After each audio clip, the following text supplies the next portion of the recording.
Good afternoon. Welcome to Shell V-Power Motorsport Park. We're here for the 5th event of the South Australian Motor Racing Championships, incorporating the Lamborghini Super Trofeo Asia International Championship, which is here for the second time. Beautiful day here, beautiful winter's day, I should say, here in South Australia. And my name is Callum Brannigan, joined alongside by Dan McCarthy, who's one of the main commentators here this weekend. We've got a huge amount of action coming our way very shortly.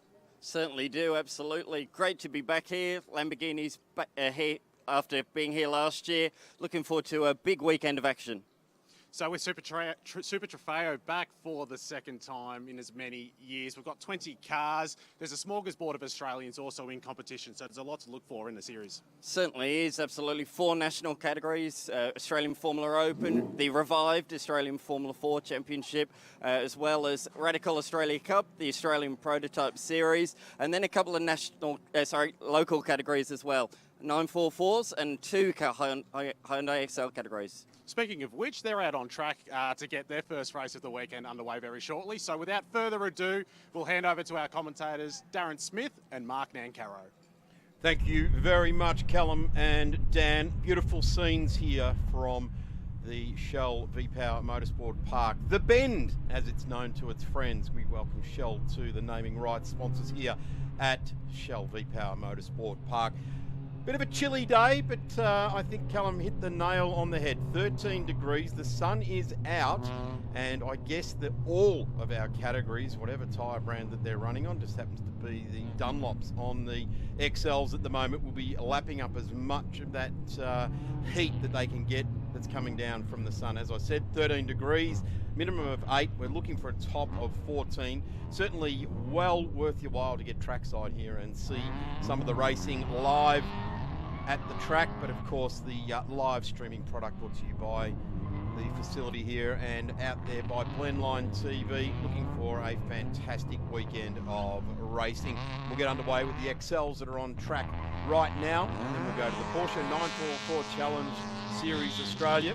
Most of the Victorians making their way over for that. Of course, the first focus, Radical Australia Cup, I think entering about its 14th season all those years ago when Peter Padden took the first of the Radical Australia Cups. Lamborghini Super Trofeo Asia Series back for the second time in a row, and really spectacular racing cars, the Lambos, the Raging Bulls, set to get live on the track at 2:10. Here's the grid for the first race for the weekend. Welcome, Mark Nancaro. Well, thank you, Darren, and a very good afternoon, everybody. This is round 3 of the South Australian XL Championship, and of course, all 3 rounds have been completed here at the Sprinting venue, and we're away. And our pole sitter, of course, was Joel Johnson, who's currently second in the state championship, and he's got a very fast Victorian alongside of him there in Tice Hodge, and they are the first 2 cars we can see that are heading down towards turn 1. Different qualifying a little bit this morning. I noticed a few numbers back a bit further in the field than probably where they should have been. So it's a little bit different to what we saw at the previous round 2 here about 3 weeks ago. So it is Johnson in front from Hodge, and in that group there was Fletcher Lewis, who got up into 3rd position in the qualifying. So that's the highest position he's ever qualified so far in this series. And you can see the orange and red car just behind him. That's the car I was just confirming, the High-Tech Oils entry there, right up on the tail there of Joel Johnson in the Autobahn entry. And another one that's coming sneaking around the outside there is Brad Vaughan, come back from the Super 2 Series for Tickford Racing here this weekend, going back to where he all started his racing career here in XLs. So he's already up into 4th position, qualified quite strongly as you would expect. So it is Johnson now, Lewis up into 2nd position, and showing plenty of pace there. Hodge just back there. In fact, that's Lewis. Sorry, it is Hodge back there in 3rd position, the 185 car, the SDR car. Vaughan, and it looks like Cisco Morales is the other car just behind them at this very moment. So heading down towards lap, what looks like turn number 13. And that's where they are at the moment, just over the crest there. So the Autobahn entry there of Joel Johnson in his favourite position. Very difficult to run down with, and Hodge on the inside there of the other young teenage driver there. And Fletcher Lewis, he'll get the pass done down there at turn 15. It's up underneath him there. See Vaughan just, the Angus and Motors entry there just behind them. breathing down that first three's neck. And just trying to pick up the other car behind it. You can see the break that Johnson's already got. While Hodge is trying to defend there from Fletcher Lewis.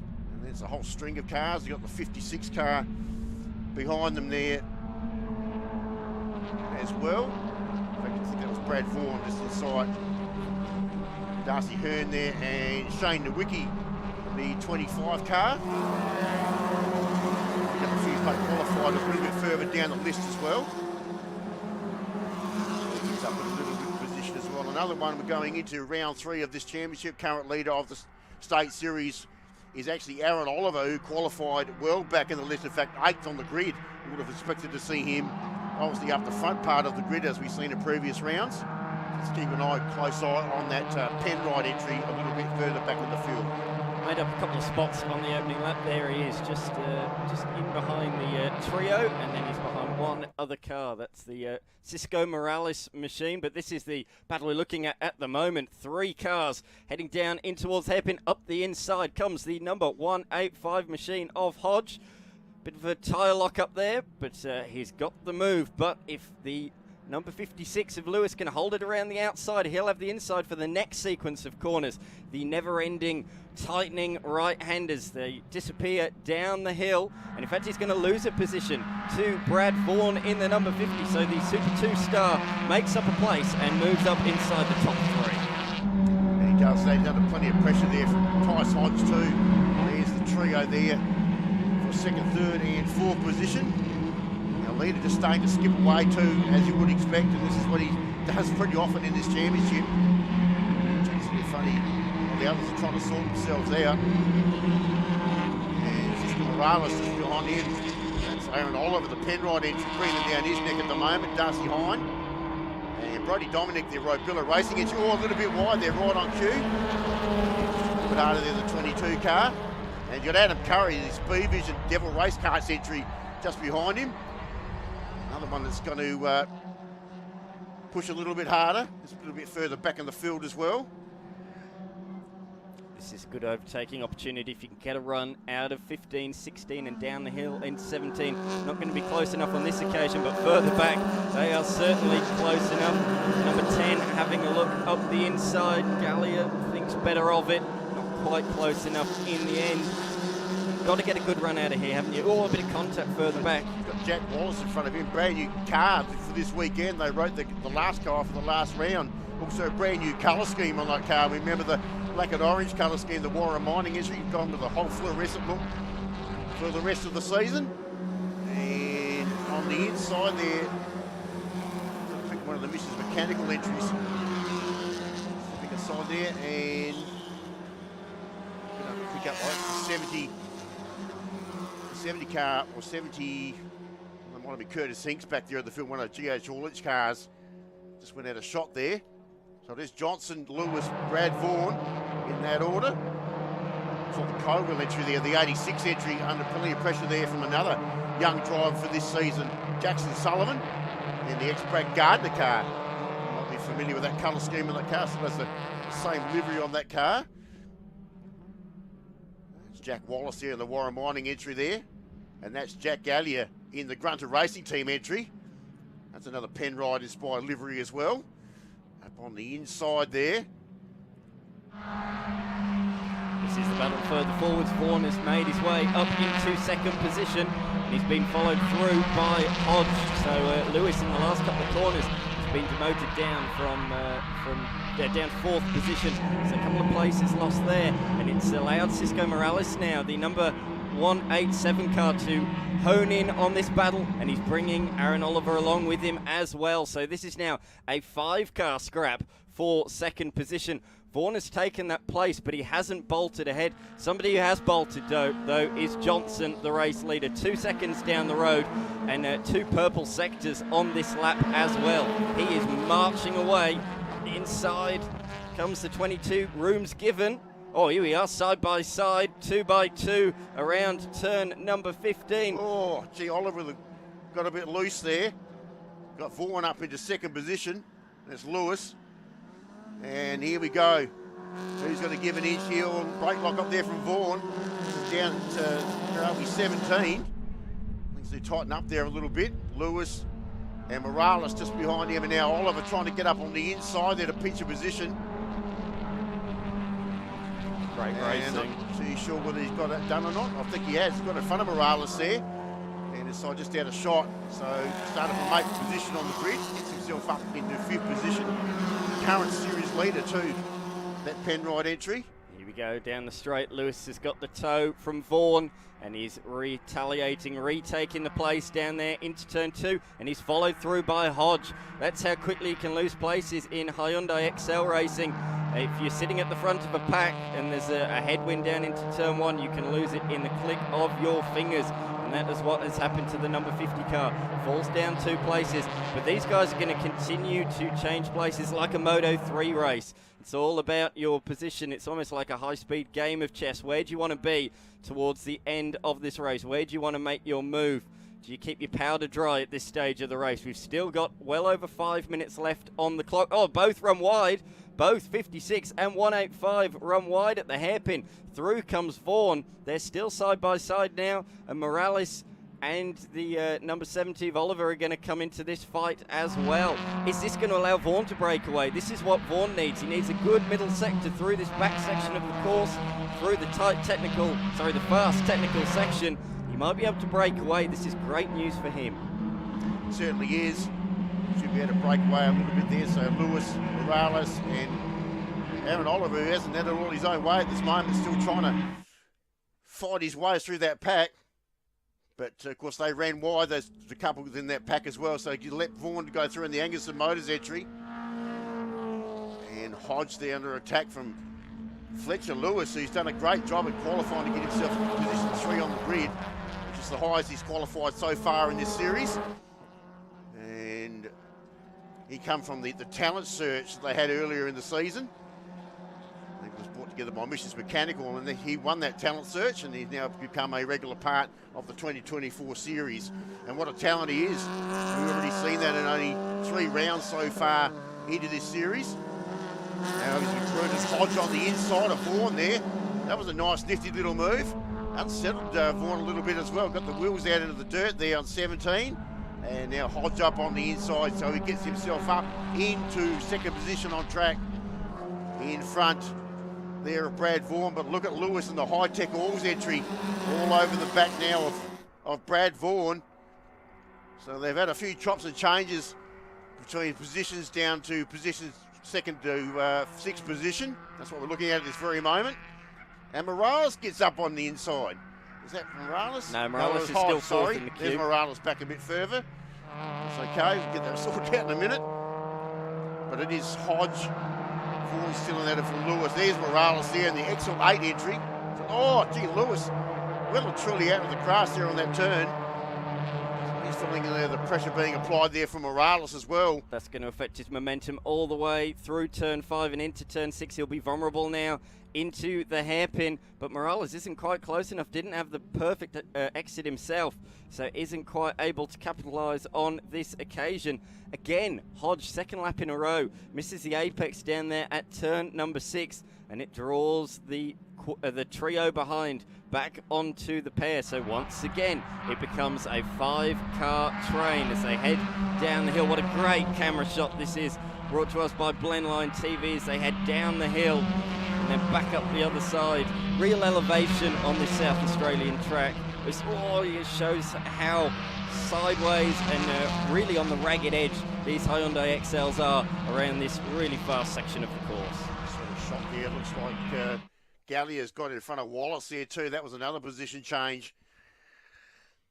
So it gets the Robilla Racing entry there. That's Dominic there with Adam Curry just behind him. And I think that's Isaac Sparks back there in 10th position, just following through there. That's the one. It is. And this one goes through there further back in the field. In fact, that's 7th, 8th and 9th position. And in fact, that's Darcy Hine.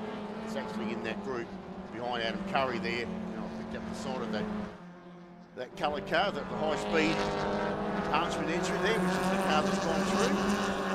The only one taking the preferred line is the number 83. The other two are going defensive down into turn number 17. So what can Hayne do on the exit?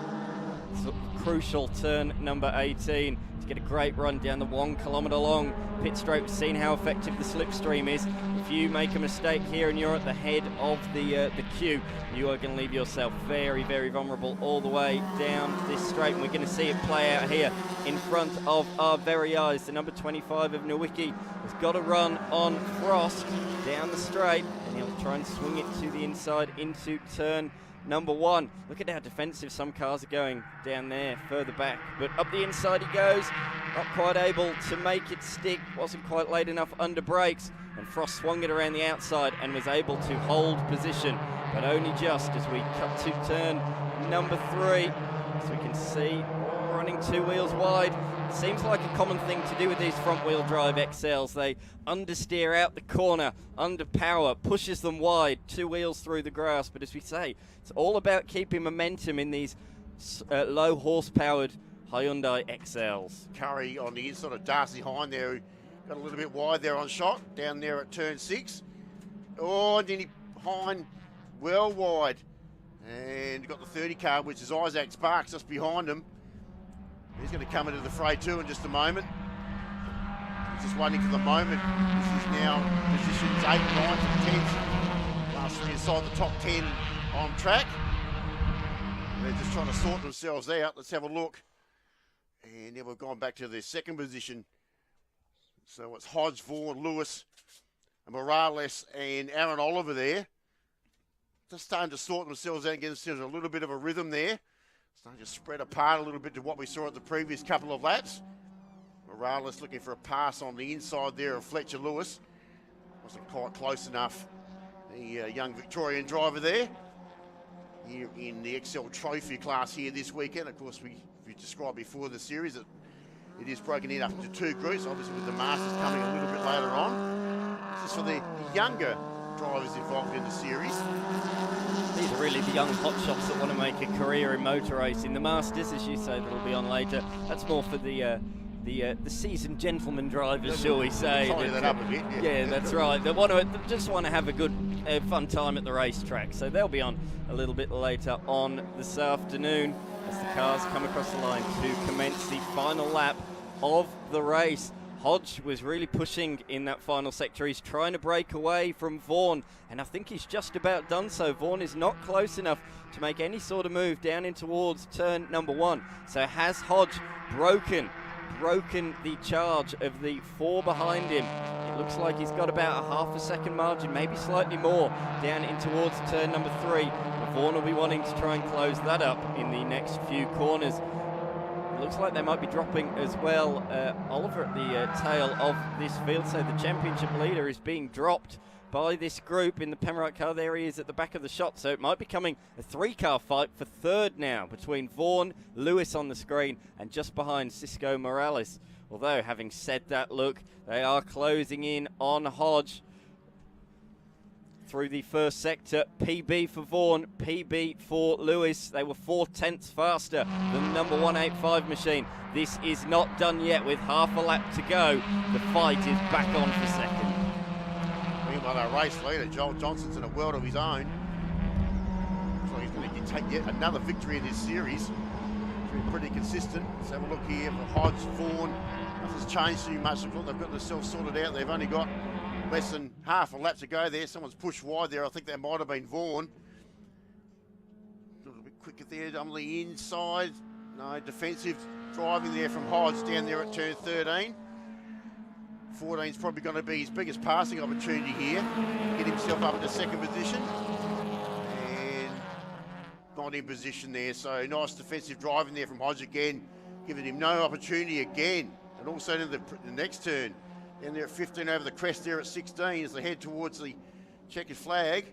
Vaughan's now coming under attack from Lewis, so attack has turned into defence, unfortunately, for the number 50 car. Or has it? He's very late under brakes. He's got it locked up. He had a big think about it. Wasn't quite close enough. Couldn't make it stick. Slots back into position number 3. But out front, the race winner is Johnson. A great performance from him. While the others fought, he put in brilliant laps and takes a victory by 5.5 seconds. A great performance. Hodge defends well on the final lap to come home in second.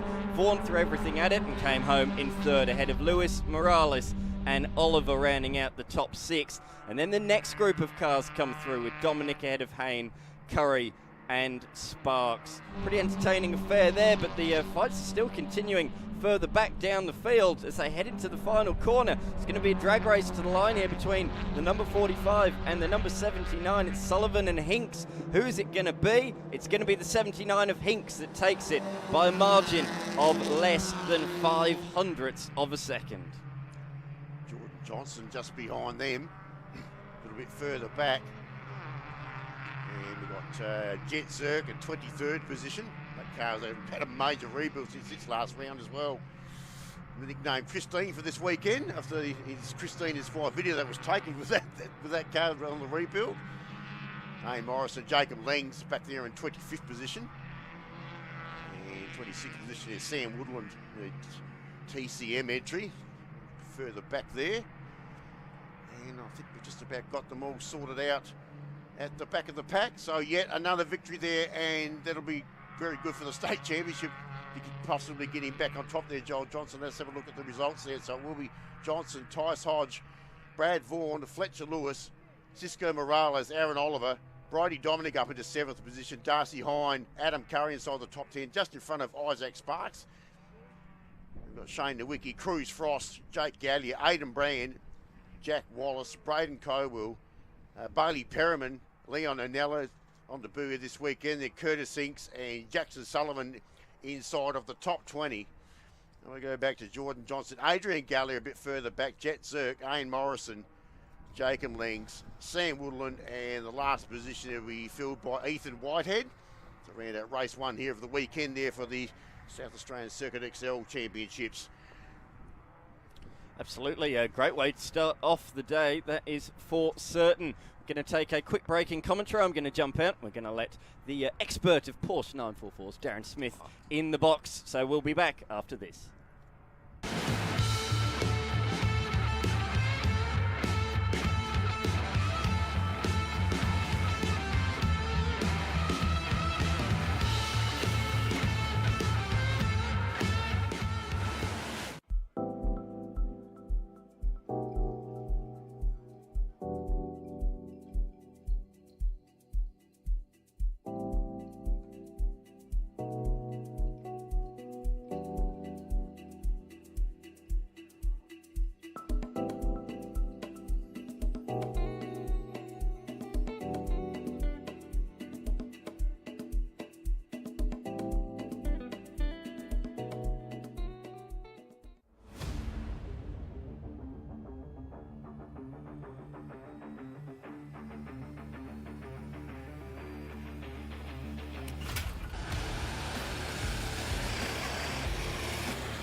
Welcome back trackside here at Shell V-Power Motorsport Park. We've got the 944 Challenge coming your way. This could be called the Tourist Trophy here this weekend. A field of Victorians travelled over the South Australian border, interlopers if you like, Mark Nancaro, coming over to invade the State Series here at South Australia. Great grid of cars, and in fact a couple of champions of this series in the past. And the grid looks like this. Cambella on pole position, 4 times winner of the championship. Adam Brewer, well, he is absolutely poised for a championship. Out of number 4, Mark Verdino, looking for big things from the Vendetta. Then Mark Torbert's won his first ever race at Winton in the first week of March. He had a great month in Winton. He went up to the Bathurst 6 Hour and they won their class up there as well. We go to Carter Fox, moved his way up the grid. Great to see him out of number 5. Joey Kellock, the 1-800 lasagna man. I'll have his t-shirt on tomorrow and we'll get some lasagna delivered to the box, Mark, from Joey Kellock, the 1-800 lasagna man. Tony Westaway, last year's champion, car number 37, Chris Lewis-Williams, had big troubles during qualifying. We'll touch on that during the race. 4 times champion. He'll start out of position number 8. Andrew Goldman, back to Jared Campione, Josh Brisbane, Michael Westaway in the number 45. The all-important green flag delivered off the back of the grid there. And we went back to Matty Menezelma, Peter Grant, and away we go. Bella and Brewer. It'll be Bella. We do not want to see Bella get 1 kilometre taken from the hit. Torberts loses a spot from the 1-800 lasagna man, Joey Kellock. Lasagna Racing written all over the back of his Porsche, and it is Cameron Bella will lead the field down, and every single one of them smack themselves on the brow and go, oh no, why did we get not past him before we get to turn 1? There's Jared Campione, there's Goldman, the green car just off to the other side there. That's Josh Brisbane. We've got a newcomer here this weekend as well, Peter Grant, a big welcome in the 84, just off the tail of the field, first time here, and sorry, 14 I think it is, that's Nicholas Carpenter. Anyway, we'll catch up with the 84, first time in the field. A big welcome to him in the Porsche Cars Australia, EJM Advice, Campione Electrics outfits as we go back up to mid-pack here. This is the 56, Josh Brisbane. Generally where, and our director knows it, this is where something will bust loose. The 333, the carpet shed outfit there, and Andrew Goldman, Jared Campione back up to the front of the field there. That's the 37. Started out of position number 8, Chris Lewis-Williams. He's made his way up a couple of spots there. There's Joey Kellock, the very brightly liveried 1-800 lasagna. You might remember that from the car they took up to the Bathurst 12 Hour. And in fact, you'll know his tow car. It now has B6HR on it, so that's how much he's fallen in love with the 12-hour race at Easter at Mount Panorama. Mark Torberts, the 66. Never quite know what colour car Mark's going to run in. For 12 or 13 years, it was Matt Black. He's a bass guitarist in the heaviest metal band you'll ever hear in your life. But he's got this lone car, and he's quite attached to the 66. In fact, add one more number, and he's got the devil travelling on with him, hasn't he? So at the moment, the heavy metal guy is 1-6 off away the Diablo, and he is absolutely charging, full of confidence. Carter Fox here, have a look at this. The number 50, qualified out of 7th. Sorry, qualified further up the field than that in Carter Fox, started out of 5th, and he's charging. He's been a guy that's been lucky to get inside the top 5. Something's changed. He is pushing on hard. There we go. There's Mark Torberts again. Got the 4-time champion, Chris Lewis-Williams, in front of him. And Chris Lewis-Williams will be working his way very, very hard. He has to get onto the back of Cambella because poised between them, they've both got 4 championships each.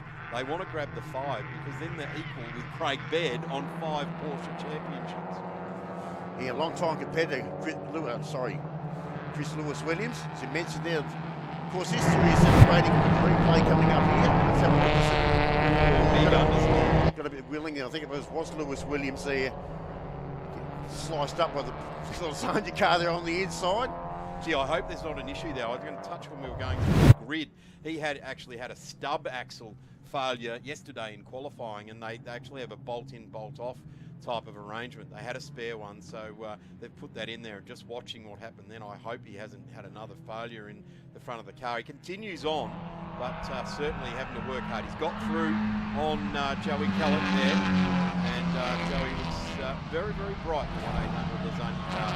Mark Torvald streaming on through. Next behind him, then it's Carter Fox in the 20. And we've had a change at the top there. Brewer holding on to the lead of this race. And just going off our timing screens, it looks like Cam Bella, Yeah, I just noticed has had a dropping away on us. Yeah, he's slipping down through the field there. So some issues there from Cam Bella, another multiple Victorian champion in this series. Qualified on pole position, so obviously a mechanical issue there as well. Puts Grant in front. There's Oh, Bella Bella at the front there, of the race, so we've got a timing glitch or something there. yeah, So Cam Bella is well and truly out in front. So everyone down at Bella Motorsport, rest assured, your champion steed. There he is. That's continuing on. He's definitely there. Just disappeared off our timing monitors, but he's still leading this race. Full car there. It's for Dino. Currently up into, he should be in 4th position. I'll tell you what, Mark and Caro, these two cars that are battling it out for 2nd and 3rd, they've just got to knuckle down a little bit here. So a time elapsed race, so it has 8 minutes remaining in it. They need to work together and they need to get onto the back of Bella, because both these guys don't want to continuously be the bridesmaid in these races. They've got to work together so that they can continue to push on up. Great support from Porsche Cars Australia here in the 944s. This weekend, EJM Advice is the title sponsor for this weekend. Manny Zellmer's outfit. Great to see him throwing some support behind there. Stratton Finance out of Hobart. 1-800 Lasagna, Butcher's Diner, AVI Technology, LK Diesel, Don Watson Transport, 888 Home Loans, and of course the magnificent high fashion motorsport fashion label Pit Lane Clothing. A big shout out to Jack Atley. He'll be watching on in Victoria, and he will join us back with the Victorian Series coverage in the last weekend of June, and tune into Blendline TV for that one as well. And this is continuing on. Torbert's now climbing all over the back of Tony Westaway. No Jamie Westaway, another multiple champion here from the Westaway family here this weekend. We're certainly watching the dedicated Victorian Series. Hasn't travelled over the border this weekend, so we're watching Tony doing all the work here, and Mark Torberts has got him in his sights. Talk about in the crosshairs. Have a look at Lewis Williams. He has got both these yellow and black cars in front of him, teed up. Talbot's there on the inside looking for a pass too, and I reckon he's got to make it stick, and he has. Cockcraft entry gets up and picks up another position, and Lewis Williams about to do a bit of the same under the Westaway car there, and that's a perfectly good passing opportunity down there at turn 13, and he's taken full total advantage to get himself up into that position. Certainly did. Lost 2 spots in a matter of 2 corners there, didn't he? So looks like Torbus and Lewis Williams, the cuffs are off now, aren't they? They've got to set out and chase down Bella, Brewer and Vendino. They've got themselves a very tidy gap indeed over those guys. So Cam Bella, he's out 2.5 seconds out, and then it's Brewer to Vendino, another second there as well. We just go back, there's Manny Menezelma.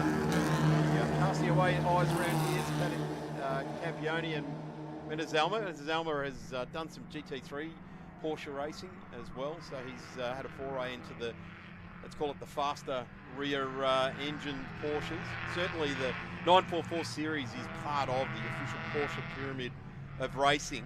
They've got their the Porsche Club Racing, then they have the 944s, and one of the categories that I've loved for over my 15 years now is now called the Porsche Michelin Sprint Challenge, and then of course Carrera Cup, and then the Super Cup worldwide. So it's certainly a relevant category for drivers coming through, and Carter Fox is one of those young drivers that's using this category to get some really good experience, and great to see Carter Fox. There's a problem with that car just going off. I just saw the 10 car, which is our Melisama there. That's our title sponsor for the weekend, EJM Advice. That's got front corner damage on that, and on the right-hand side, I just saw that's got a broken axle or something in there, or a broken suspension. You can see the wheel laying out. So whether that's been contact from somewhere or it's just collapsed on its own accord, I'm not too sure, but that's going to be a safety car, unfortunately. I would suggest they can't leave the park there on the exit of turn 6. That's way too dangerous, and I suggest we'll get full course yellow here in just a moment or two. They may cover it off. There's 4.5 minutes left, so probably two laps it's suggested in this race. They may leave it there and just cover it with some waved yellows at this stage. But never ever going to preempt a race control decision. We can't see what they can see. We don't have the knowledge of the flaggies and the communicators all the way around the track, radioing in local conditions out there on the track, and that's what those roles are, those volunteer roles from the Motorsport Australia officials right around this big brown land of ours as we go racing every weekend. So it's still Campbell in his usual role, out in front in the 55 car. Multiple Victorian state champion, of course. Been in this series. In fact, this series actually celebrates 25 years this year. That's how long it's been around, a long-running series. Don't often see them here in SA, but it's good to see them back here this weekend. And as they come over the crest there, just towards turn 1, Lewis Williams on, and then Anthony Westaway behind him. 55 car, the Michael Westaway. Campbella's now set the fastest lap of this race. No stranger to fast laps. A 2:12.77, the number 56. He's 3 seconds out in front, now in front of Adam Brewer. Adam Brewer's got some work to do. He has been thereabouts for 2 seasons now. He's fast. He's known as the Black Widow Spider, and he's got the big Black Widow Spider on the bonnet of his black and orange Steed. There's our newcomer to the category. Great to welcome along Peter Grant in the number 84, battling it out down there now in 11th place. So look, it's not too shy that he might not get himself a top 10 in his first outing in the 84 there, but a very big welcome extended to him from the whole 944 Challenge field. Great to have a newcomer in the category. In fact, it's one of those categories, Mark, that newcomers do come, but it's not like someone else leaves. It's very seldom someone leaves. They might take a few rounds off to save some bucks here and there. And in the current economic climate, you do see that a little bit, but fantastic to see a new car on track there and doing a tremendous job. Josh Brisbane now down in 13th place there. That's the green car we're just watching. And these are the cars we're watching. We're on the last lap, and there is Josh Brisbane. Love that white green car. Who said you can't have a green racing car? It stands out, doesn't it? Especially a green Porsche. It's not, Exactly. not common, is it? Yeah. That's some of the older 930s. Well, he's got the one that's going fast. He's got the red one in front of him. There's Carpenter just in front of him. They're back a bit further, as you mentioned, 14th and 13th position on track, so they're towards the back of the pack. But they're fighting it out for nobody wants to come last. Well, not quite last, but to see if Brisbane can get up on the inside of Carpenter here. Quite close enough down there at turn 13 and 14.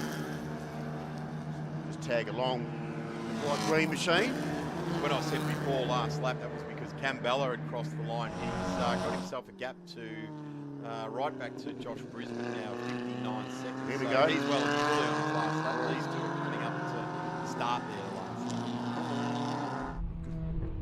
Certainly Brisbane with a fair good look in there, and he might get another look in here as well on the attack there, trying to get himself up into 12th position. Mentioned there Darren Bella well and truly on his last lap, and got a nice handy gap as well. He's at the other end of the field. In fact, in a straight line there, calmed a little bit quicker in a straight line. The 14 car looking towards us. Nick debuted in the series only at the last round at Winton and did a pretty good job as well. So good to have him returning back to the scene. And also Joey Kellogg in the number 77. He's touched on fresh livery. Right on cue, there he Race goes. change. Josh Brisbane finds a way through on hello. The Kellogg car, the 1800 Zani car out in the grass there. Lost the spot. Yeah, Lewis Williams got past it. Full full-time advantage there. He lost the spot, so that's not good. Mark Torbert's now, he's chasing it down. We'll have Campbell leading, Adam Brewer, Mark Martino, Joey Kellogg's gone back a spot. Nick Pack as well back 2, because Mark Torberts and Chris Lewis-Williams have now come through. He goes back to 6th. So from 4th to 6th in one fell swoop like that, tough situation to take that one, that's for sure. And that's a checkered flag there for Campbell. He'll take the first victory here of the weekend. It'll be Brewer behind him. 44 car there of Mark Verdino. They're the top three go across the line. And then we're waiting for the rest of them. So Dubitz is the next one to go through. Will be. Chris Lewis Williams, and there's the car that just made the mistake there a few turns ago, the 1800 Lasagna car. And I think we're about to get a replay of that. Oh, that's not good. Oh, and he got a full tilt right sideways down there, right down the other side of the circuit. Don't want to do that there. It's a very fast sweeping part of the circuit there. He didn't miss a beat though, did he? Grabbed a cog. Oh, away, we've got another car that's got some stopped. issues That's too. Michael Westaway. Westaway there, parked up. Not too sure where that is. Interesting switch of points here at the moment coming into this round. Chris Lewis Williams was on 143 and adds Brewer 132. Cam Bella 128. Bella takes 26, Brewer takes 24, and Lewis Williams only taking 21 out of there. So I'm no mathematician.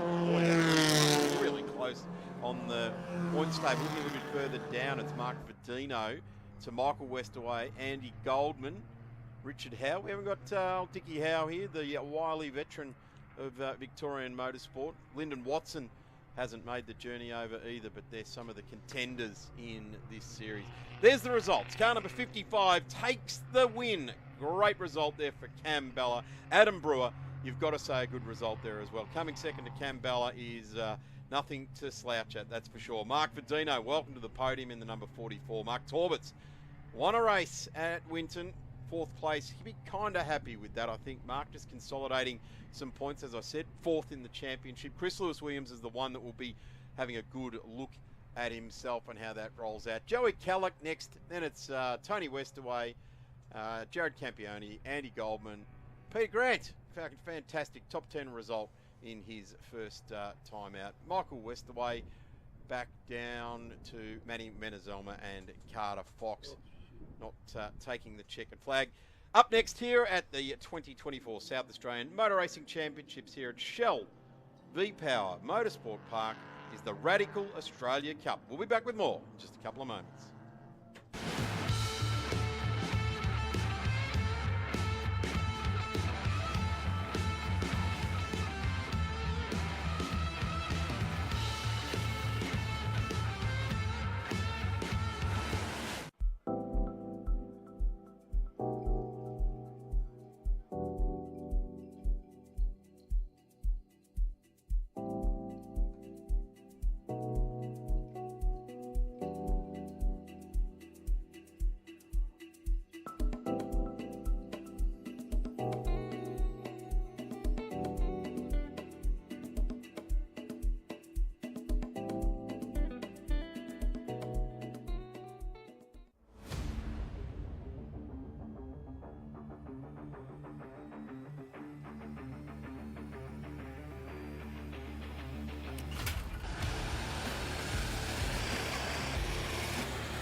Yeah, Rich is on one.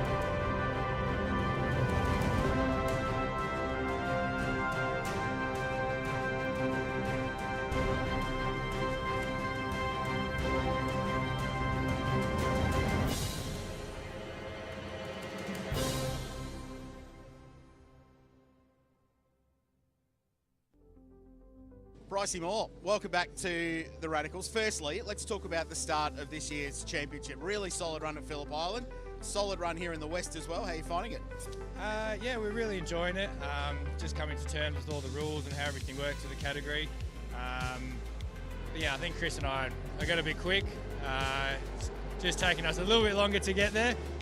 But yeah, we're on. I definitely think we've got a chance. So being a little bit difficult to keep up with the new cars, but that's all part of racing. So Sort of made a little comeback here 2 years ago, and you ended up getting a trophy. Did that sort of spur on this season this year?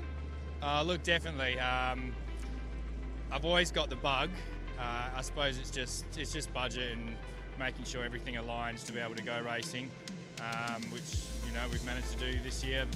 Huge thank you to Land 6 Exotics. That Lawrence is unbelievable. It's a friend of mine and helping me out to make my dream a reality. So yeah, thank you.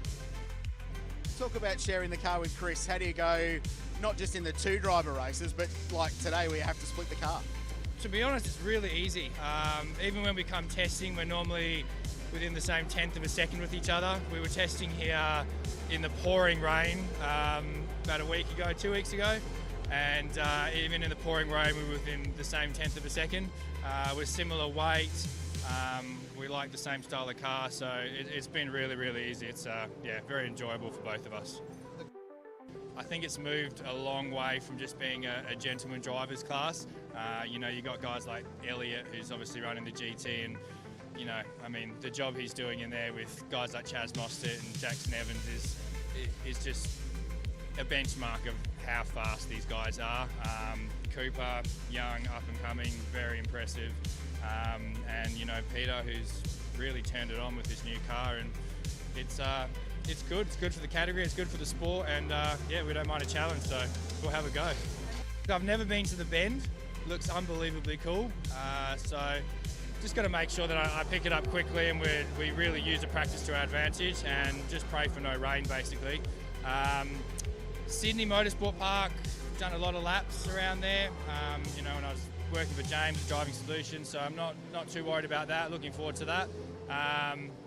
Bathurst, you can't get any more excited. It's a bucket list item. I'd be lying if I was not saying I wasn't nervous. It's going to be a bit scary, but it's one of those things that every driver dreams of doing. So yeah, very, very fortunate to be doing it and very excited. Well, just a quick check of the radar. There is no rain around, so Bryce will be happy about that. Welcome back trackside here for the South Australian Motor Racing Championships here at Shell V-Power Motorsport Park. Radical Cup Australia cars on track for their first race for the weekend. A very big welcome from the South Australian Motor Racing Championships to a very parochial South Australian. Richard Crowell, welcome to the State Series, really, and the Super Trofeo weekend. Darren Smith, no greater place in the world you will find than this. Marvellous to be with you, and really looking forward to not just this first Focus Radical Cup Australia race, but Lambo Super Trofeo later on this afternoon.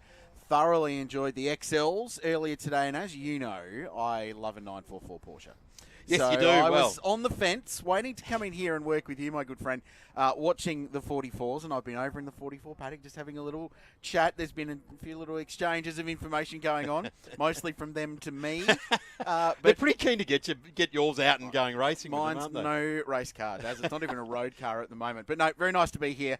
Congratulations to the team, Wayne, and everyone that's worked so hard here at Shell V-Power Motorsport Park to really reignite the South Australian State Championships. It's been a tough couple of years for state-level motor racing in SA, I think, but the package they've put together with this event and the other rounds we've seen, and there's more rounds at Malala, there's a bit of night racing there, more events here at the Bend, but bringing in some high-profile national categories like First Focus Radical Cup, like Lamborghini Super Trofeo, Australian Formula 4 and others, I think is terrific. And you can catch all the info at thebend.com.au for all the behind-the-scenes stuff, and you can find out what's still to come here at the Bend as the year goes on. And, of course, we look forward to next year with the Supercars Championship back here as well, with an endurance race and a whole lot more. So this is the place to be in motorsport at the moment, Daz. I like the way the guys in the XLs and the 944 said what a support category we've got here for us this weekend. Yeah. Australian Formula Open. We've got all Lambos. these things going there as well. So it's whatever order you put it in, really, isn't it?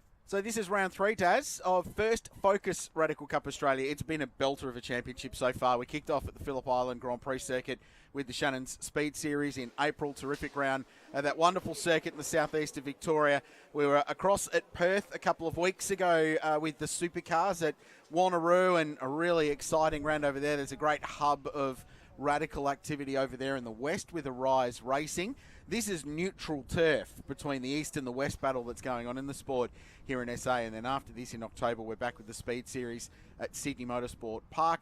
And then we finalise the season at the Super Cheap Auto Bathurst International, which will be the final round of the year. And these cars on the mountain are pretty spectacular. But it's been a really competitive championship. Peter Padden leads the way at the moment, 357 points to Cooper Cutts, the young man from the west, on 298. He starts this race from pole position. Ash Samadhi in third in the standings, Daz, but goes from the back of the field in this race, and we'll bring the grid for you soon, but he goes from the back, had an engine fail, rare failure, in qualifying this morning, did not get to set a lap time. GWR Australia has been working hard to get that car back and a new engine installed, which they've done. I've got a story about that I'll tell you in a minute as well, but Ash is going to have to work hard. He goes off the back of the grid, and this is a stacked field. Every single position he is going to fight hard for. Ash has got top 3 or 4 pace for sure, but he's going to have to work hard to get towards the front as the cars roll out, and they'll form up behind the safety car and then get ready for a rolling start and a timed race, and that clock is ticking. 43 minutes on it now. Ash Samadhi is one of those guys who's had a lot of GT experience, and the previous champions in the past, the likes of Neil Muston, who won the Radical Australia Cup a couple of times as well, have had that GT experience. In fact, your old mate and my old mate John Morris came into this series to learn how to drive a proper aero car, and that's what a lot of experienced drivers have looked at the Radicals are, because if there's something that they are, and that is that they are full aero, underneath and over the body. The likes of James Winslow and Tim Macker have done a lot of coaching of drivers to trust that aero. If you're coming out of no experience, or maybe karting, or maybe a tin type category, these are vastly different creatures. The faster you go, and here at this track, it's that 4, 5 and the run down to 6 where you've just got to trust the aero package that the engineers have designed. Well, and even more so at this circuit, 7, 8, 9 and 10, which are the real high downforce aero corners. So confirmation of the grid. Cooper Cutts off pole, his second career Radical pole, got his first in Sydney late last year. Peter Padden on the outside of the front row, yet to start further back than second this season. Brad Russell, the West Aussie, goes out of third alongside Chris Reindler. Now there are 5 two-driver combinations. There's a mandatory pit stop in this race, so they all have to take that. The pit stop window opens. There's a 10-minute window in the middle for them to get into pit lane and service the cars. Now the two-driver combos can swap drivers. The AM driver in a Pro-Am combination will start this race. So in the second half of the race, you'll see the pros jump in, the fast young guns like Caleb Sumich, for example, who's back in the field this weekend. That car starts off the back of the field. Barton Moore will jump in the car that he's sharing with Terry Knowles, equal third in the championship. We love Bart. We've had a lot to do with him over the journey, Daz. He's always spectacular to watch. So that's going to be great fun. The 68 car goes out of 5th position on the grid. Adam Lyle out of 6th, the West Aussie back in the field. First start for the season, driving with Jordan Noon, a guy that's had as many top 3 finishes in this championship as anyone over the journey. He is super fast. That's going to be quick. Peter Clare has got Josh Hunt to jump into the 47 Valenti Rosso Motorsport car in the second half of this race. So Greg Kenny will share with Mel Price. Great to have her back on the scene, and they start a little bit further down in this one. So the clock will run. It's a timed race. Pit stops in the middle for driver changes. Even if you're driving solo, you've still got to get to pit lane. They'll bleed some tyre pressures out of the cars, and then send them for the second half of the race. So this will ebb and flow over the next 40 minutes. Fantastic. Look at this. They're forming themselves up nice and early so they can get the green lights as they come around. They're forming up at 15 and 16. That's terrific. Well done. Good coaching by the race control crew to have them. Look at that. That is absolutely Le Mans picture perfect as they come around to get themselves set. Peter Padden, you would have to say, Richard, with the weight of success in this category, comes into this round with, I'm going to say, the favourite hat, but Cooper Cutts knocking off Peter Padden is marvellous in itself. So looking forward to seeing that. Great to see Barton Moore back out on the track there, and there's a more storied and more journeyman racer in Australian motorsport you won't find, and he is deadly serious every time he belts on the helmet. When he takes the helmet off, not so serious. He's probably one of the jokers in pit lane anywhere you go. There's stories I legally can't tell you about that guy, but it's been a fun journey. He's a great racer. So here we go. It's round 3 of First Focus Radical Cup Australia.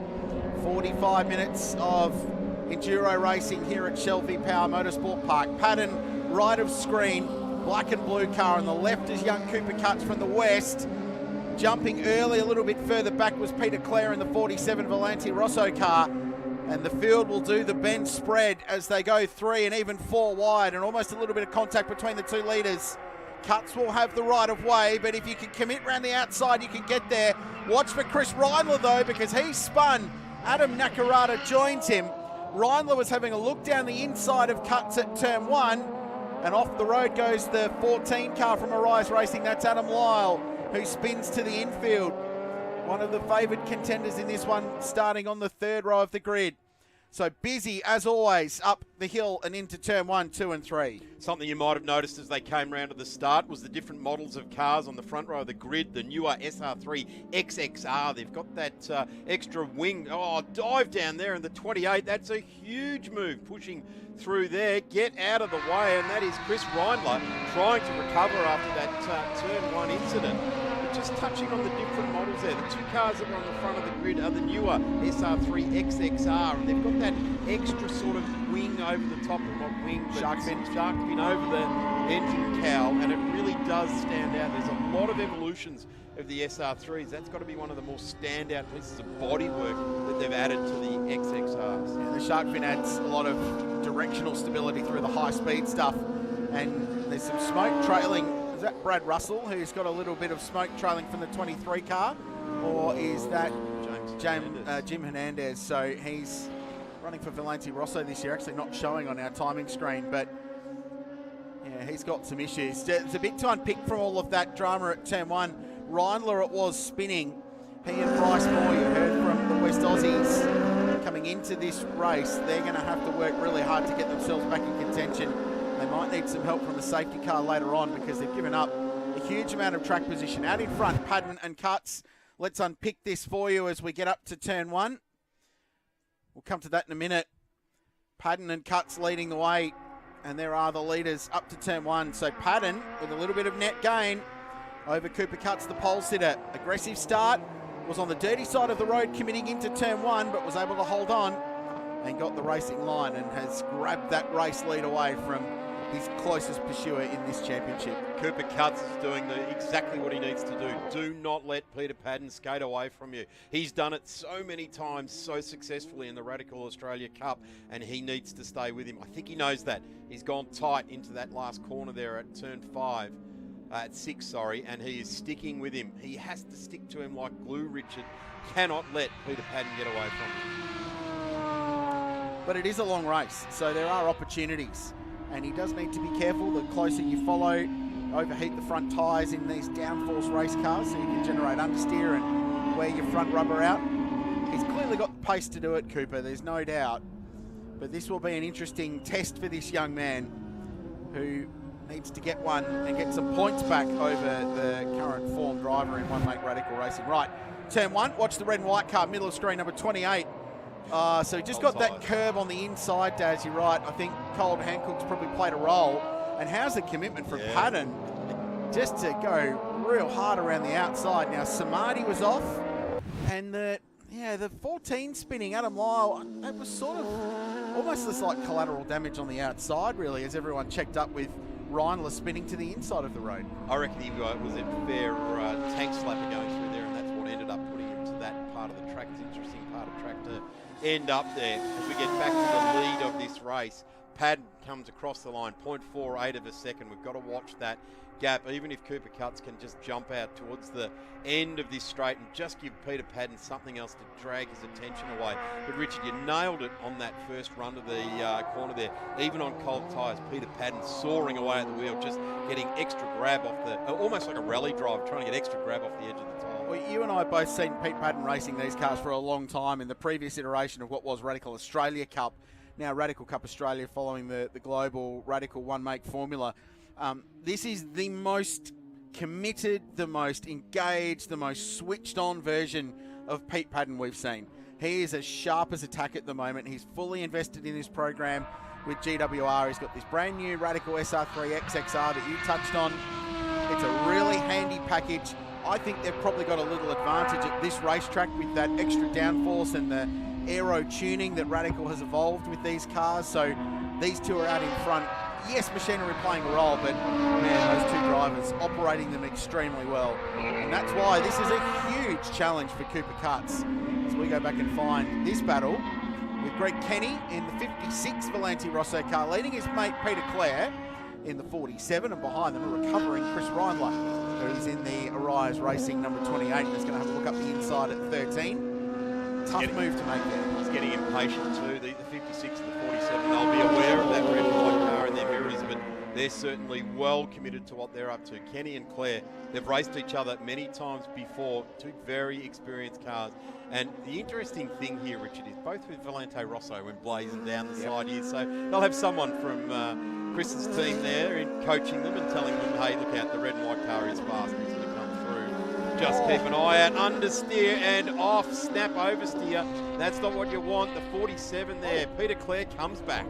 I think that was understeer induced by going too deep into the corner, Daz, for Chris Reindler. He sent it down the inside.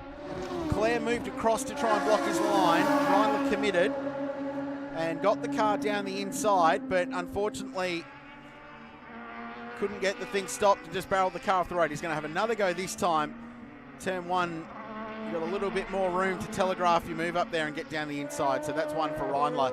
It's so important Chris gets past these. They're not in the same race at the moment, these cars. Great to have that surname back in Australian Motorsport too, isn't it, rather than driving medical vehicles in Formula One. Well, if you are wondering, is that a relation of Carl Reindler, who's well known in our sport, 2004 Australian Formula 3 champion, and yes, in recent years most famous for two-wheeling an Aston Martin at Silverstone on social media, driving the Formula 1 medical car. Yeah, this is Carl's younger brother, Chris.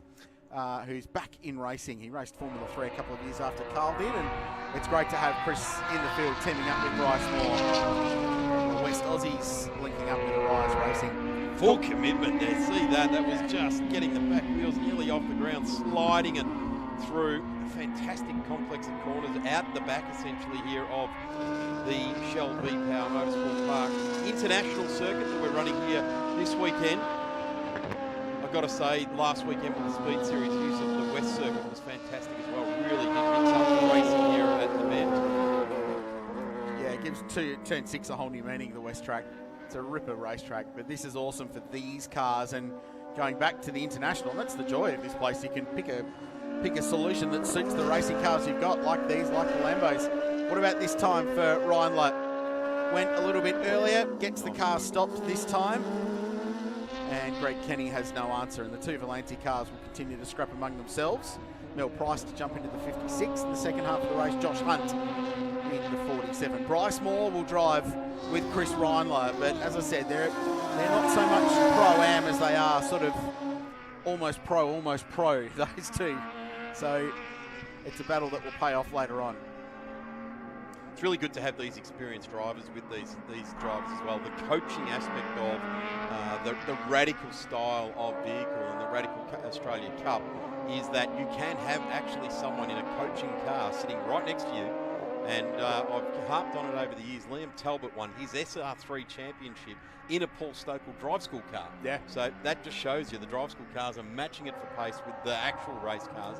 And there was pedals flapping away in the passenger side wheel well on that car that Liam won the championship. Well, And the other point that was made to me earlier today by Barton Moore was that while you've got big teams like GWR Australia and Arise Racing running, he and Terry Knowles run their car basically themselves with some support from Jeff Forshaw Motorsport Services. Terry drives the car to the racetrack in the truck himself. He does a lot of the basic prep, then brings in Jeff Forshaw's team to do the proper setup and get the car tuned and run it at the racetrack. But they can compete wheel to wheel with the biggest teams in the business. So that's part of the joys of One Make Radical Racing, is you can do that. And when you look at it right now, they're currently sitting in P3. Yeah. We just had a quick glimpse back at Sue Hughes, and you'd have to argue, and it wouldn't be too much of an argument, to say she, in this field, would have turned more laps than anyone in this form of racing. Yeah, she's been in these cars more than a decade now. Had her son John Collins running with us in the West, which was cool to see. Johnny was racing towards the front of the field. And to send a shout out, and I bet you any money he's watching, to Stephen Champion, who's disappeared off on holiday for a trek around Europe, I think was my understanding where he was disappearing off to, but I'm sure he's found the Blendline TV live stream and is watching on. Not racing this weekend, Stephen, but I'm sure he's thoroughly enjoying this excellent First Focus Radical Cup Australia battle. These are the leaders, and there's still just 0.6 of a second between them. The other thing to point out, you're seeing fastest laps continue to be set. Cooper Cuts 51.1 last time around. That's a good lap time also, but it's on lap 5. Now, the drivers were saying after qualifying this morning, when admittedly it was a lot cooler, that it's taking 4, sometimes 5 laps to get the tyre switched on, to get it to the right pressures and especially the right temperature where it can produce its ultimate lap time. So that's why we're seeing times continue to tumble, even though we're now 15 minutes into this race. 5 laps completed 2 there, so certainly the demands of this particular layout on the international circuit does tend to give the long straight, and the tyre just comes off that temperature bubble. There we hear the siren in the background, and there is the notification.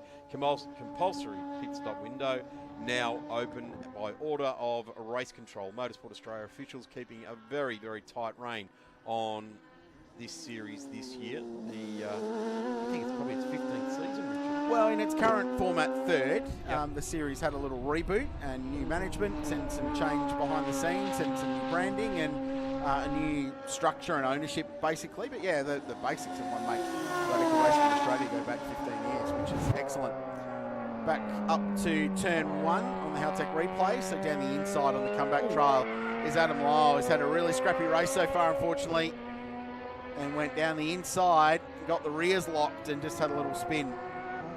He's got side pods full of grass there too from that earlier off as well, so he is in a massive hurry. Almost needs to just do the couple of deep breaths, pull down on the harness, get comfortable in the seat again and gather it all up. There's Sue Hughes in the 32, and in a black and gold livery. She had the green and blue livery for many, many years. Got to say, I like a black and gold livery, but then again, I was a big fan of the JPS Lotus as well. Hard not to be, by the way. I completely agree with you. As Adam continues on his comeback trail back to the leaders, and Cooper Cuts continues to put pressure on. So pit stops in Radical Racing, it's a mandatory pit stop time. There's a 60-second stationary time, plus the transit pit in and pit out.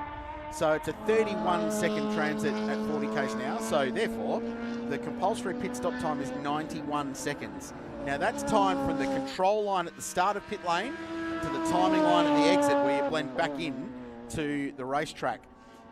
There are 2 schools of thought on how to play this. You need to be careful with the safety car, because if you haven't stopped and you get a safety car, it will kill your race. But these 2 in particular will want to look for a little bit of an undercut. Or in this case, possibly an overcut. So if Pete Patton pits first, if I'm Cooper Cuts, I'm staying out. I want clear racetrack, clear air, put your head down for 1 or 2 laps and try and jump the 31 car in pit lane. But they both come in at the same time. So there's not going to be an advantage gained. So everything I just said, forget, because it's pointless. And now it's a battle between the 2 teams to get the cars turned around and the stationary time. So if you're half a second quick on the stationary time and you can still keep it under that 91 seconds pit in to pit out, you might get some gain here. Here's some interesting stuff that's just gone on there with Cooper Cuts. Across the bottom of our time screen is at 150.511. 2018 James Winslow lap record. He did a 1:50.9788. And as Richard explained, the car's just coming into its operating zone. So let's watch the second half of this race to see how that lap record starts to play in. Richard, I think we're going to be in for a surprise here with this lap record. And it could come from that guy that's just coming down pit lane, if he can just sort of gather his thoughts. But there's these two cars at the front that could also very much do it. Yeah, I don't disagree with you on that. So Brad Russell in as well, Chris Reindler in, and Greg Kenny, who'll hand over to Mel Price for the second half of the race. There are the Valenti Rosso crews. Keep an eye on the 31 and the 16 because they'll be the first out. They're at 70 seconds in the lane now, 91 the CPS time. So there's Melinda jumping in.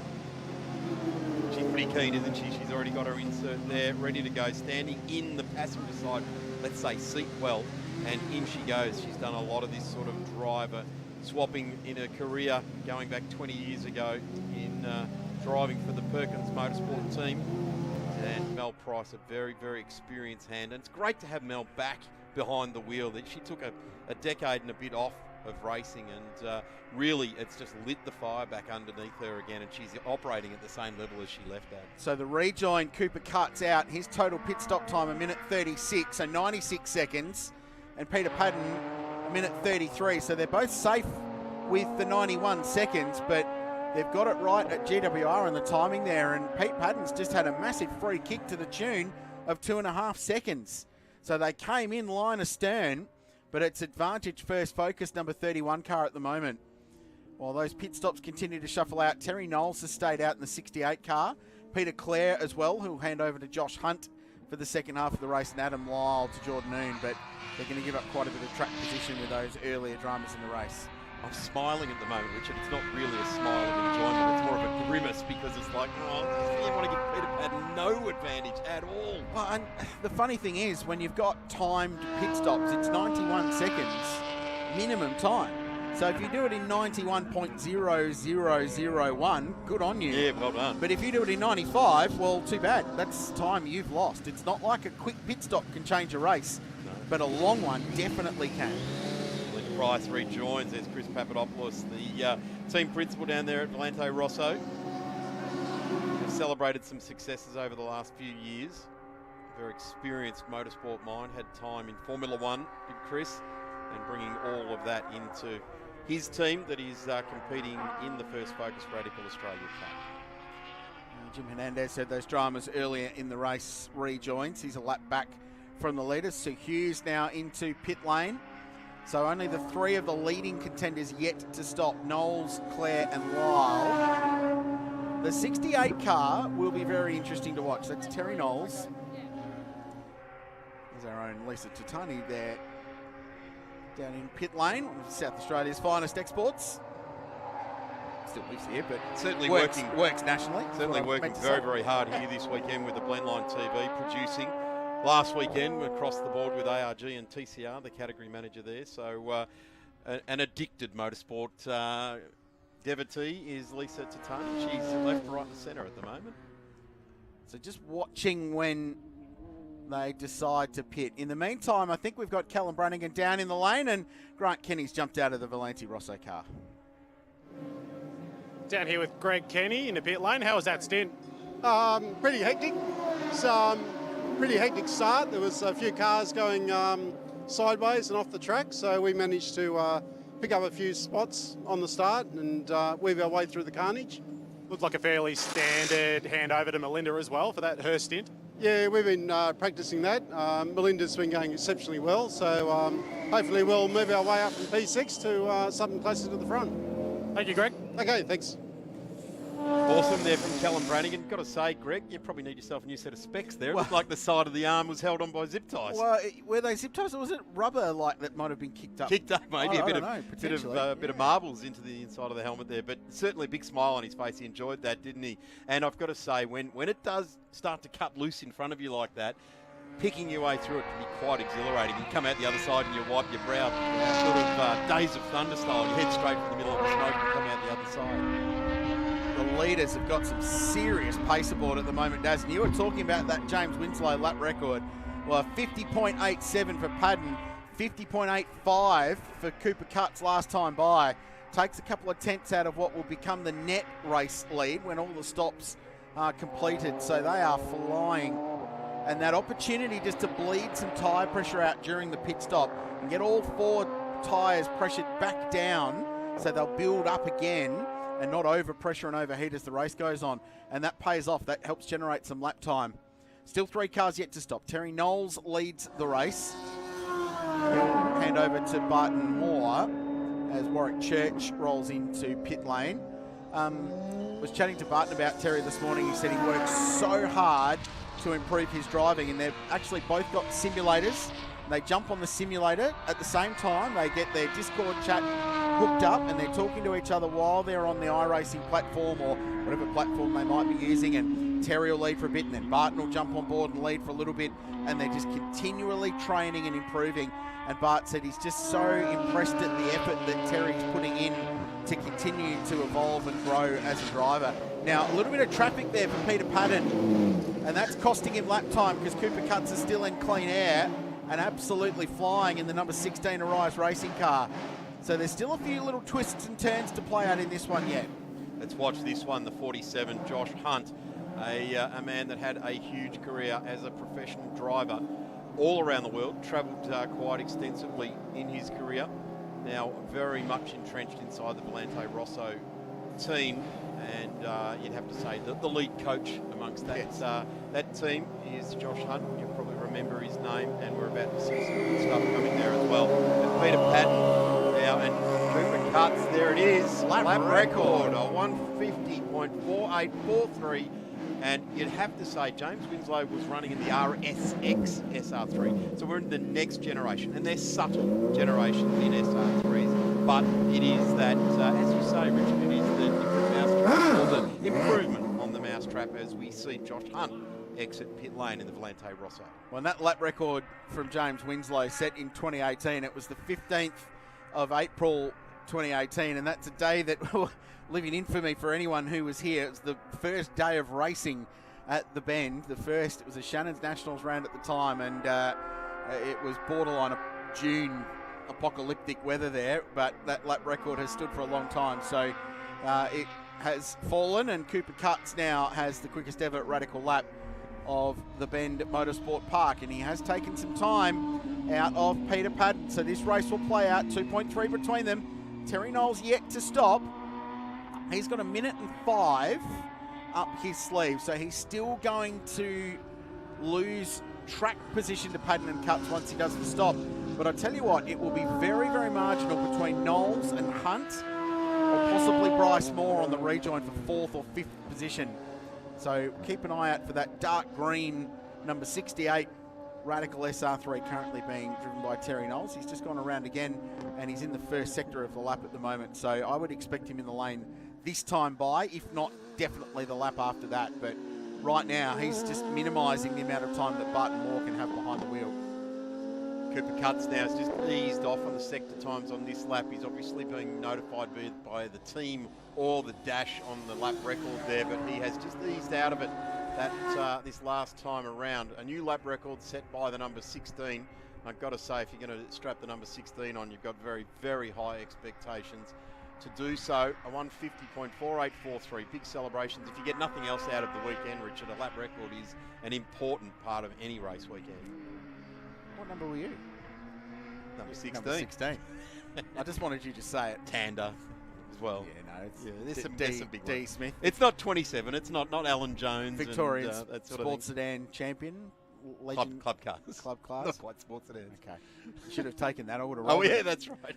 I would have got nasty mail from sports sedans, though. So will Terry Knowles pit this time by 15 and a half minutes to go.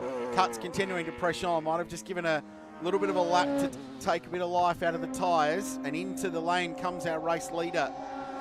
And traffic would have played a role there for Cooper as well. So this will bubble away. This will be a key rejoin when Barton Moore jumps into the Osnets number 68, because based on the timing, he should slot in between Cutts and Josh Hunt for a net third. And given this car is currently equal third in the championship, that will be a big result. Now, Barton carrying his seat insert. There is a quite substantial height difference between these two gentlemen. So Bart's got a fair amount of that magic foam they pour into the race cars to fit the driver's body shape. He slides that in, and then Bart will plug himself into the pit lane. The beauty of the Radical is 2-seat race car. You can A, take passenger for a ride, which I've done. It's insane. And B, the co-driver can just step to the side, driver jumps in and away they go. And they practice that time and time and time again. Just a bit of shameless advertising here, Richard. Barton Moore told us his story on the Race Fuels Grassroots Racing podcast, and what a story. What an amazing commitment to being a race driver. Having a shower at the roadside, in England at the roadside truck stop. Not just for one day, but for about 30 days in a row when he was living under the workshop. Yeah. Just a massive commitment from this guy. And it's a really good yarn. Check it out. So let's see where this rejoin is. Padden and Cutts will get a net race lead out of this, but it should be really interesting to see where this plays out. Cooper is absolutely flying, 50.39, so he's broken the lap record again. And that is the 28 car, so Bryce Moore slices past. So that's going to be a net change of position. Padden returns to the race lead. Cutts is going ballistic.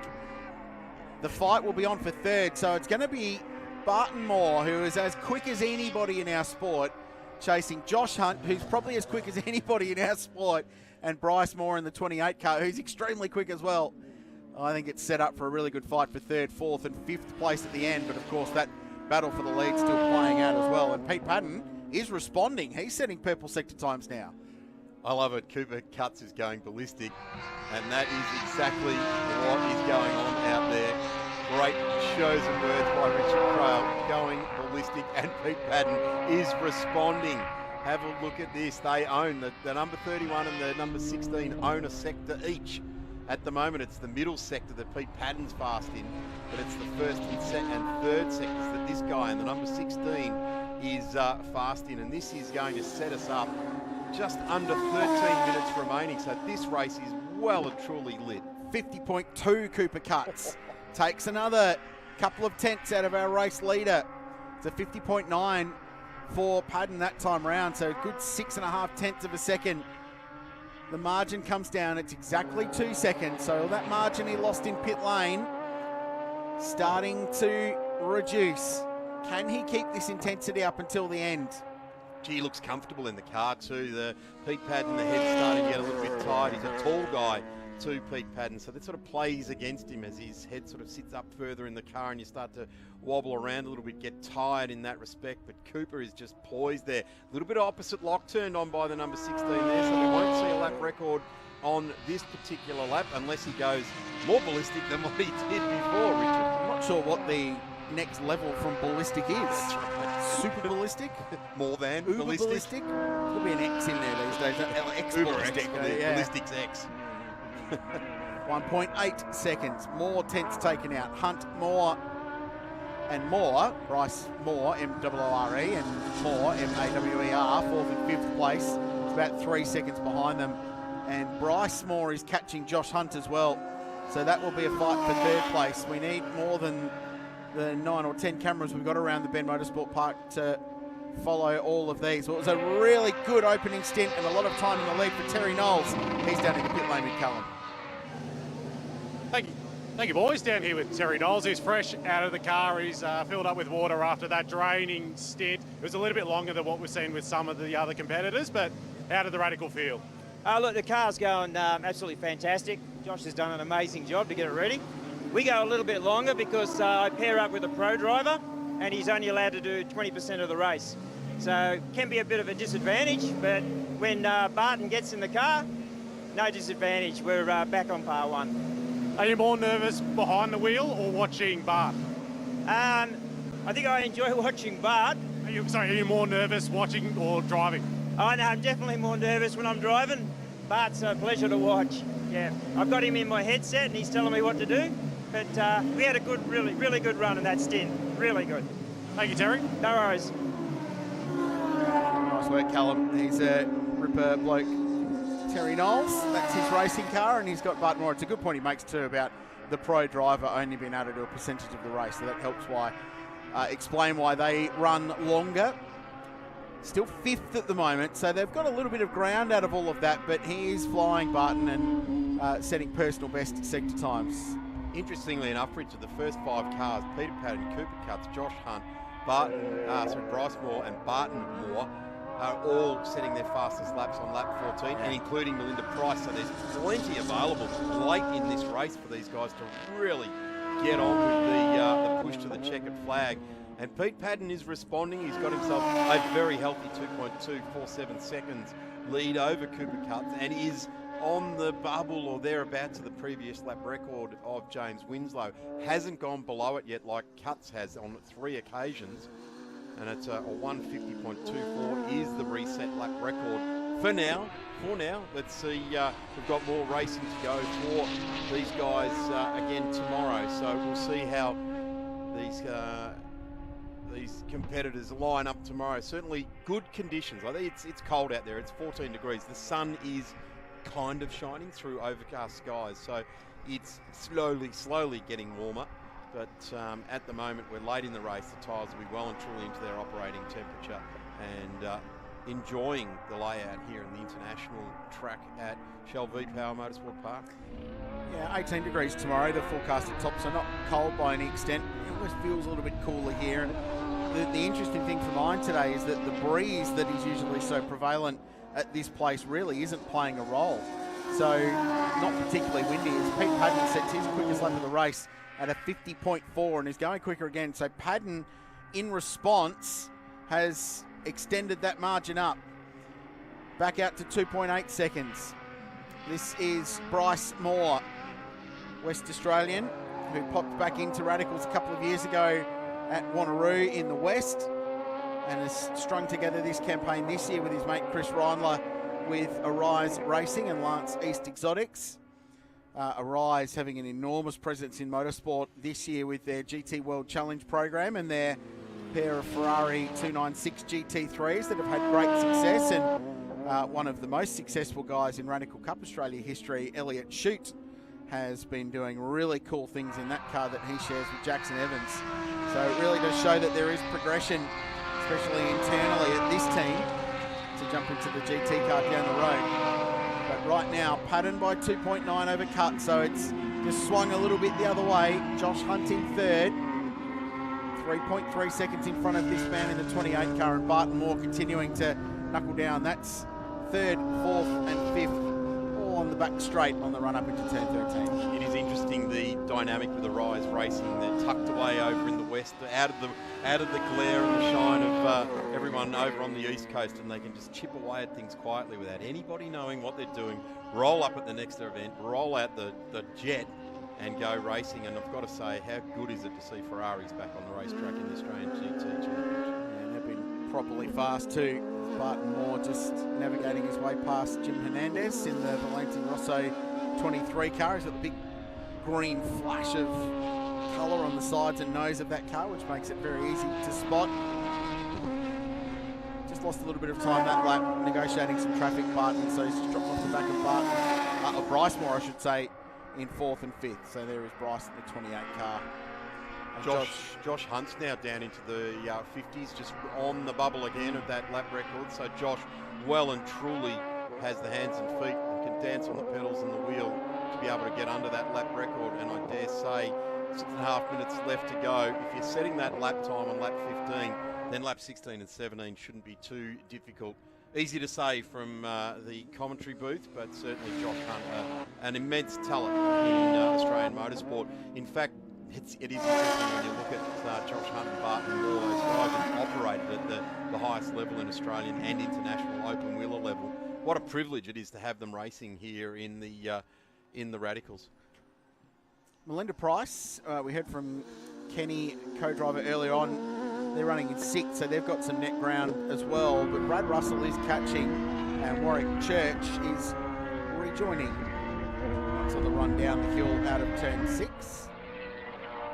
And then that's turn 7, and then this awesome sequence of corners. So we understand that the car just stopped. It's had a little control alt-delete, and then we'll I was waiting for that. Continue onwards. You got it's a cliche line, but why not? Works.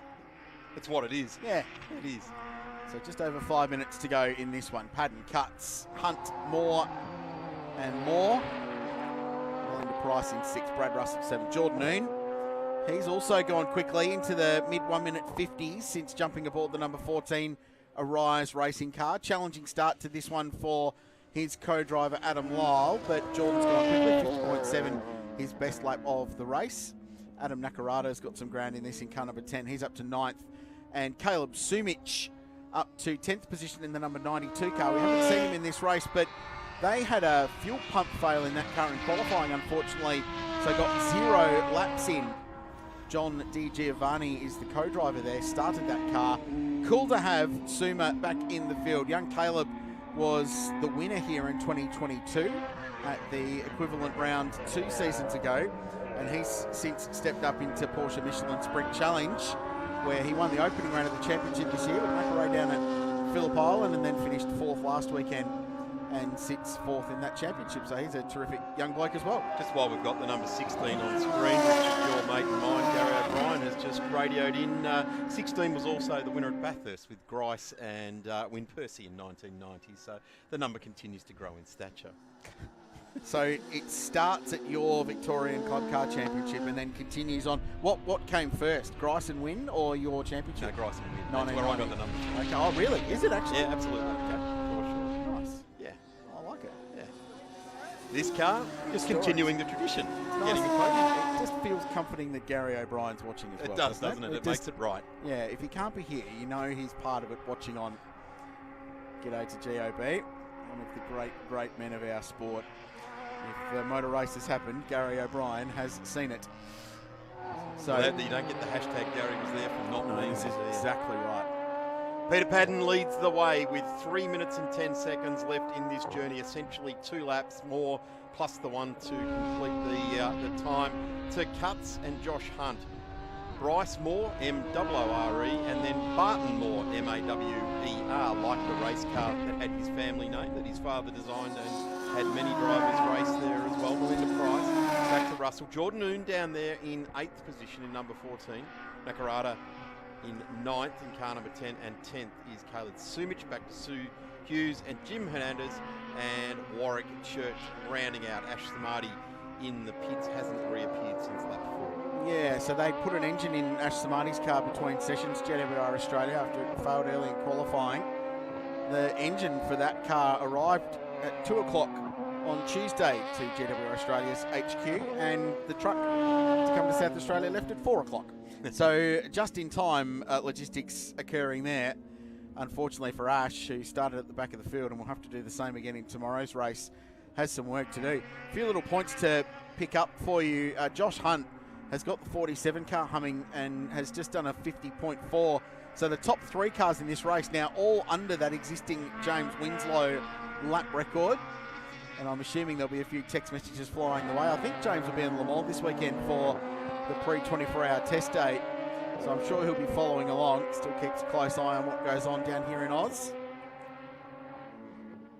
Still great pace. And the margin just ebbing and flowing out in front with 1 minute and 30 to go. 1.8 Padden to Cutts. Hunt has eked away from Bryce Moore, so I think looking pretty solid in 3rd. 2 seconds between Bryce and Barton in 4th and 5th position. We understand there's a black flag being shown for car 47. We're trying to get a little bit of understanding around that, which is Josh Hunt, so the car in 3rd place. Been a brilliant drive for him so far. A minute to go. We don't have a huge amount of time to find out why, but we'll try and get to the bottom of that. Warwick Church just having these 2 cars streaming on by. And that is Russell and Oon.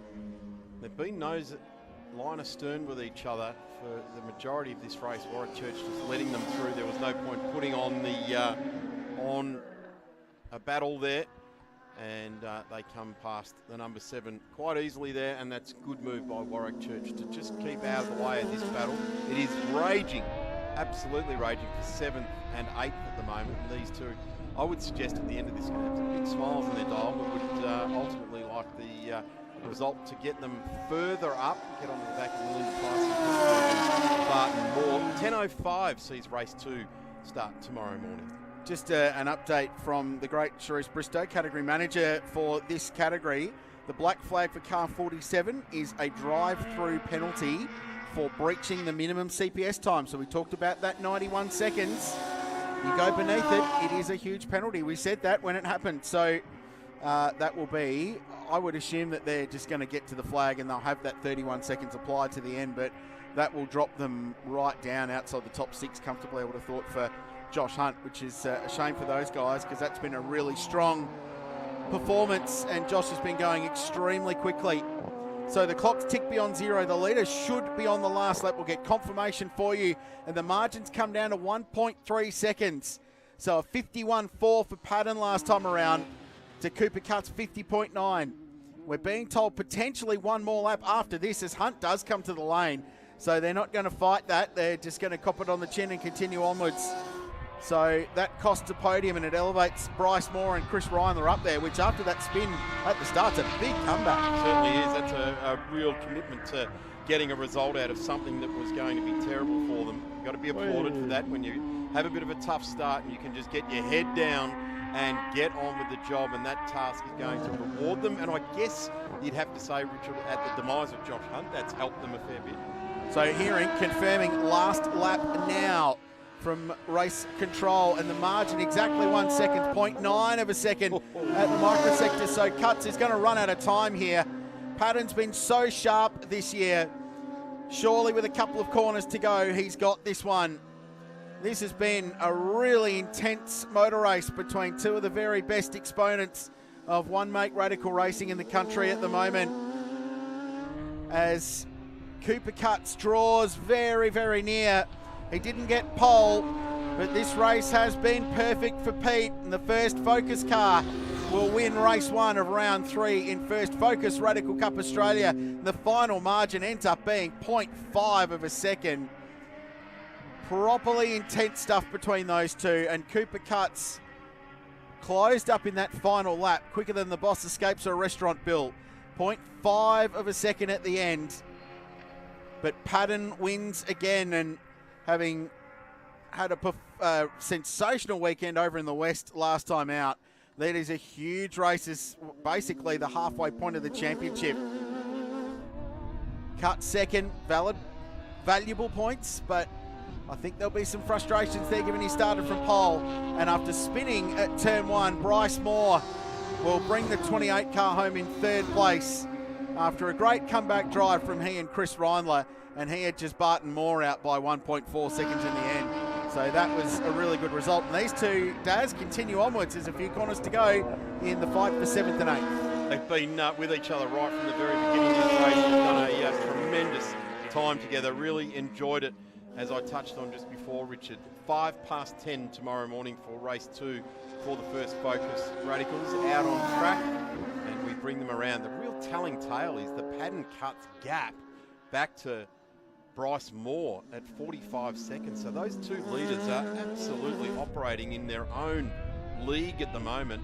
Well, I'm going to go and work out how many times the lap record got broken in that race by the two of them, because it must be 7 or 8, I would have thought, the intensity. Some small increments there, but they did keep improving as they bring them through to the line. Moore, Hunt, Melinda Price.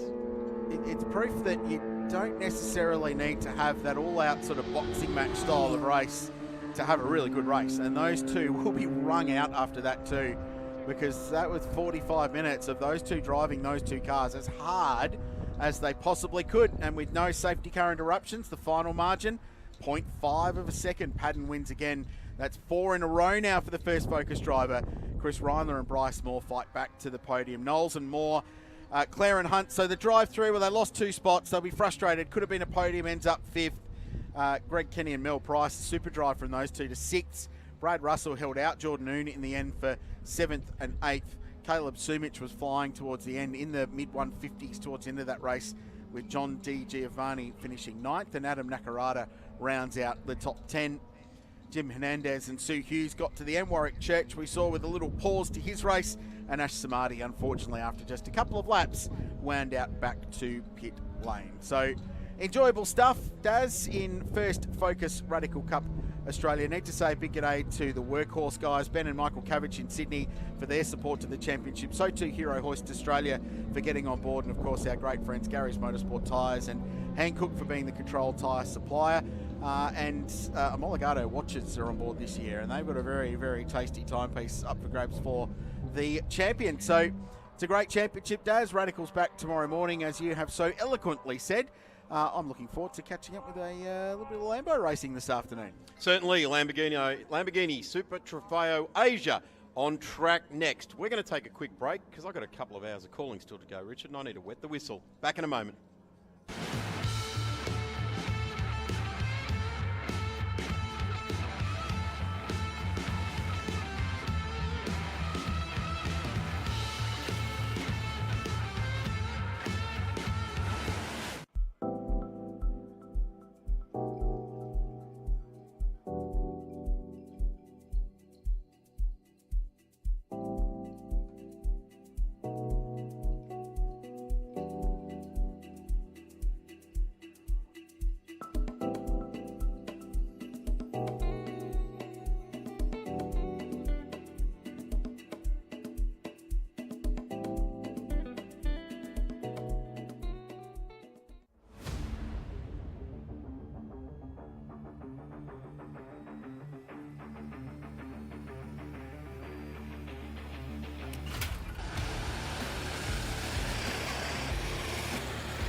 Good afternoon and welcome to Shell V-Power Motorsport Park.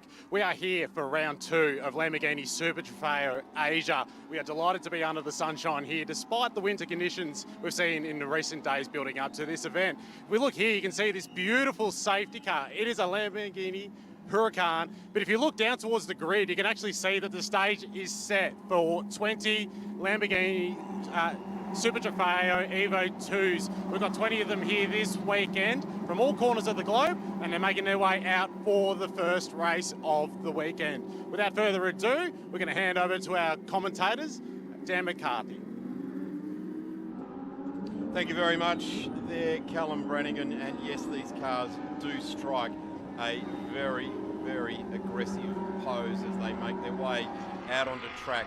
Who knew one-make racing for Lamborghini Super Trofeo Evo 2s would be so popular? Well, of course we knew. The Raging Bull is one of the more famous brands around the world, regardless of the automotive industry. I mean, any industry. There's the SQDA Grid Motorsport entry there on screen as we get a good look at the number 63, the Chanwoo Lee, or Brian from Korea there as well. He's doing single driving in that particular car there. The Lamborghini engineers and the crew from the SQDA Grid Motorsport outfit just taking those last few trims, those last final adjustments to get things right. Talking about making fine adjustments, right next to me, Dan McCarthy, who has been living and breathing heartbeat this series over the last 4 or 5 days and is just about to unleash with all of his knowledge that he has gathered. Dan, welcome. How good is it to see these Raging Bulls on the racetrack? Oh, certainly is. Don't they sound absolutely fantastic? It's like a symphony for the ears, that is for sure. Brilliant to have so many of them here. And such international combinations. Got a couple of Aussies, there's Kiwis, and then from countries all around Asia as well. I actually had a chat to our pole sitters, and there they are, the number 84 car. I spoke to Marco Giltrap yesterday, and this is what he had to say. Down here in the lane with a couple of Kiwis, Marco Giltrap and Clay Osborne. They should be front runners this weekend. For you guys, great start to your season, winning both races last time out at Sepang. Yeah, it's been good so far. Sepang was nice, you know, nice and hot weather over there. And now we've come here to the Bend Motorsport Park, which is really cool. You know, it's not a home race for us, but it's as close as we're going to get, so that's cool. But no, we had a really good weekend over at Sepang, winning both races. And for Clay's first time, he did a really good job. Yeah. I was going to say you're the defending champion, but you've got a really good new co-driver alongside you. Yeah, I don't think I've taken any step back in terms of my co-driver. You know, he's gotten on the pace super quickly, and no, I think we're both looking pretty good coming into this weekend. And for you, Clay, how do you think you went last weekend? You seemed to take to it like a duck to water. Yeah, it was obviously a big learning curve for me. Obviously a different car, different track, different climate, but I managed to get there by the end of the weekend, which I was happy about, and I'm still learning the car, which is good, but today we were quite quick, so it's exciting going into this weekend, and hopefully we can have a clean sweep again. For you were here literally last week at the Bend in another race series, so it's a track you're very familiar with.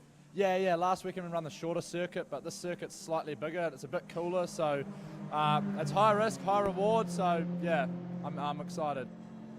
For you, returning to the Bend, as you say, you were here last year and had good results here as well. Yeah, we did have some solid results, and I feel this year we've actually come back a lot stronger. We developed the car a lot at the end of last year and even the start of this year, and we've made some big progress. You know, it's a lot of changes you can make to these cars, so I think we've taken a big step forward, and I think this weekend we're pretty confident. And for you, I imagine it's all about the title defence, isn't it? Yeah, absolutely. Yeah, nothing. We don't want anything less than first, which I think is a good goal, to be honest. You know, everybody always wants to win, but we're definitely hungry, and I think we can do that. How does this compare to the Porsche that you were driving last weekend, Clay? It's obviously different. It's a little bit easier because you've got traction control and ABS, where the Porsche is just, it doesn't have anything, and it's a lot quicker in a straight line, which is a bit more challenging, but overall it's a cool car to drive, and I'm learning a lot, yeah. And back to you, Marco. How does this series, obviously you were in it last year fighting, how does it compare to last year? It seems like the level's gone up another notch. Yeah, no, I think it definitely has gone up another notch. You know, there's quite a few pros now, which is nice to see, and it's good for us. You know, it keeps pushing us because it just makes us not want to rest on our laurels and keep hungry. It wasn't easy in Sepang. You know, we weren't smoking everybody, that's for sure. So it's good. It's a really competitive series, and there's some really quick drivers to keep us honest. Awesome. Thanks very much, guys, and best of luck for the weekend. Thank you very much. Here with the poles sit Clay Osborne. That was a mega performance in qualifying. Yeah, thank you. Massive thank you to the team for having the car hooked up. It was really good. A few little mistakes though, which I'm going to work on for this race. But other than that, I was really happy with it. And yeah, good job to the team. You prefer starting or watching? I don't mind either. Starting's pretty cool. Just got to make sure that I get a good start, get off the line well, and push and make sure the cars are right for Marco. Go well. Thank you very much. And while we've got on Marco Giltrap just here, walking behind you, sorry mate, we asked the question before, do you prefer watching from the sidelines or starting the race? But there's a mega performance from both of you in qualifying to stick it on pole. Yeah, thank you. No, it was a really, really good result for the team. Do I prefer starting, or I think I prefer starting. I can do what I want. You know, when you're watching from the sidelines, I find I get more nervous. You don't know what's going to happen. It's unpredictable. But no, I've got full faith in Clay to get it off the line well and do a good job in the opening stint. Do you feel like you're getting a hang of the pit stop sequence? You've obviously had a lot of practice so far this year. Are you feeling comfortable with that?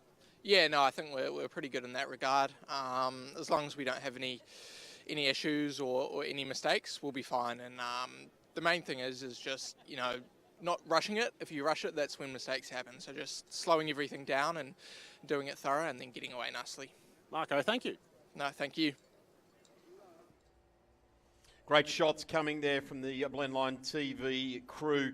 Interesting, we touched on there the defending champion in Marco Giltrap. Won race number 1 last year with Chris Vanderdrift. Changwoo Lee and John Kwan got second, and the D1 racing team of Oscar Lee and Dan Wells made their way onto third place there as well. Dan is in third on the grid for the start of this one. So looks like everyone's chasing the same result as they went last year, and one go even a bit further as well.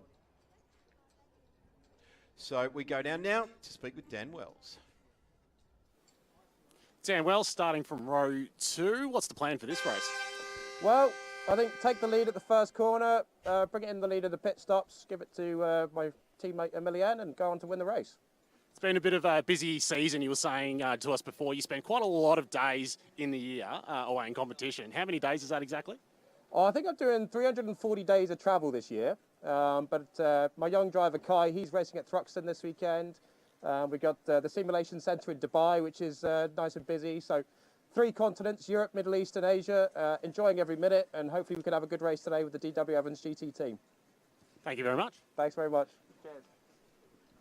Fantastic to hear from Dan Wells. He's certainly one of those rock stars that we like to enjoy the presence of here at Shell V-Power Motorsport Park when the Super Trofeo crew comes into town. Dan, that lovely looking raging bull, the Huracan on the safety car there as well, and looks great. Thumbs up from the Lamborghini Auckland crew there. The door down, or door closed there on the 84 machine. Looking forward to the start of this particular race. The crew's clearing the grid. Unlike Sepang a couple of weeks ago, it's not even topping 20 degrees here. In fact, we're in the low teens. So we leave that tropical Asian atmosphere for this South Australian atmosphere as we go down with John Paul Drake on the grid. JP Drake, you're probably the busiest man here this weekend. Yeah, it's been a pretty busy week.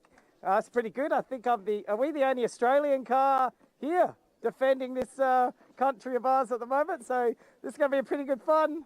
We've actually qualified pretty well, so I'm very happy actually. Do you think the helmet art is impressing all the visitors this weekend? What was that? Sorry, the helmet art. Yeah. Normally the suit as well, but the Lamborghini rules have different rules on what suits you can wear, so I'm happy to oblige. Very happy to have you here. Go well. Thanks, I hope for a clean start. Super busy, JP. He's running in the Australian prototypes in his Wolf Mistral F1. He's also racing in the Australian F4 Championship and the Lamborghini. Let's have a look at the layout here at the Shell V-Power Motorsport Park, The Bend in South Australia. Absolutely. A long circuit, this one, just a few Ks from the heart of Tailem Bend town. 18 turns, all of them unique in their own way. Real diverse range of corners. Starts though with the incredibly long 1 kilometre straight that blasts down into the very wide turn number 1. You can go side by side around here. We saw there last year a couple of incidents, and we saw one in qualifying earlier on today as well. But they blast down the back section into turn number 6. Another great overtaking opportunity, as we can see on the right-hand side of the screen, down into the hairpin.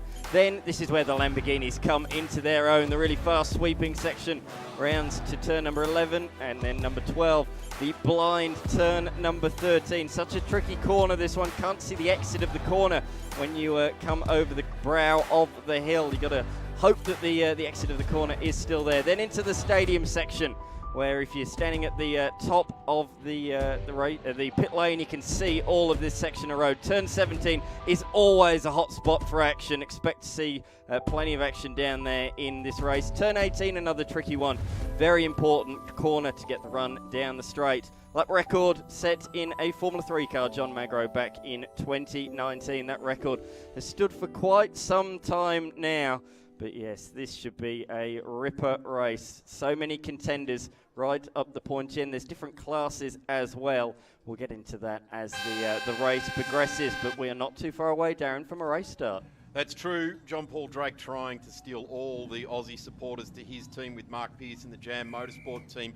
There is another Australian team down there in car number 93. It's Adrian Dietz. And this weekend, Antonio D'Alberto. Tony D'Alberto, to the rest of us, we know him very, very well. Troubles for that car, Dan. Last night we had a good chat. They basically, from behind the driver's shoulders, was removed. A new engine was installed in that car. They had very, very small amount of running. Adrian Dietz, in fact, did the qualifying and did a terrific job to bring that car into 15th place. Very, very limited running. And in fact, Tony D'Alberto, with all of his vast experience, is going to have his hands full. Let's have a look how they'll line up. It'll be Clay Osborne in the 84 car, sharing with Marco Giltrap right alongside as car number 32. In position number 2, Charles Leong for Mickey Koyam, SJM Iron Links, Theodore Racing in position number 2. Beyond that, as we saw, we spoke to Dan Wells from Third Watch. For him, he'll be one to watch, as will Andre Couto in the number 88 Madness Racing Team Machine. Number 63 there, Brian Lee, the Q, the SQDA Group Motorsport outfit, and we have the number 8, Jasman Jafar, Selim Rafik Arrow Racing outfit. Had a very quick chat down there with Jasman Jafar before racing today. Stephen Hong, the He Exing Madness Racing team there as well, out of position 7 in car number 77. The number 56, Nicholas Galati, Thomas Lee, DW Evans, GT Racing. The fifth row of the grid will have Gavin Huang starting out of the Arrows Racing number 11, and then alongside will be John Paul Drake within the top half of the field. Brilliant performance from the local South Australian driver. Beyond that, we have Kat, as she likes to be known, in car number 9. So she'll be coming out of position number 11 alongside Brun Cha Owen. Position number 13, Johnson Chuang for Arrows Racing. Harry O in the Hazik O HZO Fortis by Absolute Racing. Adrian Dietz with Tony D'Alberto and D1 Racing Team. Looking forward to seeing how those guys can fight back. Even more interesting to see if Tony D'Alberto can actually get some laps in the car live in race trim. So going to be interesting to see if some Aussies can start to feature in the Lamborghini Asia race number 1 here at round number 2. Off 16 will be the number 95 in the race there. So the number 95 is Weiju Zi. And we go to position number 7, Super Chai, as he likes to be known, Siam Gas Corsa. Over to the Iron Links racer of Kumar Prabhakaran and Lu Hoen out of position number 19 with Song Jane Ju, the second driver there. Cars behind, as I said before, that magnificent looking Lamborghini car out in front, the safety car. And if you are here at the track, and I thoroughly recommend if you're anywhere locally in Australia, get on a plane, jet into Adelaide, drive out to the track here and have a look at this, because there's equal amount of Lamborghinis parked behind the garages that you can wander around and dream and have a look at. the Raging Bull with a massive presence here at Shell V-Power Motorsport Park this weekend. It's a great atmosphere around the venue. Everyone is interested in these machines, whatever category they're in. They're along the fence line up on top of the welcome centre, watching the action. They really do draw a crowd to the Lamborghinis. And as you say, in between support category sessions, the amount of fans that are down there in what really is a Lamborghini display down there with Murcielagos, Aventadors. Look at the amount of people up at the top of the welcome centre. I noticed some of those guys there, the Victorian 944 racing group up there. They're getting a good look out over the field as well. 4 classes making it up: the Pro class, the Pro-Am class, Am class, and Lamborghini Cup here this weekend. Super Chai in the mix there in the Lamborghini class as well. And then, of course, the all-important teams championship, Absolute Racing, with their 2 wins out of Sepang, taking the lead in that title. We are set for a race start. Safety car in, and we're in the stands, hands of the starter, as we get round number 2 of the Lamborghini Super Trofeo Australia underway. Have a look at the Raging Bulls. They charge down there, 3 wide. Who's going to jump into the lead there? Right across the front of the field there, in the middle of the pack, and a clip up the back there for the number 32. Not a nice way to start there. The SJM Iron Links Theodore Racing, Charles Ho Chi, got a bit of a whack, and ensuing, as it says on the side of the car, madness has prevailed here. The 84 gets away after leading the field down into the start there, which is Marco Giltrap and Clay Osborne. That's Clay Osborne at the wheel, and a wheel destroyed off the side of the 78 there. Sudelik Butcheron, the 2018 first amateur driver in the Lamborghini Super Trofeo Asia Series, and the 63 car regaining there as well. So that was a horrible start for the 63. There's liquid coming out of this machine. There was certainly some fluid anyway around the hairpin coming out from the right-hand side of the car. Not sure if that's all, or I think it might be just water from contact. Of course, don't want to damage the radiators in these machines, so that might be what's done, but this car is not going anywhere. The right rear has been well and truly plucked out of where it should be, and that is going absolutely nowhere for the remainder of this race, and we have just gone safety car. Sudelik Butcheron now being ushered into the medical car there. Car will be recovered, and as we saw, absolute madness and mayhem at turn number 1. That's what can happen here. It is such a wide, with the track map, Dan, as you pointed out, it is very wide into turn 1, so it gives anyone with any modicum of bravery the opportunity to do that dive bomb down there, and I think that's what we saw happen. The 65, the driver's lap entry now, the DW Evans car, Dan Wells and Emilian Carday, they're on track at the moment, just trying to pick up where they've dropped down to. They may remain in P4 under the safety car. Yeah, what a fascinating start that is. I'm interested to know if the Clay Osborne car, the pole sitter, has any damage on the racetrack. He was hit by the number 77 car, the Madness car, pretty hard. So he has come into the lane, actually, as I say it. So there might be damage to the championship leaders machine, as we say.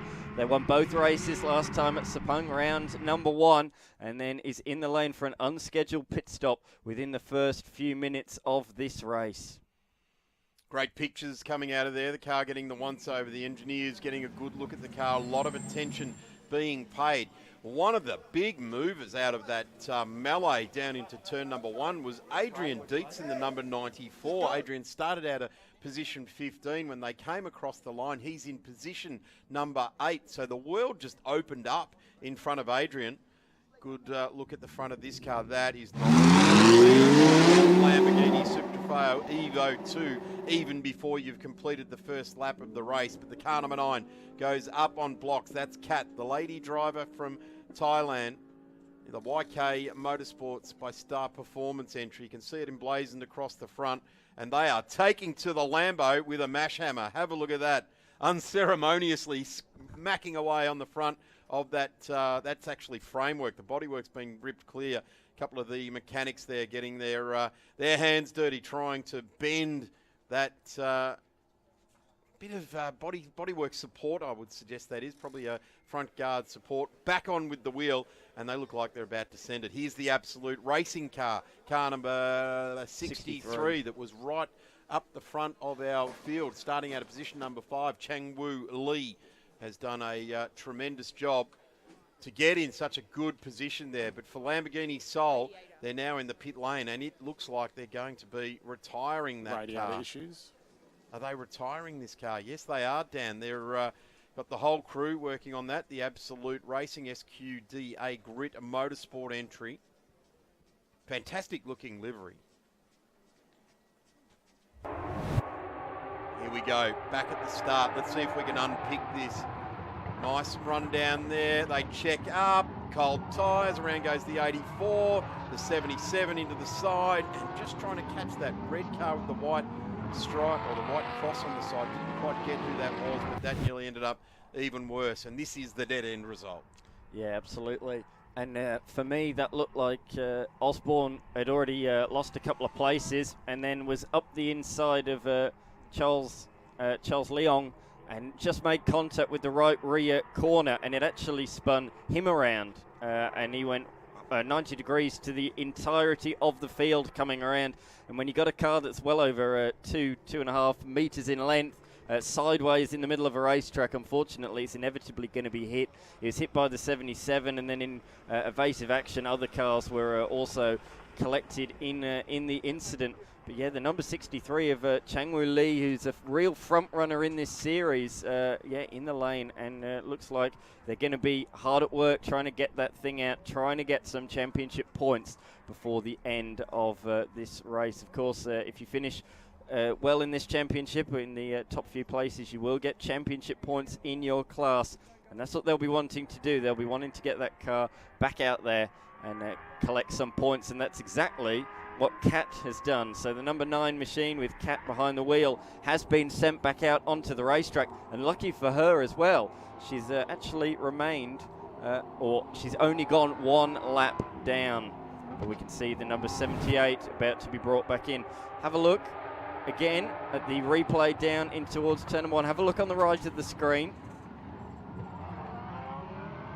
Yeah, it's the SQDA racing outfit car that got into trouble there. I think that was Changwoo Lee in the 63 that went into the back of the car in front, and that was pretty much where the damage bills started to add up. As we've got the car loaded up now, that's the 78 of Sutlik Butcheron, an experienced racer. As I said, in 2018 was first in the AM class for the Lamborghini Super Trofeo Asia Series. We get a good shot there at the back of the 84, just recovering onto the back of the safety car train. And that's Marco Giltrap, who, great that the pole sitter has managed to join on the back of the field. And for us watching the pole car, which was the fastest car by quite a margin in qualifying with a 148.2, the next nearest car was half a second away, which was Li Hong Chio in his Lambo, and we're going to watch that car, I would suggest, albeit we don't know if there's any geometry damage or anything like that on the Giltrap Clay Osborne entry. So let's watch and see if the 84 car that started on pole will now be starting out of 16th place with only 2 laps scored in this race. Of course, one now wild and free, and now one under safety car. I would suggest we must be poised, ready to go. Yeah, I don't think we'll be too far away now. It is on the tilt tray, and it's being towed away as we speak, so we can't be too far away. If you look on the left-hand side of your screens, there's the repaired machine with Kat behind the wheel. So it does look a little bit wounded, but she's out there. She's only a lap down. And that's going to be good news. In fact, she's on the lead lap, Darren. That's quite remarkable that they've been able to do that and keep it on the lead lap. So she'll catch up to this train, and she'll be right in contention. But, of course, there's no doubt in the aero section, Sector 2, it is going to be a bit lacking in the downforce side of things. Let's see if she can get onto the back of Clay Osborne and charge their way through the field. That would be your strategy. You would like to think come through as a unit of 2. As you can do it. That is if they can. That is if they can. They may not be able to respond to the same pace that they had in qualifying. What this does do is it gives the Hankook tyres just a little couple of more laps of resting. So at the end of this race, they'll have a strong set of tyres left underneath the car, because let's face it, they'll have cooled off substantially. They'll have had a heat cycle go through them, and some of them will have had some little scuffs on them as they locked up. And car number 65 absolutely nails it and jumps away nice and early there. Dan Wells gets himself an immediate advantage across the line there and streaks away from the field. A pro driver knowing exactly when he can go, and does that. Again, looking to the inside. Roger Dubois plastered across all of their windscreens as they go down into turn number 1 that time there. The Arrows racing car of Gavin Huang gets into P2, and they all very gingerly, Dan, just making their way around now, aren't they? No one wants to get any more damage. Charles Leung had a bit of a look up the inside there, and it allowed Andre Couto to close right in behind in the gold and black number 88. Brilliant looking livery, and it's performing brilliantly on the racetrack on this restart. He's the man on the attack. He's gapped those cars behind, but look at that margin. 2 seconds in the first sector alone. Daniel Wells has absolutely timed the restart to perfection, and then performed a remarkable first sector to pull 2 seconds clear of this trio out there on the course. So it's the number 11 of Gavin Huang, then it's Charles Leong and Andre Couto. 2 to 4. Andre Couto doing a brilliant job in the Madness Racing outfit there as well. And we've got someone off just at the back of shop there, gathers it all back up. But boy, when you get it wrong, when these things break loose, it ends in tears. So many aero trims and tabs on these Super Trofeo cars. Slightly different, ever so subtly different to the GT3 brother, which we saw racing at this particular circuit in the Australian Championship last weekend. But certainly these cars in a straight line are faster than their GT3 brothers. Down the inside now, is that John Paul Drake coming through in the number 3? Yes, it is, sharing the car with Mark Pearce here this weekend for Jam Motorsport, the local team from the Bend Motorsport Park.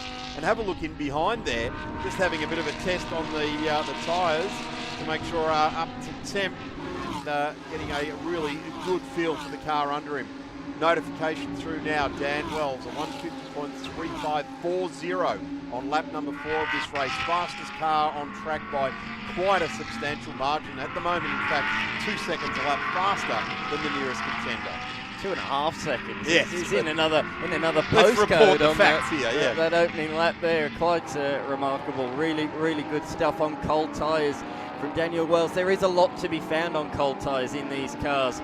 Once the tyres are up to temperature, there's not quite so much time to be found, but on cold tyres, there's a real disparity in the field. And here comes Osborne making another place up the inside now of Harry O. So that puts him up into position number 10. So inside the top 10, that's about 6 or 7 places, isn't it, in about 5 kilometres. Have a look at Clay Osborne now. He's got iterations for the number 77 as well. The Madness Racing of Stephen Hong. And this is under massive pressure. The number 77 has got the blowtorch all over the back, even though he's shooting his own flames out the exhaust pipe. He is responding in kind out there at the moment. The Kiwi racer on the flashes there, trying every trick under the sun there to try and get through. Clay Osborne off the front row of the grid, went to the back of the grid after the melee into turn 1, and the corner was opened up there by Stephen just ever so slightly. Runs wide, pulls across there. He's got the lead in this battle.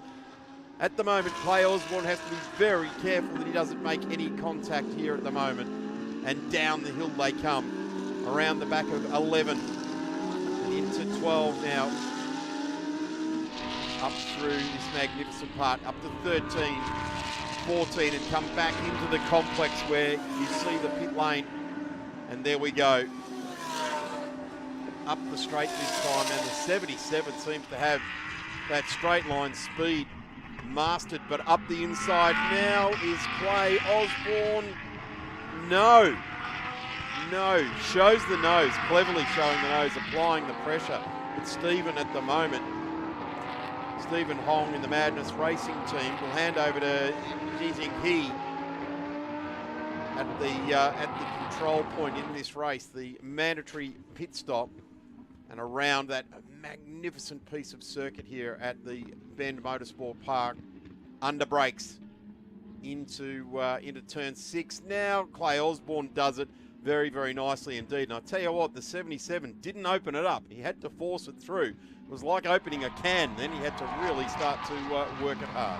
Young kid's good under brakes, isn't he? Ultra brave, ultra committed, and made that look easy. We can assure you it certainly isn't, but that was a really nice pass from the number 84 driver. This is a good battle on the racetrack at the moment. Good move up the inside. That's the number 88 taking Huang, so that's a change for second position. The number 88 taking the place. Gavin Huang sharing with Johnny Cicotto, who did a terrific job here at this race last year. Was very, very impressive with Johnny Cicotto. Another move there up the inside. I think they're both going to run wide, and this opens the door for Jafar. Very experienced driver in his own right. Raced at Le Mans. He's raced for 888 in Blancpain GT Asia in the past as well. He's tested here, but he was saying to me he's never actually raced here. Off in the dirt in the background, they're running very, very wide. Some really violent moves being placed here. Cars zigging left, zagging right, and bottling up there. The 32 running wide. The 8 and the 11 go through. So Selim Rafiq goes through. And the 11 coming through is Gavin Huang at the moment at the wheel of that car. And they just made a short back and sides of that one. Car in front now under danger from the 32 starting to charge. And we are starting to work right up onto Andre Couto, and Dan Wells has well and truly gone out in the front of this field now. Jasmine Jafar, as we say, in that yellow machine. There it is, blasting down the past shot, up to third on debut in the series. So he's really taken to this Super Trofeo racing very, very quickly, and already inside the top 3. That shows the class driver that he is. Jafar at the wheel there. Sorry, I called it a couple of minutes ago as Rafiq at the wheel, but it is definitely Jafar. And cars coming through now. They've completed 16 and a half minutes in this. 6 laps completed. We probably would have thought 8 by now, but that first stanza, turn 1, and then the second and third laps being conducted under the safety car. And now we are up to full race pace. The Hancooks delivering their maximum grip, coming into the operating window very, very quickly indeed.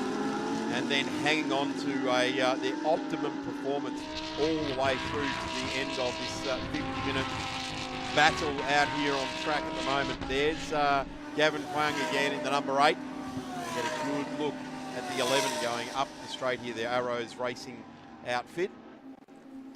And there is the 78, and that is being was recovered. Crash damage there to the Sudulik Butcheron car out of Thailand, and a guy we enjoyed watching last year in this race as well. He came 7th in the True Visions Motorsports outfit, Sudulik Butcheron. Sadly, a retiree in this one. Car 3 going through. That's John Paul Drake at the wheel of the Jam Motorsport entry. He's sharing with Mark Pierce here this weekend. They're in the Lamborghini Cup division, being that they're an interloper, really, a local interloper in the round here in Australia. And it's good to see some Aussies throwing their skills at this international formula. I think he's actually coming under pressure from Hong, and he is in fact going to lose the place. So the local South Aussie falls back to position number 10. Nice move from Hong, really nicely done up the inside into turn number 6. On the left-hand side, you're just talking about the different classes. So the orange class, that is for the pro combinations. The yellow-coloured boxes, that is the Pro-Am class.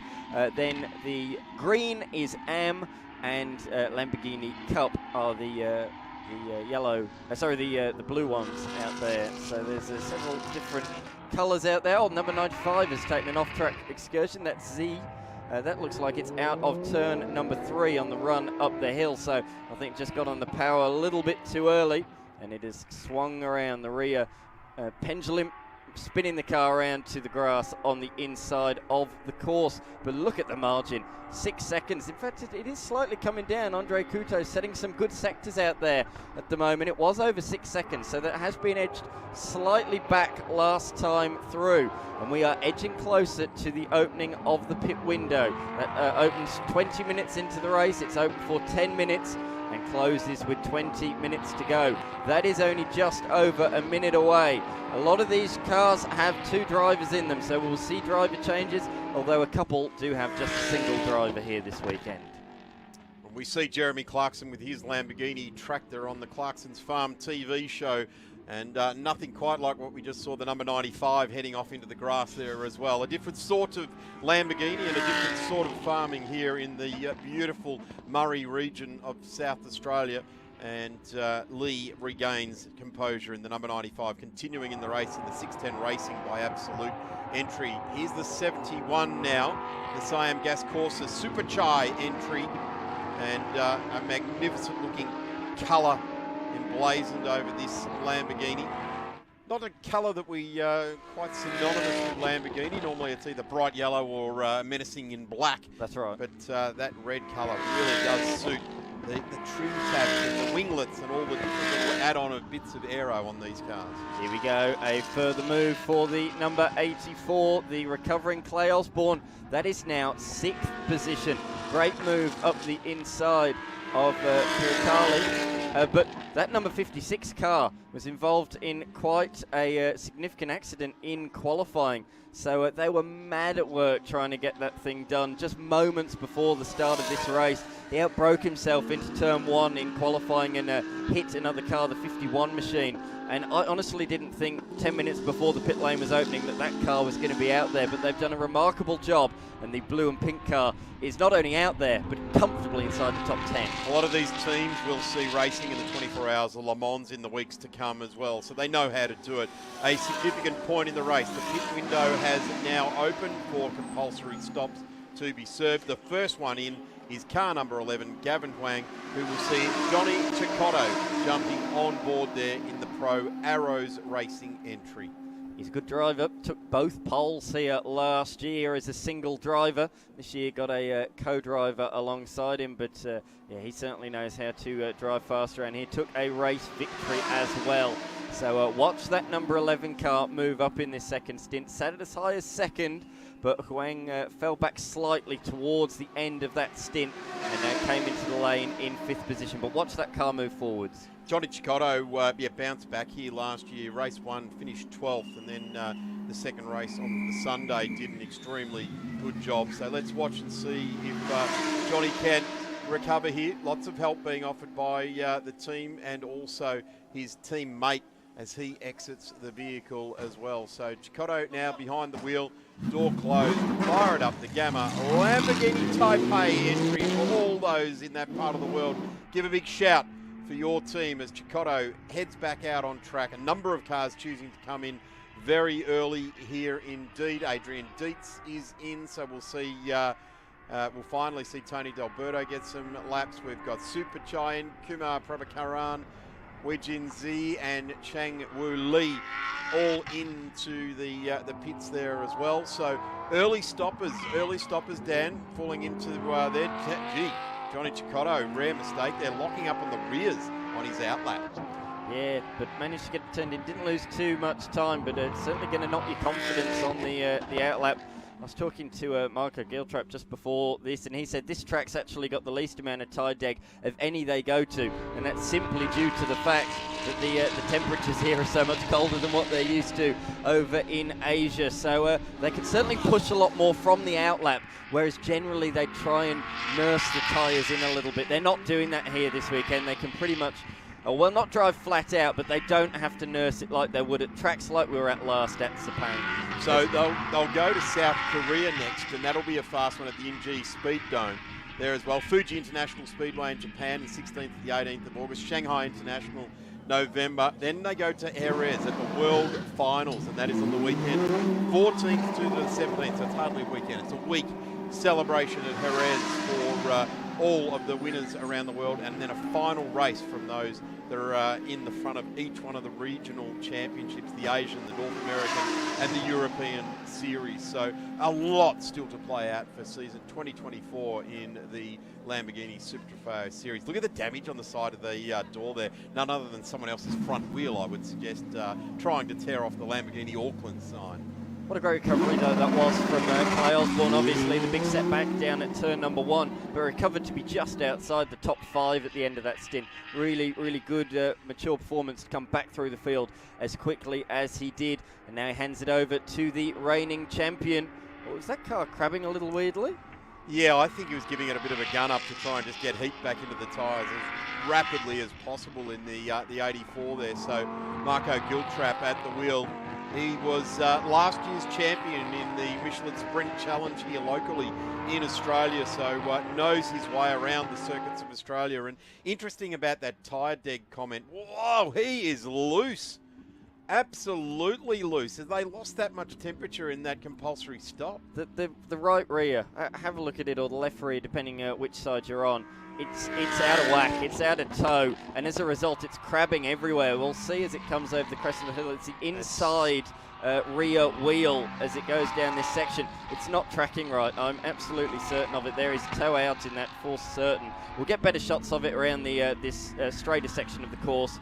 But yeah, that's why it was wiggling around. It's just not tracking right, it's crabbing. So it was involved in that melee at the start, or the battle at the start here. Yeah, that's a bit of an optical illusion, I think, there. But the car's not right.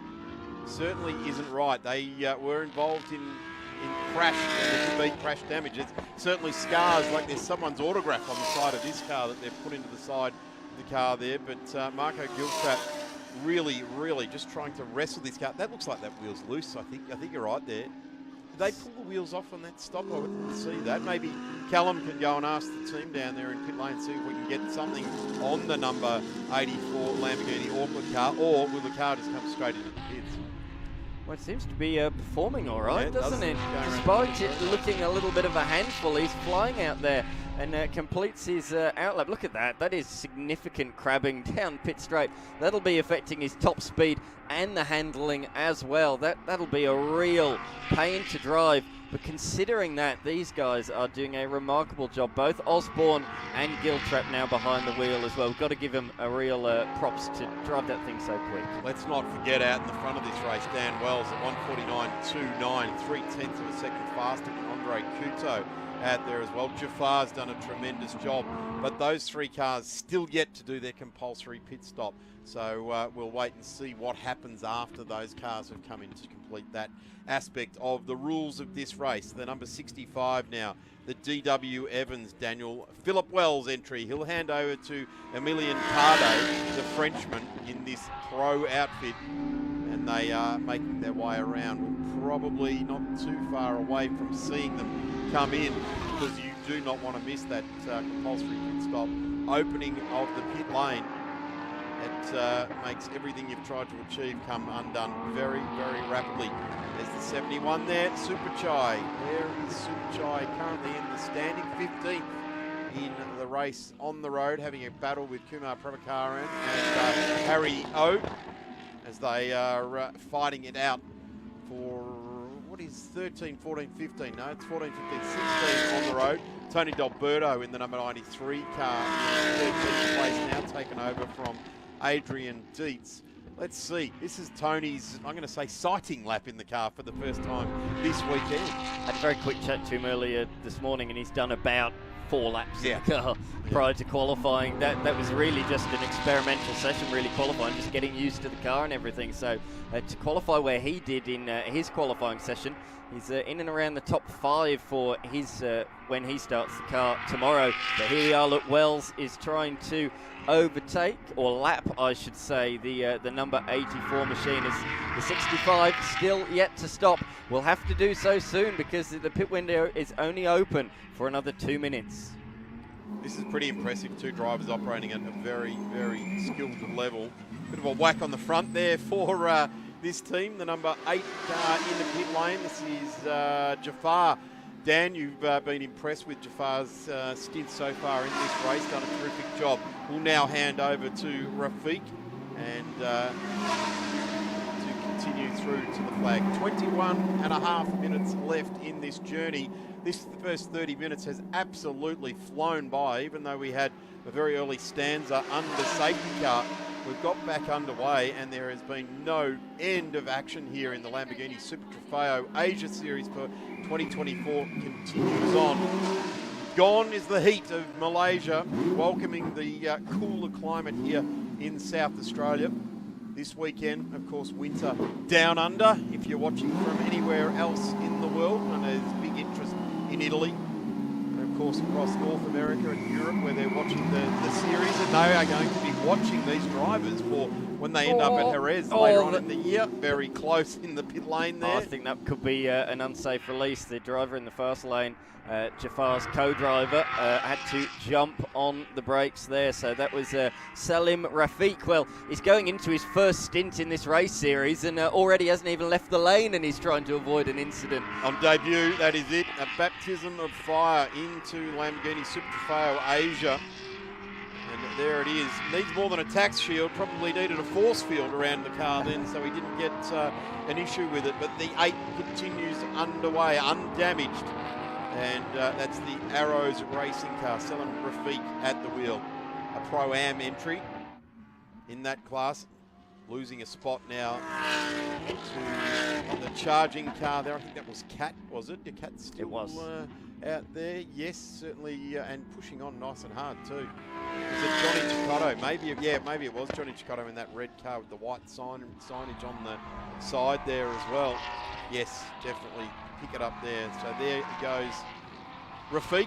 The 11 and the 51, identical liveries, both part of the Arrow Racing team, so that's where we've got slightly muddled there. But yes, it was indeed the second option of the 2 that we went for that made the move there. And the pit window has closed, and our race leader has been in for a minute. As long as you are in the lane when the pit lane closes, you're all right. So Dan Wells won't be getting a penalty for it, but he is the last car, and he's just taking off now, actually. Roars down the pit lane, and we expect him to be emerging back out in the lane. Well, his co-driver will be emerging back out in the race lead. Emilian Cardo at the wheel now. A spin there for the 95, and my count says that's the 3rd spin for that car. So obviously issues going on there that need to be attended. The car looping at a moment's notice on the driver cannot be a great fun weekend if your car is going to go around on you like that at every given opportunity. Here is 65 car, our race leader, Emilian Carde at the wheel now. Dan Wells set a fastest lap of 1:29.29 on lap 11, actually completed 14 laps. So let's see how Carde can go in his stint to the end now. 18.5 minutes left in this journey. And the very wide open spaces, beautiful scenery of South Australia in the background there. That's how our country rolls on and on over the hills and far away, essentially. The number 93 coming onto the straight now. And this is Tony D'Alberto, the Australian. Go back and have a look here at the green number 33. And that is not what you want to... No contact with anything, just a very ginger slide. And the director doing the right thing and just showing everyone that mistake. So a big slide there for the 33. That would not have been enjoyable. It was a huge moment, and about to go a lap down now. Great heads-up driving, sees Emilian Carde coming through and moves out the way, but I think a new pair of underpants might be in order there for Kumar Prabhakaran. That was a real hairy moment. You don't want to lose the car there, and just a couple of centimetres from the wall. Or do you just want to shake it off like Taylor Swift and get on with the race in front of you? We go down to the pit lane with Callum Bradigan, who's got Dan Wells. Thank you, boys. Here with the race leader. That was an amazing opening stint, handing over to your teammate, Emilian. How was that? Yeah, well, thankfully it went just as I said at the top of the show. Really, really lucky. Had a good start. Got into the lead, of course. I think there was a bit of carnage behind. Kutu had a really good start on the left, but managed to get in front of Charles, and then from then, of course, safety car made it a little bit more difficult. But the car, got to thank the DW Evans GT team, Matt Harvey, the engineer, Lamborghini Osaka, Lamborghini Kobe, and Prosperity Investment Management. Everyone's done such an amazing job running 2 cars here this weekend. Only our 2nd event, and let's hope Emilian can bring it home. Catch your breath. Yeah, thanks, man. Thanks, Callum. Thanks, Dan Wells. He's a good chat, Dan Wells. He never fobs off the media. Always stops and has a chat. I managed to catch him at a bit of an awkward time this morning, and he was getting into the car to do qualifying. Gave me the best 30 seconds of his day, and caught up with him after last year as well, where I met him for the first time. But very strong driver, a very safe pair of hands, and a very fast pair of hands as well. His ability to dance on the pedals and apply the steering wheel is nearly second to none in this type of racing. But it's great to have him here in our country here this weekend. Let's have a quick look at the entire leaderboard, Dan. There, our race leader, car number 65, just handed over from Dan Wells, who we've just spoken to, Emilian Carde. We go back to Johnny Cicotto in car number 11, who's the pro driver there as well, into position number 2. Mickey Koyo, this is a good one actually, with Mickey Koyo coming through into P3 at the moment. Car number 32, that was with Charles Long coming through in the first sector there as well. Marco Giltrap into P4. Oh yeah, you spoke about that 32 combination. Charles Leong, the only Macau driver to ever win the Macau Grand Prix, so he's a very experienced racer, very He'd fast be a rock racer. star in Macau, wouldn't he? Oh, absolutely. You get off the plane there and there'd be a car waiting. Absolutely, and Miki herself is a phenomenal driver as well, raced in the Japanese Formula 4 Championship, and she herself has raced in Macau, and this year she's doing Super GT as well as doing this, and what a high quality series that is, of course, in Japan.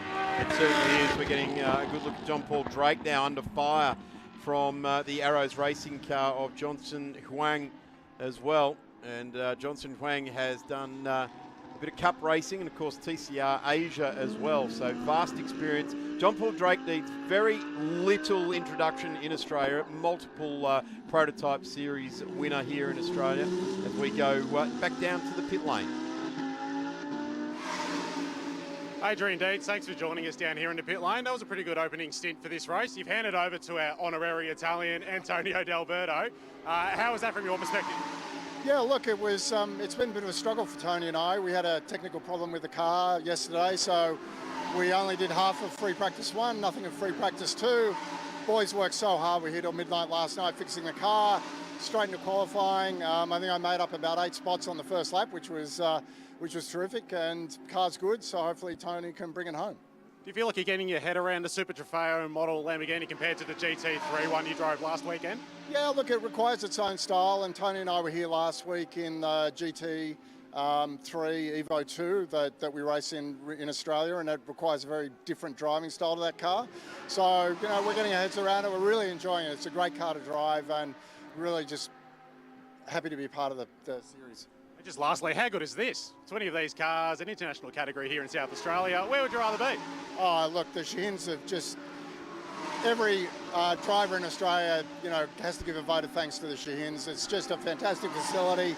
To get 20 Lamborghinis, they sound amazing. It's an amazing spectacle. It's great to have everyone come down. Thank you, Adrian. Thanks. Cheers.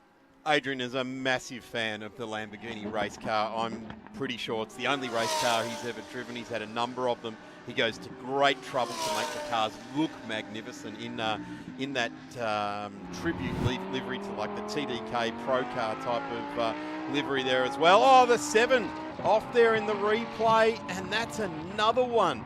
Dan McCarthy, I think, what did you say? Reaching for a new set of strides after that one, because let me tell you, rejoining, going off down one of the GT part of the racetrack, which is another layout there, but the number 7 rejoins and continues. I don't know if you spied there, Darren. He was on the outside because the leader was coming through and lapping him. So he's stepped out onto the marbles, onto the dirty stuff on what is effectively a one-line groove around that section of the course, and has lost the rear end. I tell you what, Emilian Carde, pretty lucky, because that car could have speared back onto the racetrack and hit him. So yeah, really pretty lucky to get away with that one down there on the back section of the course, and it just shows, doesn't it? It's never over until it's over. Yeah, certainly. I'll just go back to that point with Adrian Dietz. He's been a very, very big supporter of the Lamborghini product for a decade now, and really should be congratulated. Within the local series domestically in Australia, often he's been the only Lamborghini over an entire season being represented, and he needs to be congratulated for his loyalty to the brand in that respect. But I think he's really enjoying this Super Trofeo stuff. I wouldn't be surprised if we see him in another round soon. As we see them head into the hairpin turn number 6, very deceiving corner, that one. It sort of falls away from you. You can't see the apex until you're basically on it in another one, running wide there. Geez, it really kicked out once again. That was the number 56 machine of Thomas Yu Lee. And that was the one, as I said earlier, that was damaged in qualifying and just running a little bit wide on the groove of turns number 8 and 9. And clearly there's a lot of marbles out wide there, because that's the second tail happy moment that we have seen there. But look at this recovery from Kat. She's performing very nicely, although, sorry, she's handed over now to her co-driver. But up to position number 11 now. Great recovery drive. Certainly is. Kat's handed over to Kathorn Kubarakawat, and doing a very, very good job there, fighting back after obvious jet damage earlier on in this race. Mark Pearce is now in behind the wheel of car number 3, and just getting a bit of a look now through the field here. Jonathan Cicotto out there as well, and this car did its fastest lap on lap number 13, and just seeing this car pressing on nicely, not doing anything flashy, just bringing the car through to the finish. This is Mika Koyama, one further back in position at number 3, and we can see on the longer shot there, 1.7 seconds away from each other between Mickey and Jonathan in 2 and 3. And there's the number 11 car, Jonathan Cicotto, and getting the power down. Wow, and ranging right back into appearance. There's the 32. Oh, the 7 around again. 1 lap ago was Hao-Ween Lu's spin, the driver from China. That's on the inside of the shorter version that the Speed Series is using here last weekend. So that's happened on the exit of turn number 14, on the run to turn number 15. That's a very strange place to go off. So all by himself, understeers out wide, and is it going to hit the grill trap car? No, the championship leader just about avoids. Brilliant evasive action taken by the 84 machine. Cat-like reflexes to stay away. Oh no, there was a bit of damage. That's a shame. It must have been the slightest of slight touches, but it's just pushed the guard onto the tyre. Into the lane. That's a real shame there for this car. Oh, it will go very fastly to work here. We've been watching this car. Looked like it was having difficulties anyway. Adding to it now, the crew giving a very, very subtle signal to stop right here. And Callum Brannigan running down to just see what's going on here. And the car going up. We know what's going on. The bodywork's gone into the car. Innocent bystander for car number 7 for its second spin in under 2 laps there as well. So massive evasive action. Signals to the driver to give it a bit of right-hand lock so we can get our hands under there and try and pull the bodywork off. I'll tell you what, Dan, if you had your Lamborghini come into the local garage and they started tearing away at the front of it like that, you'd be fairly upset, wouldn't you? But this is racing. This is what happens. It doesn't matter if you're running around in a go-go mobile or you're running around in a Lamborghini Super Trofeo. You want to get back in the race, you've got to make the thing safe so that you can't do it. Get a bigger hammer, that'll work, and that's what they do to get that guard away from that racing Hankook tyre. They've recovered up to 4th position, but this is absolutely murdering them, this unscheduled pit stop with less than 10 minutes to go. And there it is, the 100-mile-an-hour race tape that might have to go on as well. They might want to calibrate that torque wrench when they do the wheels up later on, because that was just being used as a pry bar, a high-precision instrument getting it used there. But certainly this is feverish. They're all looking to the team leader there. He looks like he's sporting a broken arm there, his arm in a sling. And they want to get this car back on the ground and out on track. Wave it through. So it's got damage on the right rear, and now it's got damage on the left front. So it's it'll all even up. It'll all even up out there on track. We're about to find out, aren't we? 56. This is the Thomas Yu Lee machine. That's on the backside of the course, turns number 9 and 10. That couldn't be in a more precarious position if he tried. Horrible position, and having a barbecue out the back at the moment, trying to get the fire lit. It looked like it's lit then, a big burst of flame out the back and underway then. We're actually hearing that the team manager of that car leaving the pit lane, the 84, said, "Send it, go, go, go, get it back in the race." So there's a clear signal. I believe, Callum, you're down there in the lane with an update. Thank you, boys. Down here with Clay Osborne. These are not the circumstances we want to see. That's up and down race, into the pit lane twice. That's unfortunate. Yeah, at the start, unfortunately, there was an incident where we got spun out and then a bit of damage to the car. So Marco's done a great job to try and limp it where it is, but yeah, it's pretty damaged. So we're doing what we can. What sort of damage are you nursing? Just bent steering, basically. It's a little bit bent, and some corners it's good, some corners it's not. So it's about trying to manage that balance of the car. But I'm happy with how he's going, considering how bent the steering is. Big reset for tomorrow, mate. Thank you very much. They've rejoined in position number 16, but they are down a couple of laps.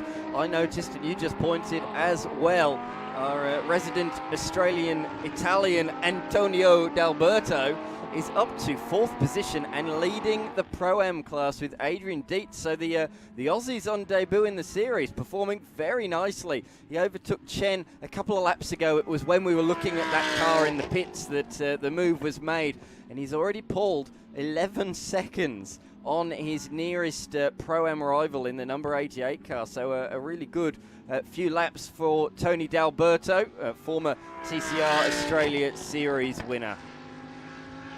Many laps in the local touring car scene here as well. A bit of a star joining the Team Penske Racing, continuing on with Shell V-Power Racing as well at DJR. So Tony D'Alberto, a long career, had his own race team, 2-car race team in the development series locally, touring in the local touring cars here in Australia. Very, very experienced and safe pair of hands to give a race car to. We're getting a look now at Harry Zaril in the number 5 car out there on track, currently sitting in position number 8. Maybe it's Harry O at the wheel at the moment.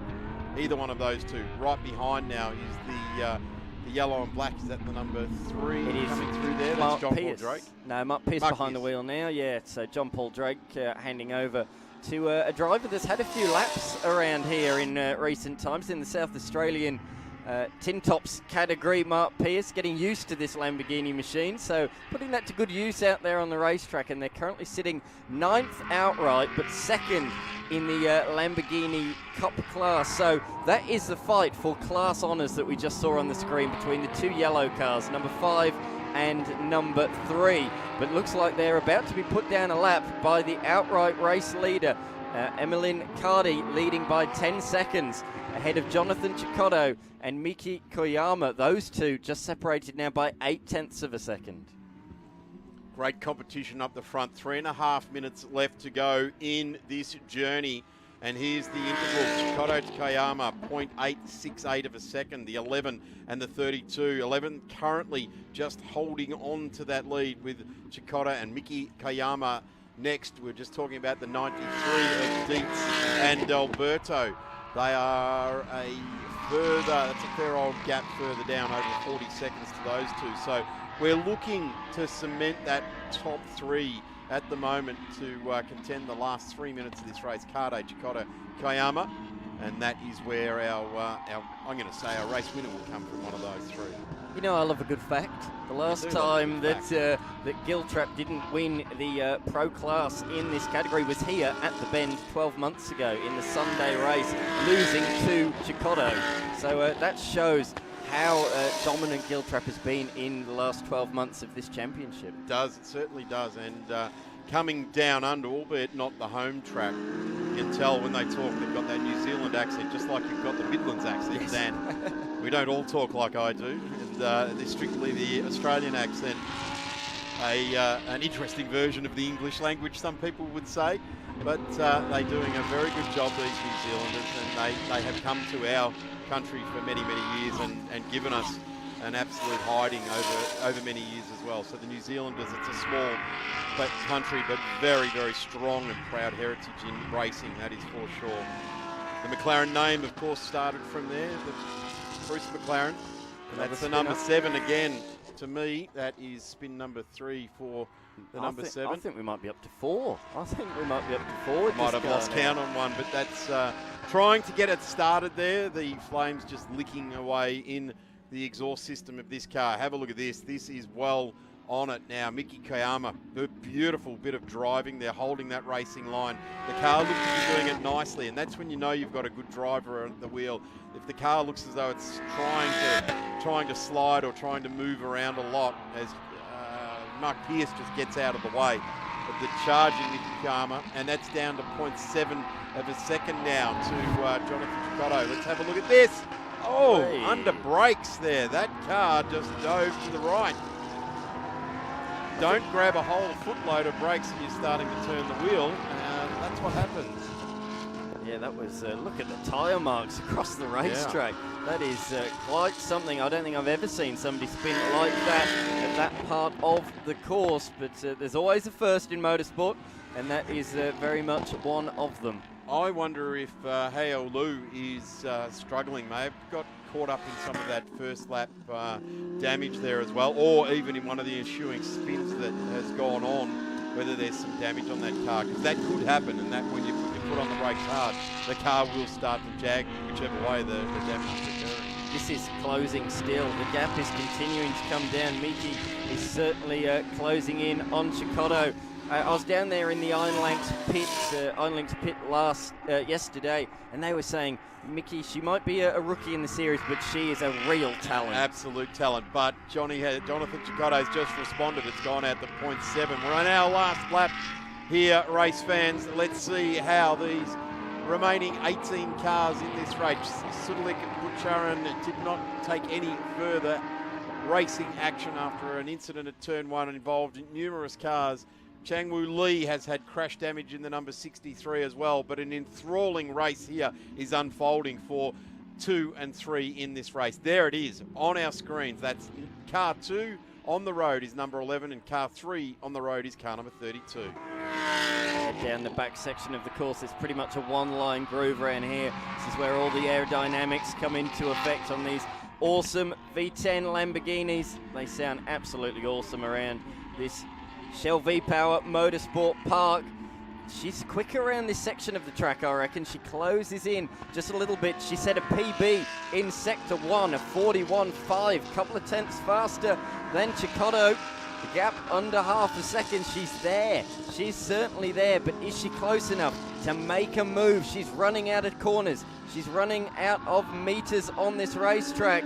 As we cut to the leader, Emmeline Cardy. It's been a real dominant display from the number 65 duo, Cardy and Dan Wells. Dan Wells put the car in the position in stint 1, and Emmeline Cardy's brought it home from there. Final quarter now being delivered on the car number 65. Dan Wells will be very happy up on the wall there as well. Points it to home, checkered flag being taken. Car number 65 gets the win. There's Dan Wells, very, very happy indeed, celebrating with the crew. Hugs abound with all of the crew there. Have a look at that smile. That's a work hard for result. Done a terrific job and parks it up there. Emmeline Cardy, a tremendous job as well. Getting to the line, Jonathan Chicotto in P2. So car number 11, the pro entry, gets into position number 2. Miki Koyama in the end, 0.327 of a second. The gap closing on that last lap, over half a second. Looking for great things for Miki Koyama into tomorrow's race. Tony D'Alberto is potentially the next finisher, because we're starting to see some of the back markers that have been lapped. Here comes the number 84 around as well. The Absolute Racing car of Clay Osborne and Marco Giltrap got caught up in someone else's spin, got some damage. They had some damage we suspected earlier on in the race there as well. And Tony D'Alberto comes home into P number 4, position 4 for the 94. And Adrian Dietz set that one up from a fantastic race start. He made up 8 spots on the opening lap of the race. Tony D'Alberto established himself in the car after getting no laps essentially, and he has come home in 4th place indeed. Harry O home in 8th, Mark Pierce 9th, Super Chai home in 10th. As the cars continue to come around, we're waiting for Fang Ping Shen to get to the line. Yes, the car number 88 gets through there as well. Fang Ping Sheng and Andre Kuda, who set up that nice result there as well. Cars still charging to the line. Car number 9, the wounded machine with Kat, and then handing over to Pukatawut. They finished not only 6th outright, but they won the AM class. So they repaired that car under safety car conditions. They got the car back out there on the lead lap, and they recovered to win the AM class. That's my drive of the race. I agree. I really do agree. Emilia Carde takes the race win in Pro. Pro-Am goes to Tony D'Alberto and Adrian Dietz. The AM, we've just discussed that. Lamborghini Cup goes to Harry O. In second place is John Paul Drake and Mark Pierce. And that is the class victories. Confirmation, well, not confirmation, provisional results at this point in time. The FIA and Motorsport Australia will adjudicate on those results before making them official. Dan Wells and Emilian Carde get the win there in car number 65. Position number 2 to car 11, Gavin Huang, John Chicotto. 3 is the 32, Charles Leong and Miki Koyama. Both did a tremendous job to bring home that car. The 93 of Adrian Dietz and Tony D'Alberto, albeit a minute behind. 4th is 4th. When you're starting the race right down the field there, just looking back, it was outside the top 10. In fact, it was 15th when those guys started. That is the mechanical marvel of the race. We go out to 11th, Thomas Leung, Nicholas Pirati. 12th is Li Shuing and Hai Wengjun. That's a good result there. They started down the field. Steve Hong, He Xiang, Salam Rafiq and Jazim Jafar. I don't think that's a good representation of the pace they actually had, Dan. I think they had more, if luck had have gone their way, they would have had more in that. There was a number of cars that got damage in that. Of course, Changwoo Lee in car number 63 got damage. Brian Lee, as he's known, he got damage, as did Sutlik Butcheron, crash damage from turn 1. Multiple spins from Jiling Lee in the 95. A big slide from Kumar Brabakaran in number 33. And we think about 3 very big spins from Harawan Liu, the Chinese racer there as well. So a really entertaining 50-minute race. In fact, I think the level has stepped up from last season's racing here at Shell V-Power Motorsport Park. In terms of the Lamborghini Cup, that went the way of Hazik O and Harry O. We saw that they were being hounded by Mark Pierce late on, but they held on to take the Lamborghini Cup class. Look at this.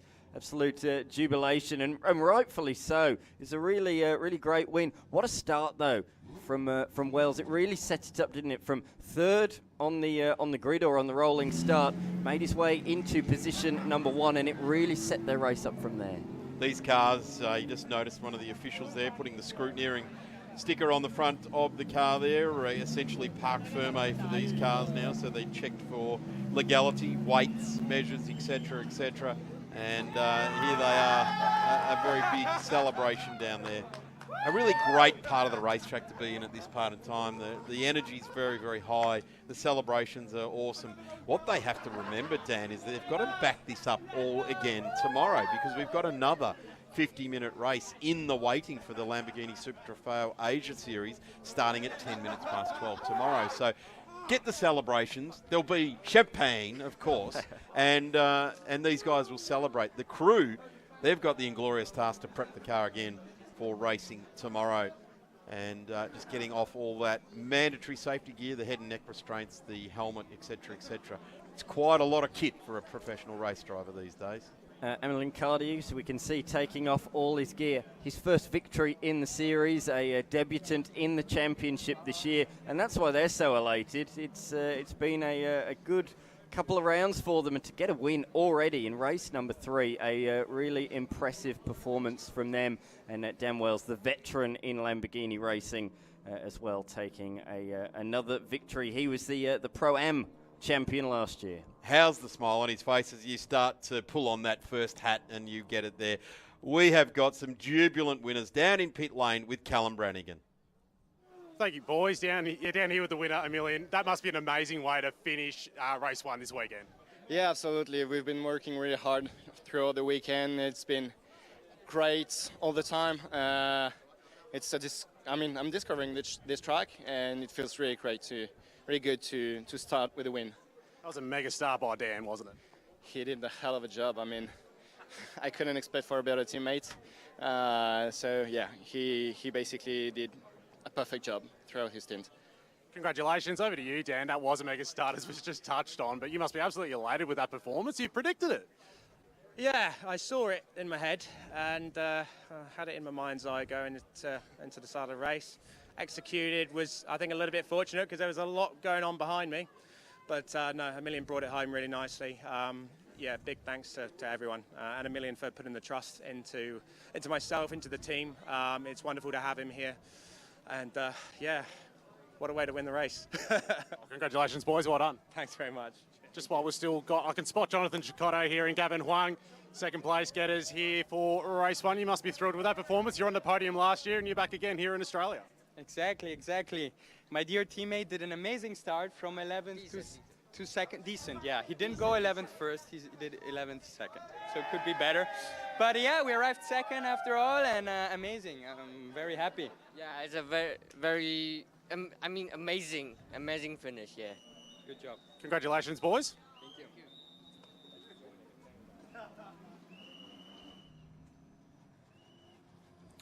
Yeah, those guys did an amazing job in that race.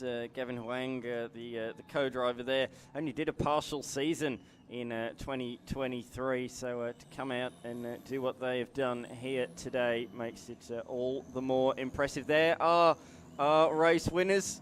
Getting photos taken by Mark Horsburgh, I think that is, by the looks of it, down there in the lane. Great photographer, has been for many years in Australian motorsport, but look at that. They are absolutely, can't wipe the smile off their faces. They are absolutely chuffed, and as they should be. They really were the dominant force in that one, with Cardi bringing it home in the end with the victory. Well over 5 seconds from the two cars behind. Wasn't that a battle for position number 2? Miki coming home just shy in the end, the margin just a couple of tenths of a second at the line. I'm interested to see that battle resume tomorrow. But what can the first two race winners do? Giltrap and Osborne, how will they respond tomorrow? They will be starting off pole position in tomorrow's race, so I'm sure they'll be looking to rebound as quickly as possible. That race will be at 11:50 Australian Central Standard Time. That is here in South Australia. We're about an hour's drive from the Adelaide CBD, the capital of South Australia, if you're watching internationally. If you're watching on the eastern states, of course, as you know, add on half an hour to that, 12:20 local, on the eastern states, 12:20 p.m., but yeah, 11:50 local time. Our race winners are heading around into the media centre, and then they'll be heading up towards the out towards the podium out the back of the pit facility this weekend, taking photos with all the fans, and there are a lot of them here this weekend. So many people here to see the Lamborghinis, and they'll be satisfied with the race they saw, that's for sure. Certainly got their money's worth. It was a real entertaining way to kick off proceedings this weekend. They'll be back with another 50-minute race tomorrow, but there's plenty more to come still today. Up next, we have race number 1 of the Australian Formula 4 Championship. So, of course, that was revived just a couple of weeks ago. Round 1 was here at the Shell V-Power Motorsport Park, and they'll be out 13 drivers entered this weekend. And beyond that, we've got plenty more action. The Australian Prototype Series, Australian Formula Open, and then we finish things off with Hyundai XL Masters for the gentleman drivers. There's the names of the race winner in that one. Look out for those. That name tomorrow, the blue and black machine, Dan Wells and Emmeline Cardy. And that whistle means that the next race isn't too far away, but what an entertaining way to kick things off here at the Shell V-Power Motorsport Park. Of course, it is really a round of the SAM Champs, the South Australian Motor Racing Championships. And this, though, is the Lamborghini calendar to come. As we said, Sepang round number 1 was last month, then making the long visit all the way over here to Australia with all the shipping containers and everything. It's remarkable what they've done to make this event happen. Following this, over to South Korea, Japan, China, and then, as we say, a sort of world final where it'll be decided in Spain, and then there'll be a few of the other Lamborghini categories from around the world descending on the historic Spanish venue. Of course, hosted a couple of Formula One races, including the controversial 1997 Formula One World Championship. But that is where the season will end. Of course, that track's still used by MotoGP today. But Darren, that really was a cracker to kick things off. Certainly was. It's nothing short of the Raging Bull's finest, really, isn't it? It's a brand that is synonymous with motorsport. They align perfectly with motorsport. The cars look fast standing still. Just touching on some of those facts and figures, if you like, Dan. The shipping containers that arrive here at the track, they arrive at last minute. They've come from Sepang. They get loaded up there. Some of the cars get loaded with damage on them, and they get wheeled out here at the track on Wednesday, and the teams have to arrive from overseas and get to work with the car. It really is one of those, in my head anyway, a logistics nightmare, but they just managed to do it like clockwork, and they do it via their 3 series around the world. Can you imagine when they all descend on Jerez and at the end of the year, and they all want to win those races at the end of the year? There's a spare part container out there, so they all have their own containers, but then if they need spare parts they don't have, there's a container just with spare parts. There's also a container. A kitchen. Yes, exactly.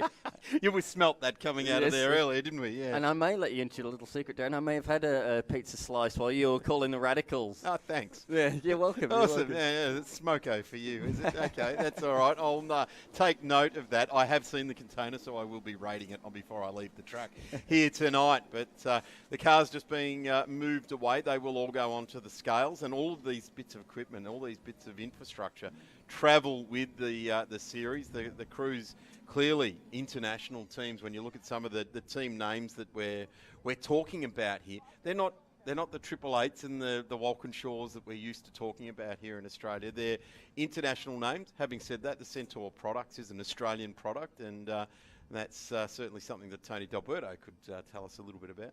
It's true professional teams in some regards, some of the teams. I mean, one of the teams here this weekend is Iron Lynx, a team that may be familiar to people watching, going, I'm sure I know that name. They run the factory Lamborghini WEC cars. Let's go now to the podium for the results for race 1 of the Super Trofeo Asia Series. First place, the number 65 entry, DW Evans GT, Dan Wells and Emilian Carde. And in second place, the number 11, Arrows Racing, Gavin Huang and Jonathan Chicotto. And in third place, the number 32 entry, SJM Iron Lynx Theodore Racing, Charles Leong and Mickey Koyama.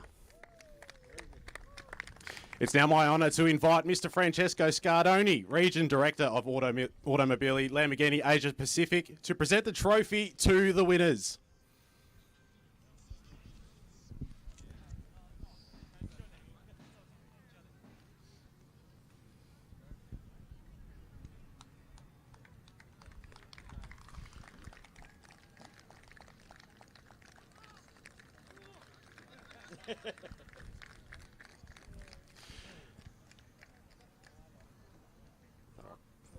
Yep.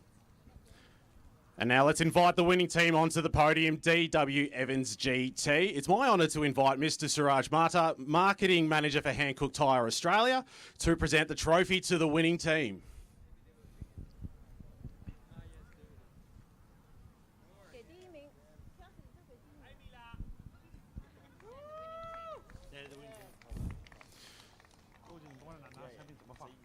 And now the winners and awarding guests are invited to take photos.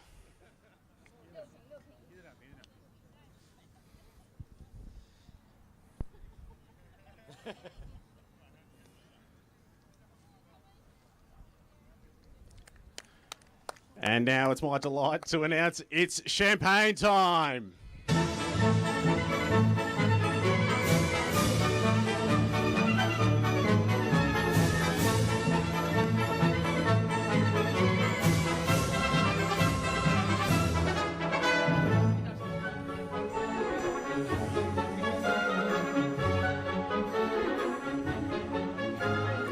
And now is the podium ceremony for race 1 of the Pro-Am class for the 2024 Lamborghini Super Trofeo Asia here at the Bend.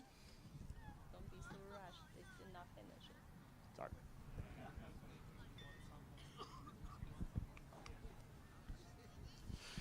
So now it's time to present trophies for the Pro-Am class. In first place, let's invite them to the podium. The number 93 D1 Racing Team, Adrian Dietz and Antonio D'Alberto. In second place, the number 88 Madness Racing Team, Chen Fangping and Andre Couto.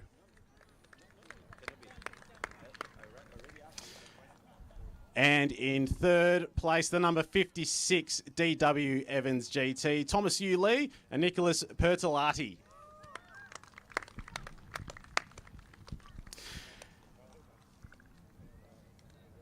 And now it is my honour to invite Mr. Peter Crombie Brown, Country Manager Oceania of Automobili Lamborghini, to present the trophy to the winners.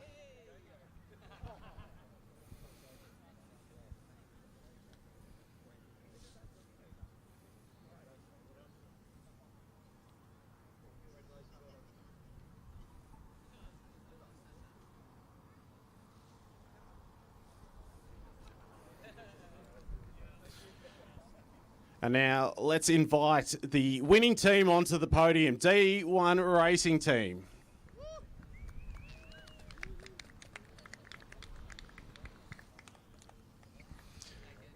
And it's my honour once again to invite Mr. Suraj Mata, the Marketing Manager of Hankook Tyres Australia, to present the winning team trophy.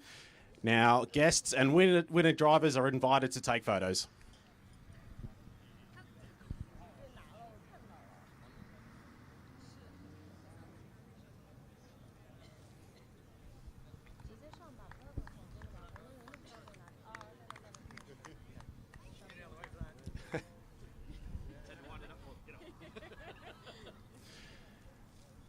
And now it's champagne time.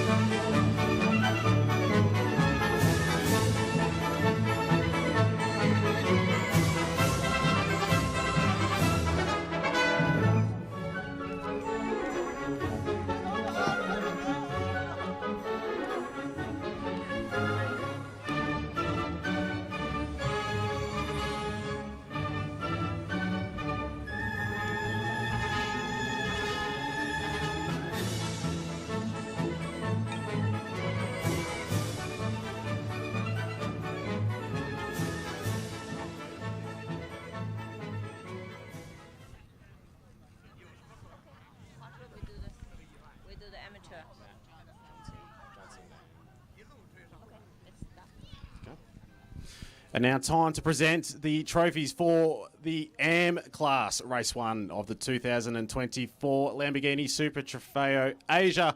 Let's invite the winners onto the podium. In first place, the number 9 YK Motorsports by Star Performance. It's Nat and Decathorn. And in second place, the number 51 Arrows Racing, Johnson Huang. And in third place, the number 95 entry, the 610 Racing by Absolute Entry with Li Zhuanyu and Ji Wen Zhan. Because he's driving F4. Okay. It is now my honour to invite Ms. Nikki Demetrio, Brand Manager Oceania of Roger Dubuis, Australia, to present the trophies to the winners.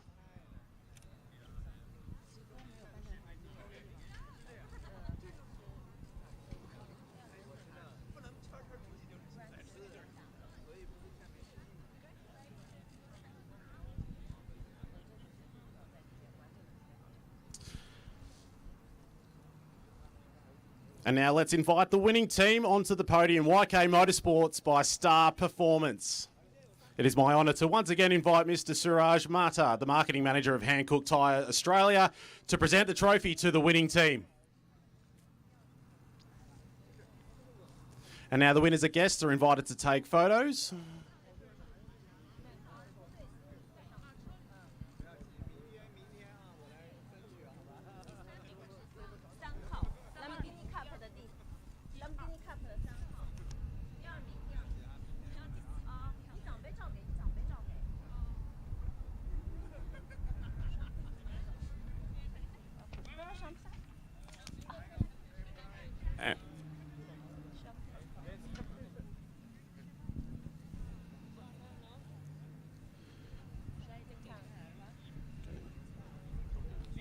And now it's champagne time.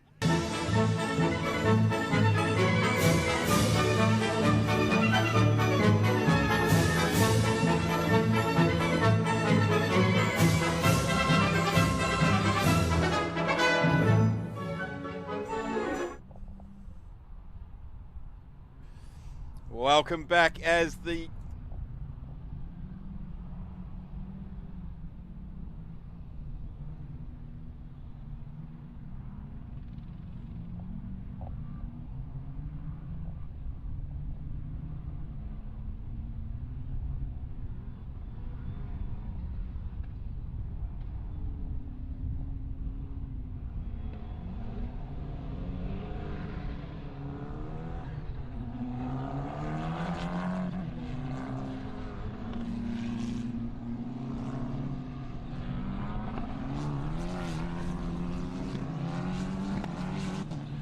Welcome back, trackside here. The celebrations down in the Lamborghini Super Trofeo Asia podium area is just immense. So much joy with all of those winners in their classes. Congratulations to all of them. The Australian Formula 4 Championship has had a breath of fresh air breathed into it in season 2024. We had 6 seasons of Formula 4 in the McGale version of these cars in Australia some years ago.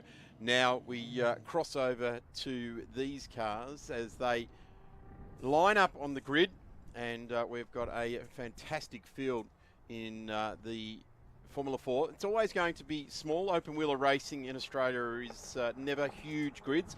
Having said that, we've got coming up this afternoon the GT Australian Formula Open series as we are underway now with the Formula 4 race. Jimmy Physique, great start down in towards turn number 1. He leads Blake Purdy, the local South Australian. They really were the fast 2 men in the opening round here just over a month ago. Just look to John Paul Drake as well in the number 1 machine. Yeah, great to see that we've got a couple of more cars than what we did at round number 1. Great to see this series growing once again within Australia. Of course, it was around for a number of years and produced a lot of stars up the inside of Mardio in the number 22 car. Having a good look at the 24 machine of Seth Gilmore. Gilmore qualified in position number 4 and remains there. It's a Mardio that's moved up on the opening sequence of corners. He's made his way through past fellow South Aussie John Paul Drake. Of course, Gilmore, a name synonymous with open wheeler racing here. And sorry, I mentioned that the previous chassis, the French-built cars, these are the Tartus chassis that are now being used in the Australian Formula 4 Championship. James Physic doing a tremendous job. Blake Purdy has been racing in the Australian Prototype Series for a couple of seasons, and another one of those young drivers that had their career sort of punctuated by the unfortunate COVID era, but he's certainly sprung up, and it's good to see him having a go at this Formula 4 Championship. Of course, the Italian Formula 4 Championship is the international cream of the crop at the moment, with huge fields and some just fantastic racing. Some names that we know: Sebastian Amadio. What is really good, Dan, is seeing Imogen Radburn racing out of Victoria, racing Formula V. I think it was Formula 4, sorry, Ford. And it was good to see Imogen out there having a really good go, and it came out of 8th position on the grid. And a complete rookie in the series this weekend, so she wasn't at round number 1. And she was the best of all of the rookies, so or best of the new rookies, I should say, and it remains in position number 8 ahead of Hamilton. Hamilton actually had a puncture in that opening qualifying session, so had to come in, fit a new left rear, and unfortunately cut his session a few laps shorter than what he'd have liked, and as a result qualified a little bit further down. But again, another rookie this weekend. But on the left-hand side, you can see the different classes. So black is effectively an outright car. Red is the rookies. So Gilmore, Radburn, and Hamilton. And then the elder statesman, the Masters class, John Paul Drake, Gotch, and then Wilson, and Boydell, who has come into the lane just moments ago, unfortunately, on debut in the series. It's getting a look at the side of the Seth Amadio car. Seb Amadio. And Seb had a couple of drives of, I think it was Tim Macro's S5000 car as well, in the Amadio Wines livery there as well. So was sort of poised to move into those cars. I think it's a wiser decision to jump into the, I'm going to say, lesser formula, lesser horsepower, that is for sure, and start to hone the skills and possibly, if they're going to stay in Australia, move into the likes of the Australian Formula Open series, which gives you an opportunity to get into a Formula 3 or a Formula Toyota or one of those other classes that is accounted for in the Australian Formula Open, as that suggests. It's a category that is allowing open wheelers into it. Both Blake Purdy and Mario did several races in S5000. Purdy finished on the podium 8 times over a couple of seasons, both in the Tasman Series and in the Australian Drivers' Championship. So he can certainly steer a car. The Nippy's number 48 in position number 2. But on track, Seth Gilmore and Seb Amadio, they spent a lot of round 1 together, and they're doing so in this one as we see a change of position. That is Imogen Radburn overtaking the very experienced Nathan Gotch, who's currently second place in the Masters category. Spoke to Nathan at the last round, and we spoke about the differences between the two Formula 4 cars, the Megale that they previously used, and this the Tata chassis. And he says, this is a lot more, really is a step under Formula 3, whereas the other car was sort of a bit removed from the sort of general platform. So this really is a Formula 4 in the sense of the next step is very much Formula 3. Similar chassis, and it's just a bigger engine, more speed. Yeah, and they're more dynamic as well, these cars. They've got a lot more real world about them into Formula 3. They look similar to a Formula 3 as well. The rear-leaning wings, the inclusion of the halo, the gills in the side pod, those sort of bits and pieces. They're just small aero things, but they do get that transition to Formula 3 to be made easily. Great to see Nathan Gotch out there. Of course, their team did a lot of stuff in the previous iteration of Formula 4 and had numerous championships in it as well. So it's really cool to see him out on track, and the AGI Sport team car getting through there as well with Imogen Radburn. I'd really like to see Imogen impress here this weekend. Car stopped. That's car number 81 of Hamilton. Started out of position 9, and with that little stoppage, we'll find right back out the back of the field now. Here's the 93. This is Pizik, who, Dan, you and I were lucky enough with Callum Brannigan to see racing in the Victorian Formula 4 Championship over the last couple of years, and has always impressed, and I'm not surprised that he is finding his level here with Blake. Absolutely. Last year went over to England, raced in the British Formula 4 Championship, didn't only win at Silverstone, he also won at Thruxton as well. 2 iconic British circuits, and if you can make it over there and compete at the front in British F4, I think he was 5th in the championship, just shows the caliber of driver he is. Yeah, it certainly is. I'm of the very firm opinion that the Italian Formula 4 in F4 is the cream of the crop of the domestic championships. But let me tell you, if you're winning an open wheeler races in England, there's a long list of Australians that did that over many years, and we've had a couple of them racing earlier today, being led by Barton Moore, who had won numerous Formula 3 races. A couple of guys recently that came out of British Formula 4, a bloke called Oscar Piastri. I think he's gone and done things. He's done all right. Yeah, and his teammate in that season was a bloke called Logan Sargent as well. So just shows the calibre that can come out of that British Formula 4 Championship, and I don't think Jimmy's far off either, as we see a car slowing on the back towards turn number 17. I'm not quite sure who that was. Oh, that's the rejoined Boydell car, number 40, so rejoined the racetrack and fastest lap of the race. Last time through for this man on the screen, Jimmy Pizik. Great lap, a 1 minute 50.87. Said the cars aren't quite as quick here this weekend as they were in round number 1, and that's just because there's not as much. Oh, this is going to be awkward. Oh, around the outside. rallycross action there. He came across the number 40 machine. He was right on the racing line. He wanted to come into the pits. He was not doing anything wrong, but it was just awkward timing because the 24 car was fully committed to the racing line. Had no idea that car was going quite as slow as it was. Went to the outside. It was probably actually the best option. It looked pretty dramatic, but I don't think it would have pulled up to the right in time. So great driving there from Seth Gilmore. Might be a rookie, but a wise head on young shoulders as we see the fight a little bit further back between John Paul Drake and the rookie in the series, Imogen Radburn. That was very lucky for Tim Boydie, gone into the pit lane there as well, but it's good to see that John Paul Drake has been brought over his livery from his Wolf Mistral in the Australian Prototype Series. Imogen looks down the inside, executes that move beautifully. Car number 1 on car number 29 on car number 1 there. John Paul Drake scratching his brow going, what happened there? Imogen just absolutely gave him a short back and sides. Maybe she's doing the ha-ha-ha-ha right now. Absolutely. He won't be too frustrated about losing that place. It was only in class. This is what happened last lap. So the number 40 running very slowly and around the outside. Really, that was the best option of the two, I think.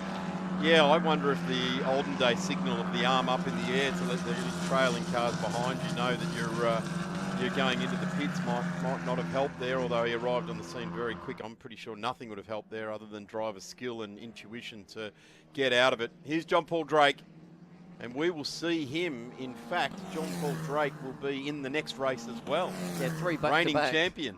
3 back-to-back. Lamborghini Super Trofeo Asia had a stint in that. Fortunately, he had a 20-minute break when he jumped out the car to at least gather his thoughts for this one. But he's literally straight out of this and into the Australian Prototype Series car, as you say, the reigning champion in that series, and he's starting out of pole position as well. But he might lose the Masters class lead here.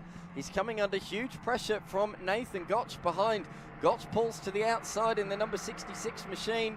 I don't think he's going to be able to do anything about it there. No, John Paul Drake, nice and late under brakes, is able to hold on. But he's coming under pressure, that is for certain, in from the number 66 behind, who gets on the power nice and early, gets a run out of the corner, then round the kink at turn number 4. This isn't a kink, this is a proper, real corner. Got to really put it in there hard. It's such a tricky corner. If you get it wrong, you will quite easily spin the car, and then you got to get it stopped for the hairpin as well. It's my favourite part of this track. We're exiting turn 3, 4, 5, and then hard under brakes at 6, and then it's backed up by this long sweeping right-hander, 7, 8, 9, continuing into right-handers, and they just keep going to 10, 11, a little jag back to the left. Just such fast flowing. Must be absolutely fantastic. I tell you what, John Paul Drake's not going to be much dinner conversation tonight, is he? He is going to be absolutely wrung out. Well, it'll either be very good dinner conversation because he'll have a lot to talk about, but he, as you say, he'll probably be exhausted from the day. And JP's always got something to talk about. Check him out on LinkedIn with his social media there. He's very, very entertaining, but very successful businessman locally here in South Australia and in Queensland with the Drake's supermarket chain. And there is Seb Amadio at the moment, and Seb's just sitting in 5th position. Seth Gilmore, we touched on that, the famous Gilmore Racing outfit. I think this is Chris's younger brother out there at the moment. So Chris, very, very famous for being, Richard Trail, I think, coined him Gunstart Gilmore. He was massive on the starting grid in Formula 3s. And actually returned at Queensland Raceway last year to get himself at the front of the field again as well. So Chris breathed some life into his racing career in the middle of last year as part of the Trophy Series and did very, very well. Good to see this. I'm really enjoying the fact that Seb Amadio is in this series. He needs this sort of consolidation in his driving, even if it's just for a couple of rounds for this championship, to then get the head up and go, right, what's next? I thought he was losing it there at the hairpin. That was the strange noise I made across you there, Darren. He really lost the rear end mid-corner. Had to catch it, did so, didn't lose any time, but it was certainly more of a sideways moment than he'd certainly prefer out there on the racetrack. But different livery for that car this weekend. Amadio Wine sponsored this time around. As we look at Nathan Gotch, he is still on the tail of John Paul Drake. Not as close as he was, but he's still there or thereabouts, close enough to leap on any potential mistake from the number 1 machine. And they both are catching Imogen Radburn once again out there on the racetrack in the AGI machine. But yeah, we got a few AGI cars. We got 3 Jam Motorsport cars. They couldn't be any more local if they tried. We can literally see them out the Coventry box window, the Jam Motorsport headquarters, which are located here at the Shell V-Power Motorsport Park. They're really keeping it local, fielding 3 South Australians, Purdy, Amadio and John Paul Drake, and they're all doing very nicely, sitting inside the top 7. JP in 7th there as well, coming across the line again. Physic, fastest lap, a 150.32, a 150.32, and that is well and truly inside the lap record, because Lewis Leeds in the older McGale did a 152.57. That lap record is about to be destroyed from 2019. Of course, we saw Lewis Leeds go driving for Team 23 and just landed at that team in time for it to close up, and did that. Of course, previous winners now this weekend racing NASCARs in Will Brown, racing for the biggest team in touring car racing here in Australia. This is a recovering Hamilton up the inside of Wilson. Nice move, made that one stick. This red machine was raced in the first round by another South Aussie in Mark Rosser, who raced S5000s a bit as well, but Mark Rosser not here this weekend, handing the number 81 machine over to Hamilton. And apart from that spin, Hamilton has shown good pace so far this weekend. But the Masters category currently being led by John Paul Drake. The rookie category currently being led by Seth Gilmore out there in position number 4 at the moment, as they swing it down. It really shows the elevation down there into turn 7, 8, 9 and 10. It just rises a little bit at 10. They swing it back to the right for the left-hander of 11, and then into turn 12, Crofty Corner, as it is affectionately known. Next in the corner, you can see that's a couple of cones have been hit there. A few people running wide as we cut back to the battle in the Masters class. It's John Paul Drake still just about leading Nathan Gotch. Gotch yet to take a race victory in the Masters class this year. The race wins were taken by John Paul Drake, and as I said, Mark Rosser was here and he took a couple of wins in the Masters category last time that they were at the Shell V-Power Motorsport Park just over a month ago. And Gotch is looking for his first, and he's not going to be much closer than this. There's still 9 minutes of this race to go. There's still plenty of action ahead of us, that is for certain. Are they catching Imogen Radburn? Last lap through, Imogen a 153.7, a 153.9 for John Paul Drake, and a 153.7 for Nathan Gotch. So a couple of tenths faster was Gotch over Drake, but Imogen Radburn just slightly pulling away, although she did run wide down there at turn number 6, ever so slightly, and that will cost her a couple of tenths of a second.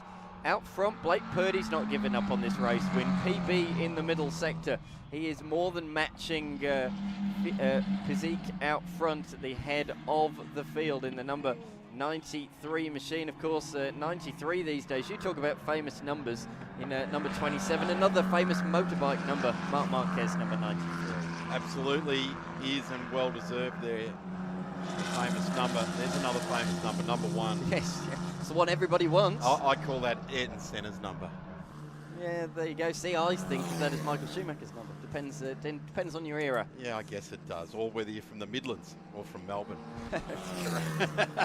So F4 continues on. We've got 8 minutes remaining in this one, and I'm going to say Blake Purdy has still got plenty to go.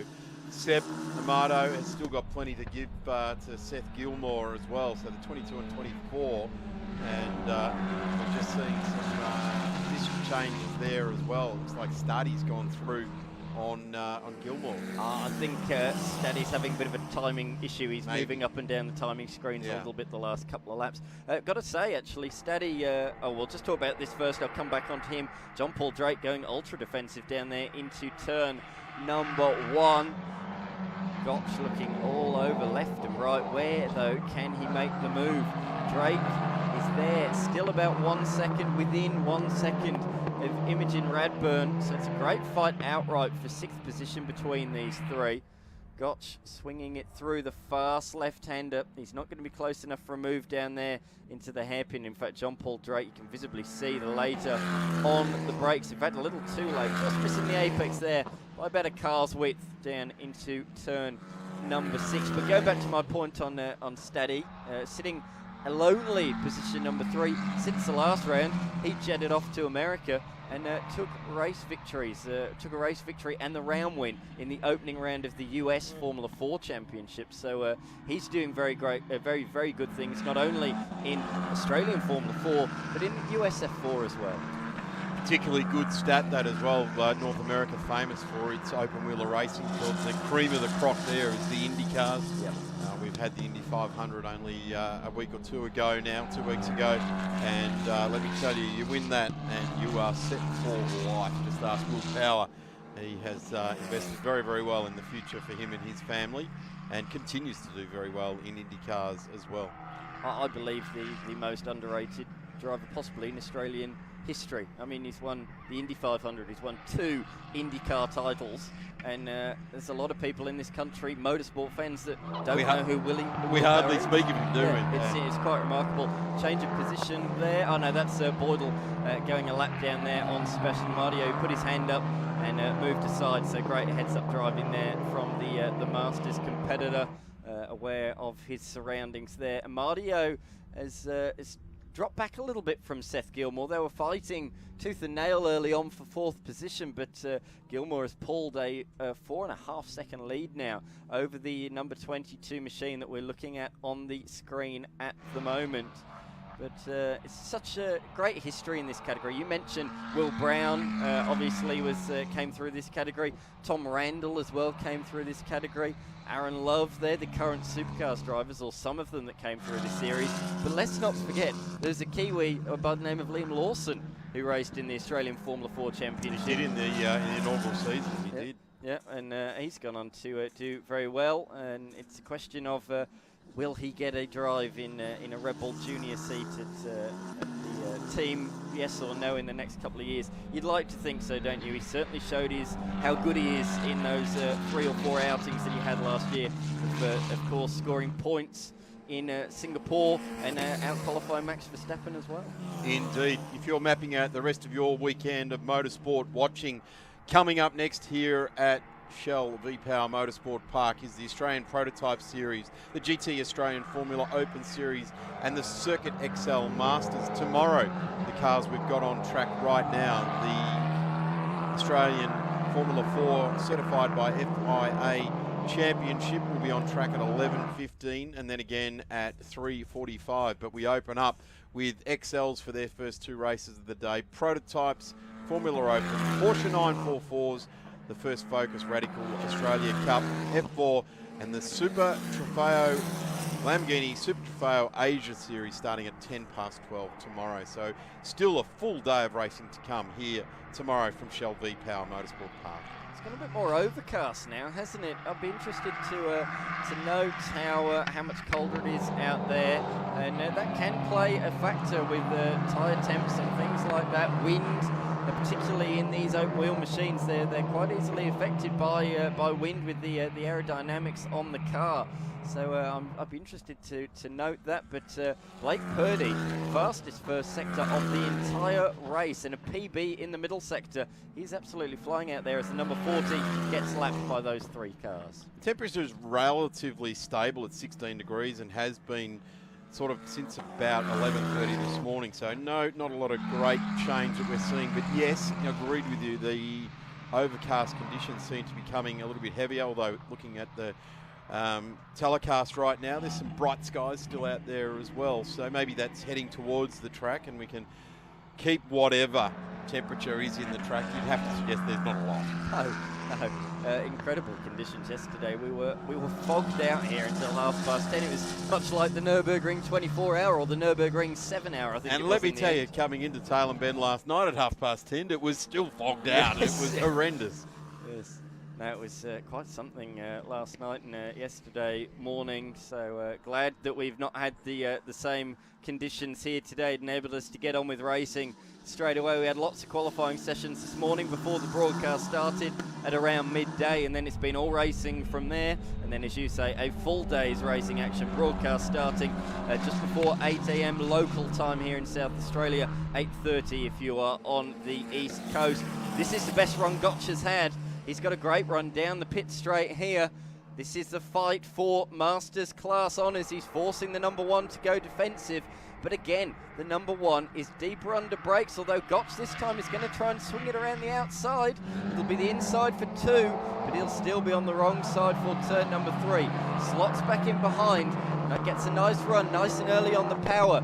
A different line allows him to get back on the throttle to 100% quite quickly. Or spin for the number 24 car of Seth Gilmore as we cut back to the fight.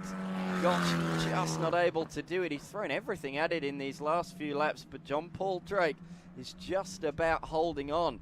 But yeah, we did just see the 24 car recovering. So Seth Gilmore has unfortunately an unforced error thrown away 4th position and handed that to Sebastian Amadio. The good news for Gilmore, he still leads the rookie class honours in 5th. And the other good news for Gilmore is that there's only 58 seconds left to have to defend that as we get a little bit excited towards the end of this race here. JP got the mirrors full there. Nathan Gotch coming through. So some experienced contenders. Here we go. As we pan now to get a full view of Seth Gilmore. That went very early. That was well before the corner. It was. Not sure what's going on there. That looks to be going okay, looks to have picked back up again, but almost like it was a mechanical failure that occurred there. But around it goes and continued on again for AGI Sport.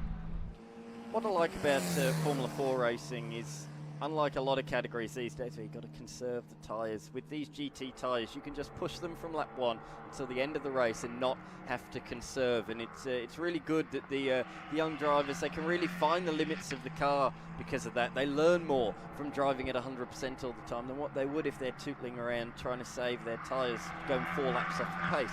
I think that's a great learning experience for them, the fact that they can push the tyres for an entire stint as you would in a category like IndyCar. It is. I don't think it's that big an ask of a tyre to last 25 minutes of a race in a wings and slicks race car. They're a purpose-built race car. They should be kind on their tyres. Now you can engineer a geometry that will give you massive tyre wear, but you give you a good lap time for a few laps.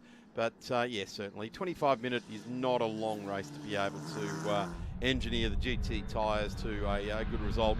And ever since they've been bolting these tyres on, don't forget it was only Isle of Magic last year where they started all of them using them. They have done such a tremendous job to supply the tyre, because the tyre was an international issue to be able to get the tyre size.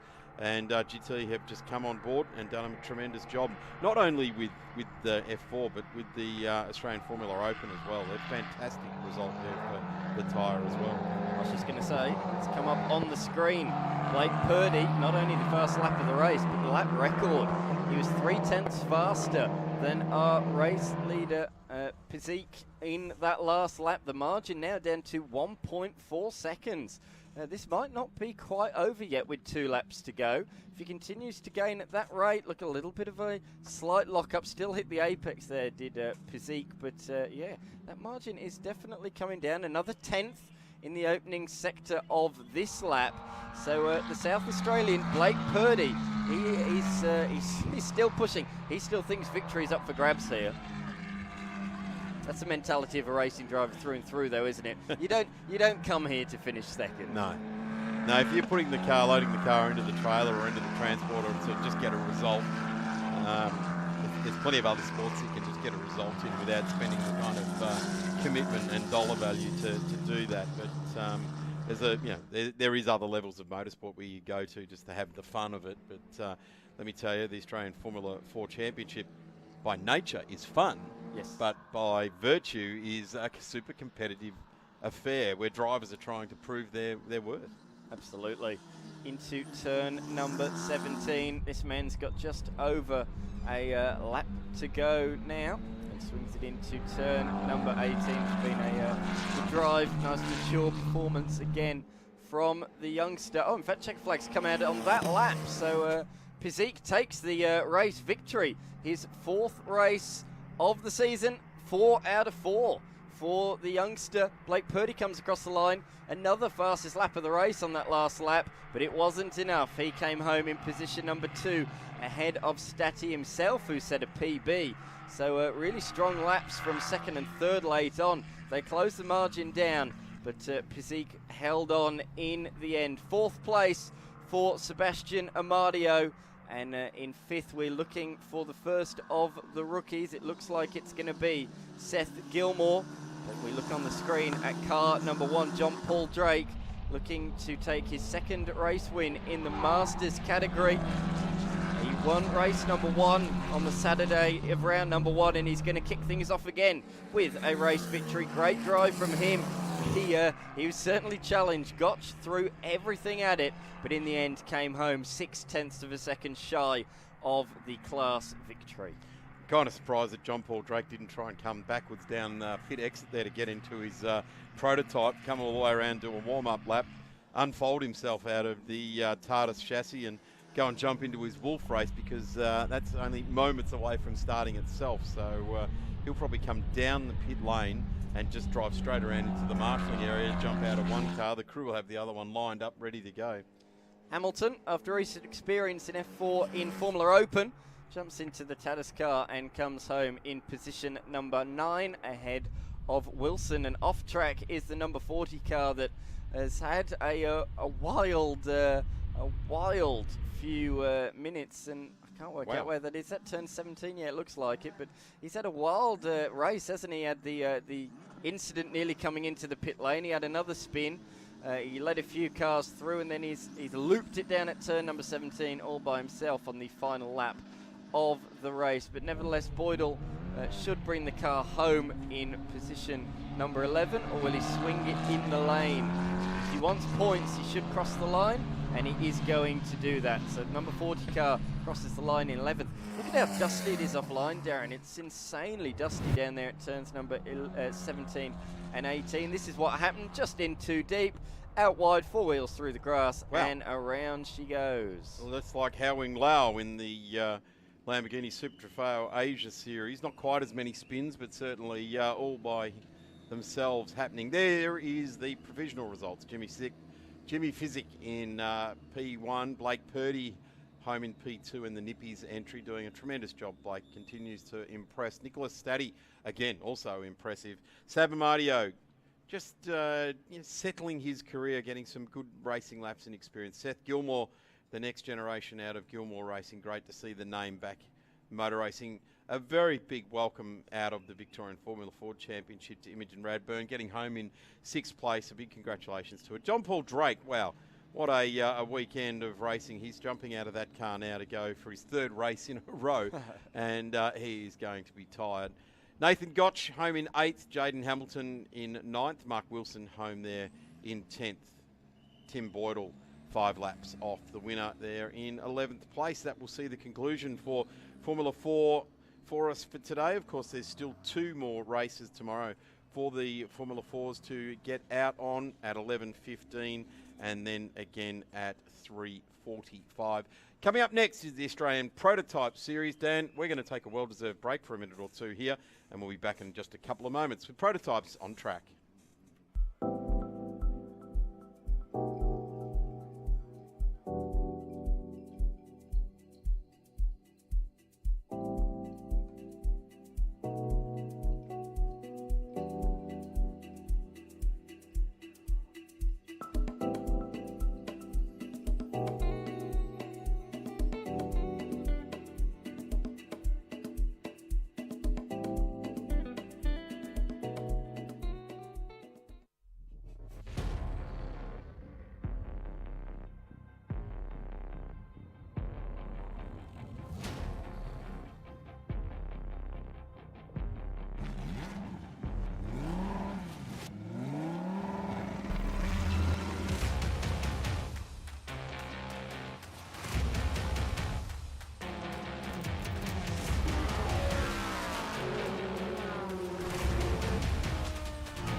Welcome back trackside here to Shell V-Power Motorsport Park, the Bend to its friends, and we have got cars making their way around to start the Australian Prototype Series.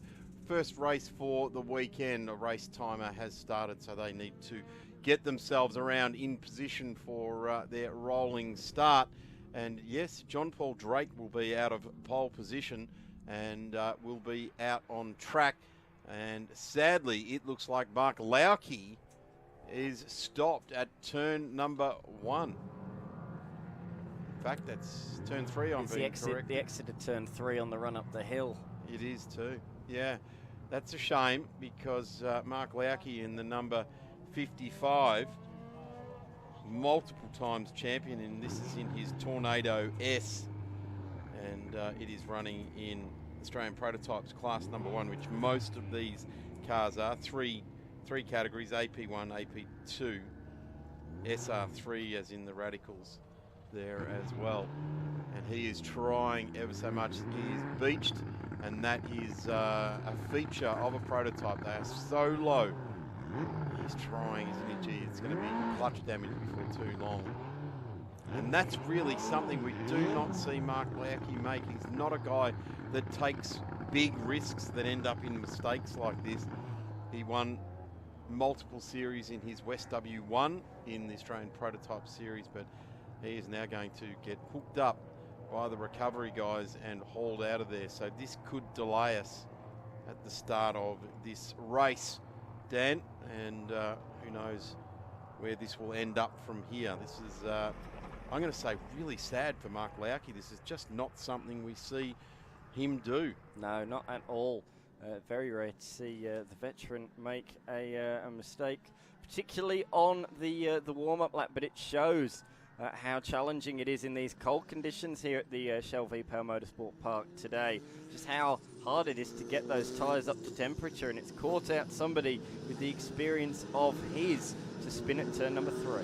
I like that it's written on the back of the wing of John Paul Drake. Why so serious? Because, mate, you've just raced a Super Trofeo Lamborghini. You've raced an F4. Now you've got to get your head around your rapid championship-winning Australian prototype car. But that's just his attitude, isn't it? Why so serious? Let's just get on with it. What am I in now? Oh, look, there's mudguards on this one. Oh, there's a roof on this one. Oh, this one has no roof or mudguards. 3 different types of racing car in 3 races this afternoon. I thought he was busy here last round when he was doing Formula 4 and prototypes, the South Australian Prototype Series it was that he was competing in that weekend. And that was 2 categories, and there were a few races back-to-back on that weekend. But to do 3 and to have them all back-to-back, as we say, Lamborghinis, Australian Formula 4 and prototypes. And what gets me as well, Darren, they're not similar vehicles, are they? No, they're wildly different.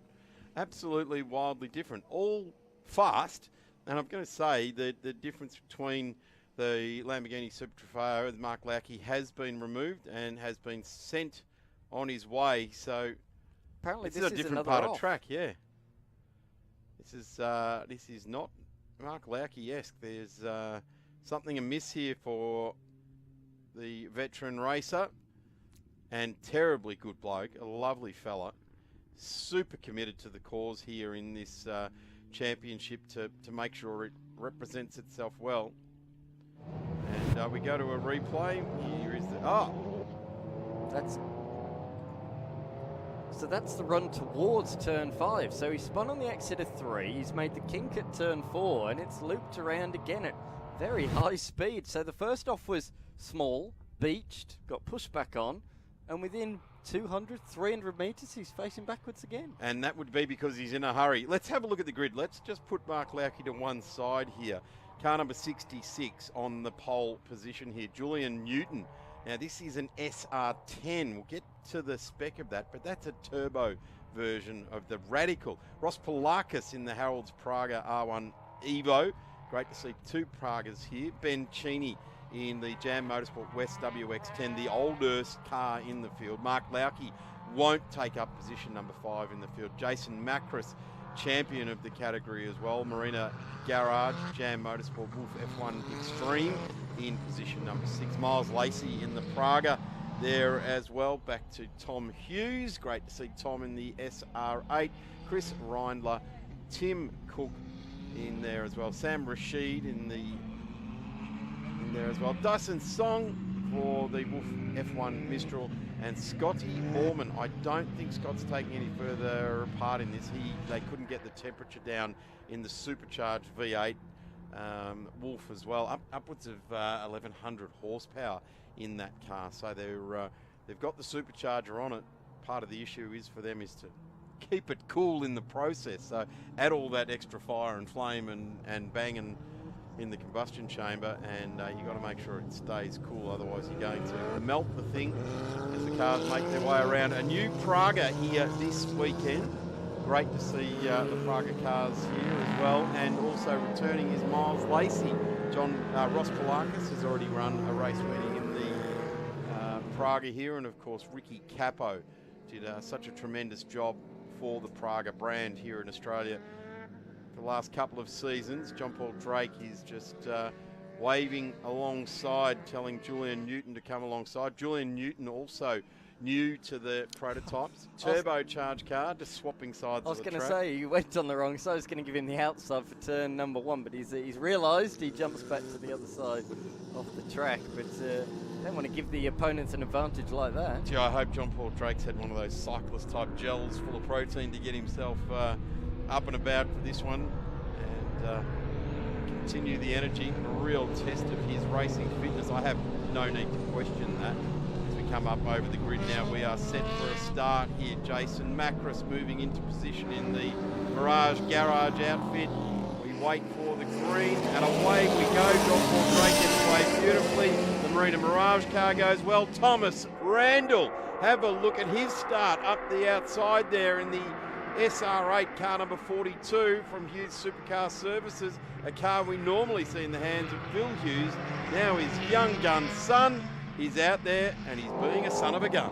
What a start from Polakis, so deep under brakes into turn 1. I think he was 3rd or 4th, but he was that deep under brakes up the inside, easily pulled it up and takes the race lead in the Praga. Great move from Polakis. He sits ahead of Newton, but he's going to come under pressure from John Paul Drake. Is he into turn number 3? No, not quite. The other fast starter was Macris, and if the straight was about 200 metres longer, he'd have probably led into turn number 1. I just noticed a couple of messages under the wings there.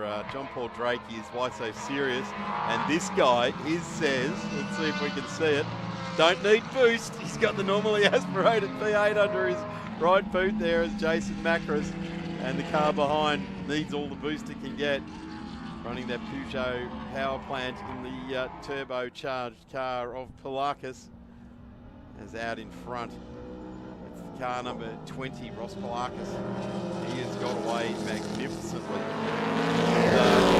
Julian Newton right alongside there. John Paul Drake has gone back a couple of spots out of that opening stanza of this race.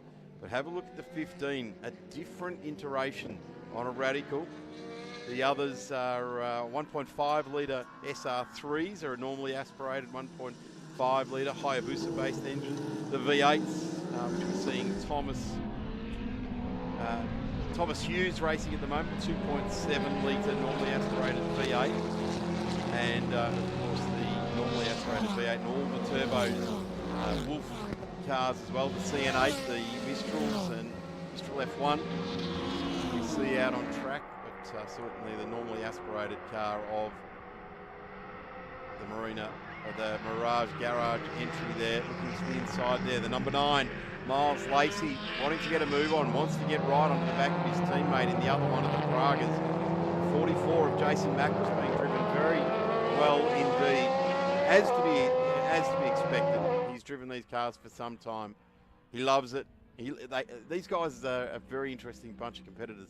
They love it as soon as they get to the state they're racing in, let alone get to the track. Yes, absolutely. And that's one of the reasons the South Australian Prototype Series has been born this year. There's that many South Australian competitors that love driving these cars.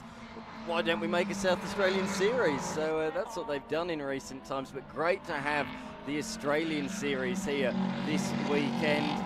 And great that we've got so many different makes and models of different machines up the pointy end as well. Now here's the quandary for the management of this category. They do have quite a complex set of balance of performance regulations, and it can come from weight, it can come from turbo boost, it can come from throttle position, all these different things. I'm not going to go into it here and now. You can go to their website and have a look at that if you want to. It is for the racing boffin. Yes. We could be sitting here for the 45-page document for quite some time talking about it. But what it does for us is deliver this sort of competition. JP down the inside of the 15 of Newton as well. The 44 down the inside. There's contact. And Jason Macris is trying to rip the corner off his beautiful new Wolf with contact with that SR10. I think Newton saw Drake, but I don't think he had any idea that number 44 is even further up the right-hand side. So he's gone into the apex and received a tap from Macris.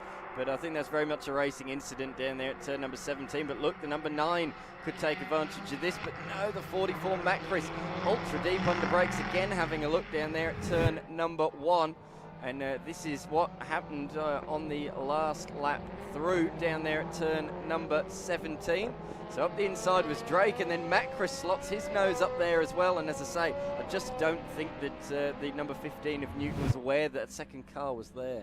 They're not great to look out the back and side of these cars. There's so many bits of infrastructure that you need to look through and look past, but gets through cleanly there at turn number 6 that time around for the 44, and he heads off after his mate there, John Paul Drake. As Drake continues on, but Macris wants to get onto the back of him. This is a good battle here with Newton and Lacey. Miles Lacey returning to the Australian Prototype Championship. He raced last year with the team, and it was great race driver, Melbourne-based race driver Ricky Capo's done some DTM level 2 type of racing, category 2 type racing in Europe as well. But Ricky got some tremendous results out of these Praga cars when they were first brought into the series, and should be congratulated for his contribution to the development of these cars. First time this weekend they're running 2 of them. Yes. They've only previously run the 1, so great to see the Praga name growing in this country. They've had wins in America and Europe in these cars, and great to have them, 2 of them now in Australia. But as you say, it really was Ricky Capo that led that development when it debuted early last year. Certainly was, and into the previous season as well with Ricky. We're on our last lap now, so it's car number 9. It will be the Praga of Ross Polakis leading the way. Started out of position number 3, led them out of turn 1. Great shot of the Hughes Supercar Services car, the Birra Baracca, and got all the Italian flags over the top, which is interesting enough, being that Phil's an expat Pom, and his son now driving the car and doing so very, very well. And Phil, super proud dad that his boys want to go racing with him as well. His youngest son just taking delivery of his first ever Alpha. Will he learn his lesson and get another one, or will one will just be one enough for him as well? But the Hughes family, it's great to have them at the racetrack, wherever it is and whatever they're doing. John Paul Drake now right onto the back of race leader. Race leader. He's run a bit wide at turn number 12, Crofty Corner, and it's allowed the number 66 up the inside, and he's got through. him. Great pass from the South Australian. Wow.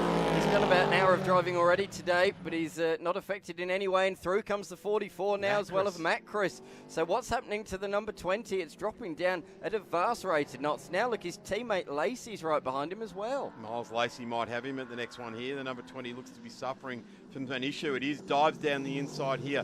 Even looks onto the back of the 44, the Mirage Garage entry. We come out of the final corner. The teammates just getting tangled up with each other a little bit there as well. But John Paul Drake, 3 races in a row and takes the final one. Gee, he must have been working on his fitness over the last little while to be able to do that. That is awesome. Either that or that car is just set up in the window and he's driving it like a dream. Sadly, here comes Mark Lauke after his horrible outlap in the early part of this race, but Mark Lauke has fought back for a 9th place on the road. Tim Cook and sadly Borman not in the race. Loki actually got Cook on the last lap, so moved up one position there. To be honest, after the outlap he had, he'd probably take 9th. Yeah, I think you're right. It gathered it all up, didn't it? Yeah. And Mark will go away and he will have a really heavy think about what's just occurred. He'll have a talk to his crew from Jam Motorsport, and here we have the results coming through to us now. No, they've just been removed, so they might be provisional, not just provisional until they get to a point in time that we can talk about them, but we can see them on our timing screen. John Paul Drake in the number 66 takes a win over his buddy Jason Macris in the number 44 for Marina Garage. Miles Lacey home in the Praga led into the last lap and then fell all away. Sorry, Ross Palakis fell all away and came home into position number 4. Miles Lacey into 3. A good fighting race there from him. Julian Newton started on the front row, was with the front pack early, ended up finishing 5th place there. Phil Hughes says on the screen, it's not Phil, it's his son Thomas in the number 42. Dyson Song, Ben Cheney, Mark Lackey home in the 55 in 10th. Tim Cook is the last one inside the top 10 there as well, and that's the final finisher. Australian Prototype Series, as always, turns it on. Really, really good variety of cars. Love a bit of one-make racing, but also like to see the different attributes of what other cars, when you've got different cars on track, and what they can do as well. Dan, up next is the Australian Formula Open. We'll be back with more on the other side of this.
Highland Bend. It's a really fun track, to be honest.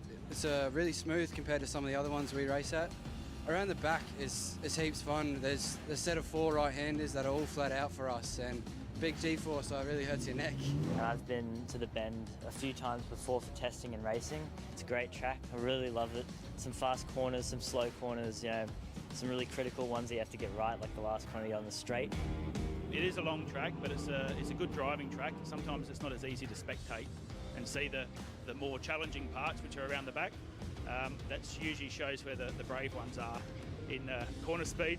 It's also great that the other 3 AFO 2 cars can actually join us, so it's nice to have friends to race amongst.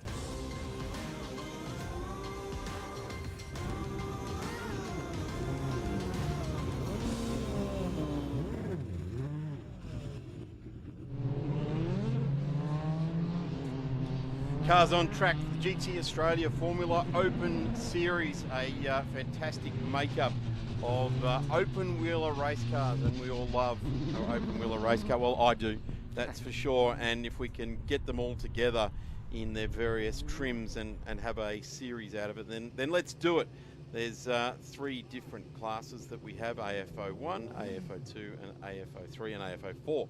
4 being that they are run for Formula 4 cars. Here's the grid. Ryan McMillan to Bo Russell, Miles Bromley, Kyle Evans out of 4. 5 is Chris Thorowski, Jarrett Ruff back to George Kitstonis, Matt Rosler in the State Fleet Services TARDIS. Then it's Tim Macro Racing's Chris Hung, Matthew Woodland in the TARDIS, Tim Macro Racing's Trent Grubel down there on the grid as well. Last year's champion had lots of issues. Revs rise at the start, and away we go. The 21 and the 22. Bo Russell, Ryan McMillan go together, but it'll be Bo Russell that moves over right into the front. Then they go right over the extreme driver's right, swing out wide to get the ultimate racing line through turn 1. Where's Trent Grubel? There he is, made up 4 spots as well.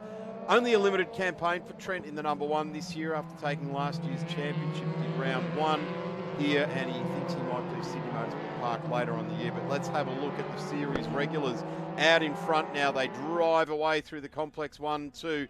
This magnificent stretch of racetrack, 4, 5, hard on the brakes down at 6. I spoke to Trent earlier on today, and he said this is his favourite bit of track coming up here. Exiting 6, and then you go 7, 8, 9, 10, all on this massive arc. About 4 apexes can be achieved around there as well. Miles Bromley in P3, started out of P3. How quick are they through there? The downforce on these Formula 3 machines up the pointy end of the field, that is quite an insane camera shot. Look at them. All 4 nose to tail. These are the title protagonists. They've been up the front all season long. 3 of them have taken race victories. And more, 2 wheels through the grass there for Evans. Just about kept it facing in the right direction. I did see there was a staller on the grid. Woodland it was in the number 53 car. He has got going, but he is half a minute behind. But the good news is we won't be going safety car because of that. So we will continue on. It is the number 22 machine that is leading at the moment, but it's pretty tight up the front. He's the only one of these 4 that has not taken a race victory yet this season. He took the pole at Sydney Motorsport Park, and he's keen to put a win, a big W in the book. So watch for Russell, although at the moment he's looking down in the mirror down towards turn number 1, and that's because McMillan is within half a second. So it's Russell, McMillan, Bromley, and Kyle Evans, the top 4. This is the Dallara F308-11 leading the way now to McMillan in the number 21, and McMillan is in the very similar car, all running in Australian Formula Open 1 class. There's the number 23, started out of position number 7 and currently back in 9th there. So sadly, George has gone back a couple of spots there. Coming into this round, it is Miles Bromley leading the championship, so he needs to get on with it out of position number 3. 1 and 2 on the road are getting very willing with it as well. That disturbed air behind the number 21 of McMillan, and has gone very, very nicely indeed in this mid part of this second lap of this race, as we get great shots coming into us as well. 17 going through there as well. That's Kyle Evans. Kyle Evans currently still sitting in 4th place. And this is a very mixed up start of this one here. Miles Bromley into P2. Here's the pass for the start of it at turn 5, under brakes. The 21 looks to the inside. A very nicely controlled threshold of braking manoeuvre there. And boy, you want to travel with that in your kit bag whenever you go racing. If you can just sneak down the inside with the threshold of braking without locking up and get through on your fellow competitor, that is the best move you can pull on anyone, because they have nowhere else to go but to fall behind you. Another car just a little bit slower, but is in the picture shot. Trent Grubel, the reigning champion, up into 5th position, and he'll be wanting to catch these 4 ahead, so watch for that. Bright red, number 1 machine, reigning champion, number 1 on the side, run by Tim Macro Racing, of course, a name so synonymous with open wheel racing in this country. Certainly is, and Tim lends his great wealth of experience to all of the crew in his garage. In fact, he's very generous with all of them around the whole series as well. The number 27 carrying the weight of expectation is Jarrett Ruff, and he is just disappeared back down the field a bit from where he started in position number 11 at this point in time. Grubel up to 5th at the moment, and these cars are the couple of Formula Toyotas. That's a Formula Regional. That number 16 is a chassis that's sort of an engine outfit that sort of stands on its own in this series at the moment. Formula Regional being the newer version of Formula 3 out of the European experience. And it's still a Dallara, but it's a slightly different engine, slightly different chassis tuning package there as well. But Jarrett Ruff trying to fight back now in the number 27. Just going to keep an eye out on Trent Grubel there as well. Best time of 1:46.5, so he's not really setting the world on fire at the moment. He's just managing to pick his way through the traffic at the start of this race. Yes, certainly is. It's a great battle, this one, isn't it? The 4 of them, pretty much nose tail, they all have strengths and weaknesses in different areas. The Formula Regional car, the old McGale, oh no it isn't, sorry, that's another old Formula 3 car in the hands of Kantsios, and then Ruff just behind. It is, yeah, well. that's the F304 as well, so it looks vastly different from the 08s and the 12s. It certainly does, absolutely. Being handled by a couple of different vehicles, again, just behind the number 27 machine, Tatis FT50, which was the Toyota Racing Series car for a number of years in New Zealand, of course. That now the Formula Regional Oceania Championship, and they're racing more of what you see in Formula Regional. So across the line, Formula Regional car is coming under immense pressure. Huang going defensive down towards turn number 1, no, pulls back to the racing line, and that leaves the door open for Kantsios, who comes through the 23 machine, making the move for 8th position. A well-executed late braking pass down there into turn number 1. Nicely executed, and already has pulled quite a margin on the number 16 machine.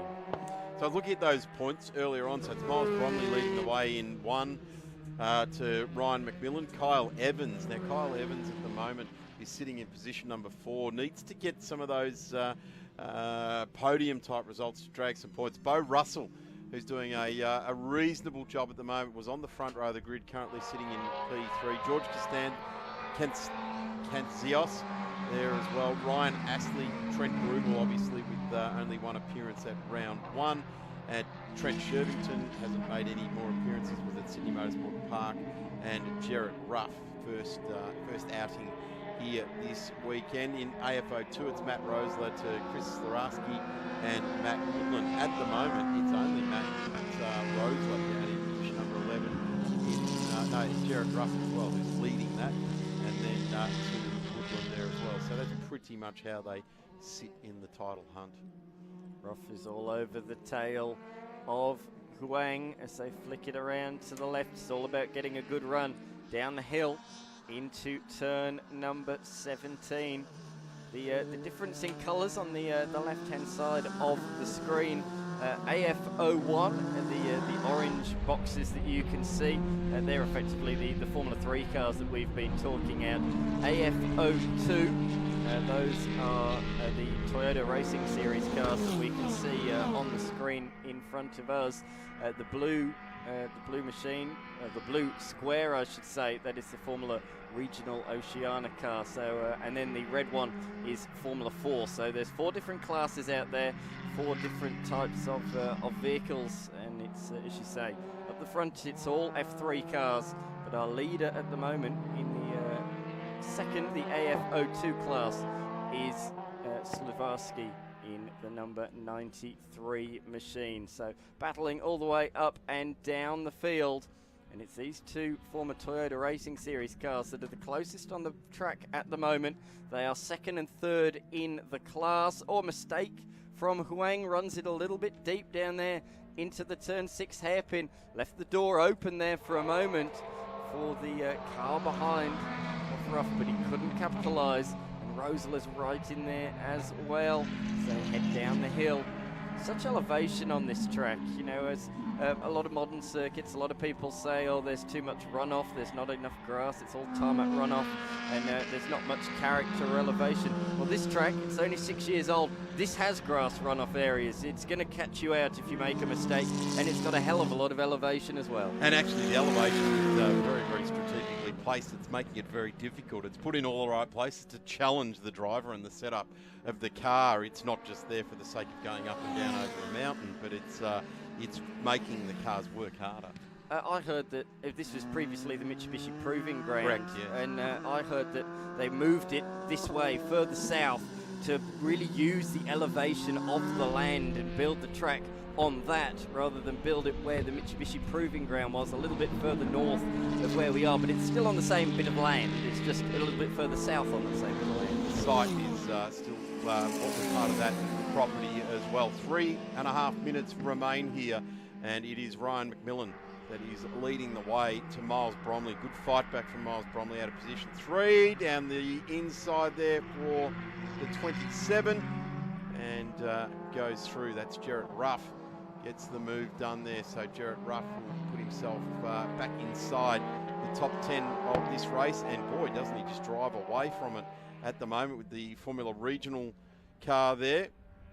And Jarrett Ruff coming on gangbusters at the moment. The 16 of Harming Huang in there as well, and coming under great fire now from the number 4 of Matthew Rosler. Of course, these 2 cars running in different classes within this race, and they do have an on-track battle with each other. But as far as the class result for the race and for the season, they have no battle with each other. But race drivers being race drivers, have got to beat the guy in front or behind at whatever point of time.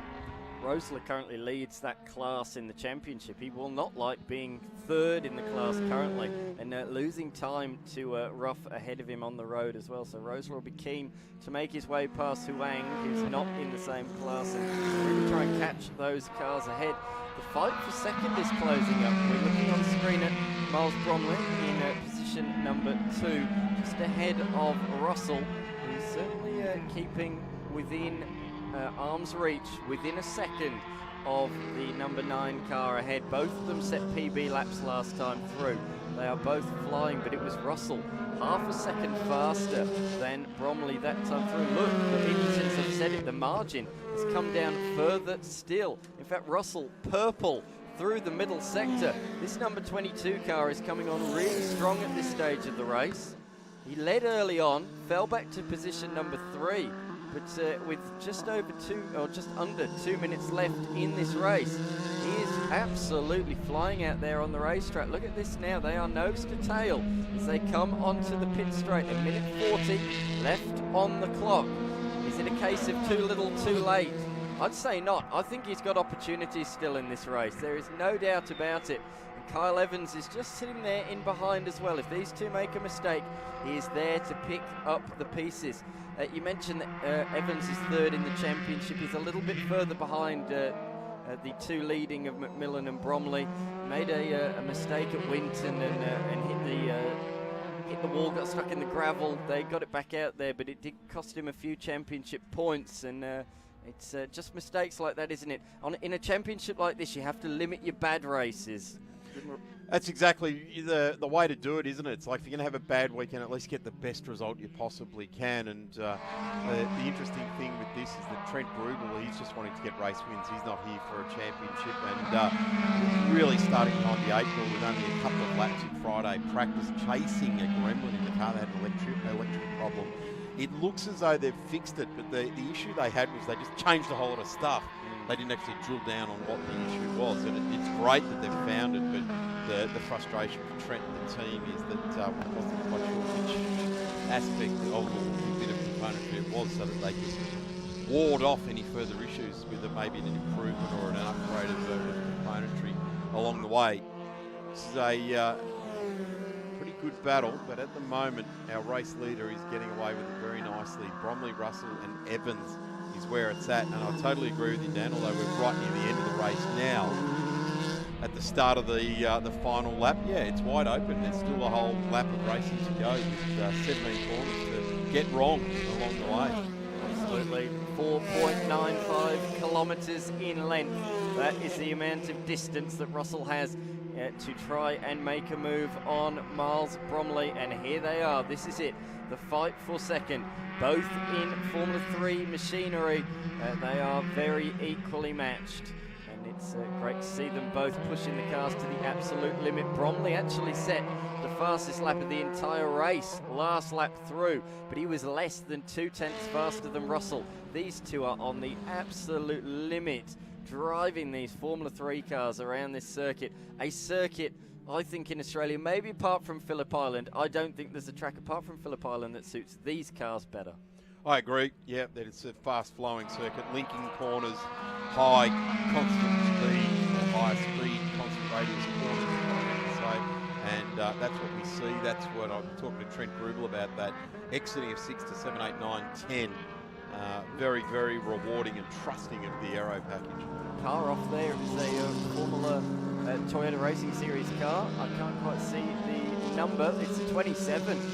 Ruff, who had done all the hard work overtaking the Formula Regional machine of Huang, and then he's thrown it off the road, so he's cost himself second position in class. Ruff moves up to, moves down a position, so it's all changed there in the fight in the Toyota Racing Series class, and it's still going on further behind, but there's no doubt about the race winner. He's got no idea what's gone on behind. McMillan takes the win and does it quite comfortably in the end. The margin over 4 seconds across the line, 5 seconds in fact in the end. Bromley coming home in second, just 8/10 ahead of Bo Russell. Kyle Evans coming home in position number 4. And there is the Ruff machine that slipped off the road at Crofty Corner and came home in position number 11. So lost out to second in class to Rosler there late on.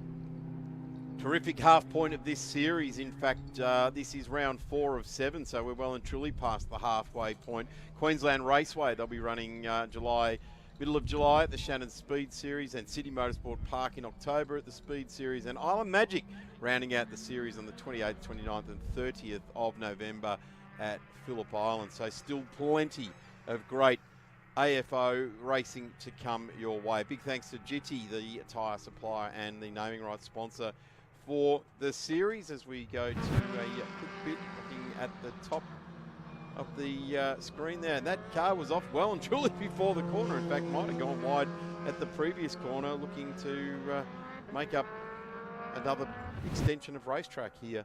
And there is our last cars coming to the line. Dan, I'm going to dive out of the box here. Mark Nancaro has been waiting patiently most of the day long for us to get the final Excel race for the day. So Ryan McMillan taking the win in that one ahead of Miles Bromley, the margin 5.2 seconds. Bo Russell just beating home Kyle Evans in the end. Trent Grubel lonely 5th in car number 1. Christopher Sirozowski winning in the second class, AFO2, ahead of Lachlan Evernet, George Kansios, Chris Huang, who won in the AFO3 category, and then beyond that we had Rosler, Ruff and Woodland. It was a pretty eventful opening race in GT Formula Open. We'll be back after this quick break with some Hyundai XL Masters racing.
Hyundai Excel Masters are out there on the racetrack for their opening race of the weekend. It's been an entertaining one so far. We kicked things off with the Trophy Series, and it was a really great race there, particularly for second position. If we have a race anywhere near as good as that, we'll be in for a cracker to round things off. It's getting pretty dark here. It's still 4:45, but with no sun in sight. It's certainly, look at all the headlights. You can visibly see just how much the lights are blaring down on the road in front of them. I'm Dan McCarthy. Alongside me is Mark Nancaro. Mark, talk us through the grid. The grid will look like this, and basically it's going to come from the practice session they had yesterday. They didn't get a qualifying session in this morning, so it's going to look like this. So it'll be car 42 on pole position. Kim Anderson is currently second in the Masters Championship so far this year. Alongside him, Brian Smith, last year's champion in the same category. Then we go back to Sean Panowich. Rob Zoanetti also back in this class. Shane Chancellor back here also for this round in car 87. Vaughan Caldwell in the 186 car. David Zolo having his first run in the series. We wish him well. And Darren Swain, the AE Electrical entry, we are actually the sponsors of this round. Aaron Simler, we go back to the golf coloured car. The 11 car of Adrian Gallia in the Castrol livered car. Graham Hewitt in the Black Ball Racing entry. And Alan Hawkins is back in a brand new car after he wrote the P&H entry off here at a previous meeting. We go back to Graham Hinks in the GH All-Age entry. Sean Berger at his second race, with car number 100. And from the back of the grid, he'll pick up a few places too. Darren Batisky, known as his sponsor, is actually Darren's wife. That's quite humorous there. This is round 3 of the SAXL Championship this season. And this is now time for the Masters. We saw the trophy class a little earlier on today, which was a lot longer ago, about 4 hours ago. So we haven't seen too much action of XLs for a few hours. But so this is for the more senior drivers in the XL series here in SA. Saw the young guys get out there and belt around earlier on. Pretty challenging and very good conditions there earlier on. But today, this moment, I was just out there walking around. The conditions are extremely dark and very gloomy.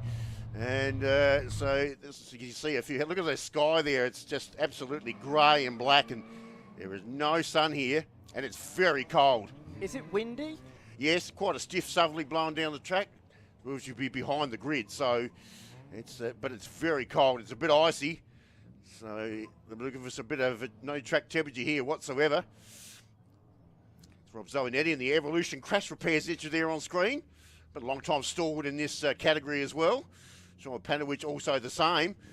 These guys have been around, and there's the 2 blue cars. We saw this at the previous round at the front of the grid with obviously Brian Smith in the high beam car washer Gawler entry, and the air everywhere entry there of Kim Anderson. And of course they are the top 2 points in the championship at the moment, with Brian Smith being on top. And Brian Smith has got the jump there. Nice little start, and it gets him up into the front. Now we saw this at previous rounds as well, and this may change with him and Anderson battling it out over the next few laps. Good start there from Sean Panowich in the complete doors and windows entry just behind them. Very experienced campaigner in this class. So they were the top 3. Everyone else tries to sort themselves out down there at turn 1. Well, Rob Zonetti's got a problem. He was position 3 on the grid, or 4 on the grid, so he's finding his way back through the field there. So he's got some issues there in the Evolution Crash Repairs entry. No crash repairs to deal with, but there's some mechanical issue, that's for sure. And there he is, and that car's come to a grinding halt. He's still on the track too, so that might be we'll have to find out where the yellow flag's going to be there. Anyway, we'll go back to Panowich and Anderson on the inside of turn 6. And you'll get back up into that original second position. It looks like they're going to have a fair ding-dong battle there at the moment, alongside of each other up the climb there at turn 7. Panowich has got the run out of turn number 6 and back around the outside again. So these guys have already exchanged positions at least 3 times already in the opening 6 corners of this race. But it looks like around the sort of single file groove that is 7, 8 and 9 that the number 42 has pulled back ahead as we go safety car for the 29 Zoanetti machine. Yeah, car still half parked on the racetrack there, so that's definitely was going to be an issue. And it's not really what we want here in the last part of the day. As I mentioned, we are running out of daylight here very quickly. So may have to, there might be another decision that might come into play too, if that's the case. But We'll wait and see on that. Brian Smith, our lead car at the moment. Won the championship in the Masters class here last season in pretty dominant fashion. And unfortunately didn't win the last race of the series towards the end of last year. He actually blew a motor inside the last half lap of the final race. So obviously had a new motor for this series. Go to see Alan Hawkins back. Gee, had a massive crash here at the previous round. Ended up down there in the turn one wall and bent just about every... Bent the chassis of that car pretty badly to wipe that car off. Head on here, the headlights ablaze. Here's the replay here of the start down to turn one. All the cars fanning out 2 wide, 3 wide. I think we might even be 4 wide a little bit further down the field, but that's what we've come to expect in Hyundai XL racing in this state and around the nation as well. As we look, there were 2 or 3 wide sort of in the middle, and Zonetti is right in the middle of the road and then pulls over to the left here. So did an amazing job really to stay out of everybody's way when clearly the car was ailing down there. He couldn't have been any more in the centre of the pack if he wanted to be, but great heads-up driving, got out of the way of everyone. Unfortunately, we have gone safety car, but great heads-up driving from Zonetti. Yeah, Zonetti currently running 3rd in the championship. Of course, this is round 3 of their series. So that's not going to help his points. Another driver in this series is Vaughan Cole. They're having their first season here. We were talking to them this morning.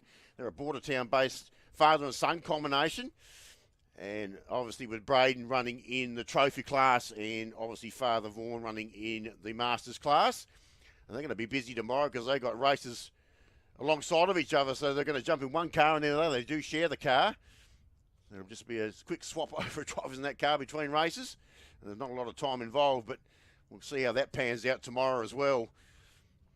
You said Zolo in number 49, a debutant in the series. Qualified very well in position number 7. Has dropped down though in the opening corners of the race into position number 12. But I thought a very impressive qualifying result for him. Very good. Had his first race meeting, as you did mention there.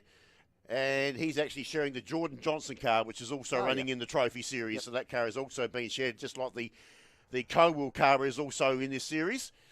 So that's another garage that's pretty busy down there throughout the weekend.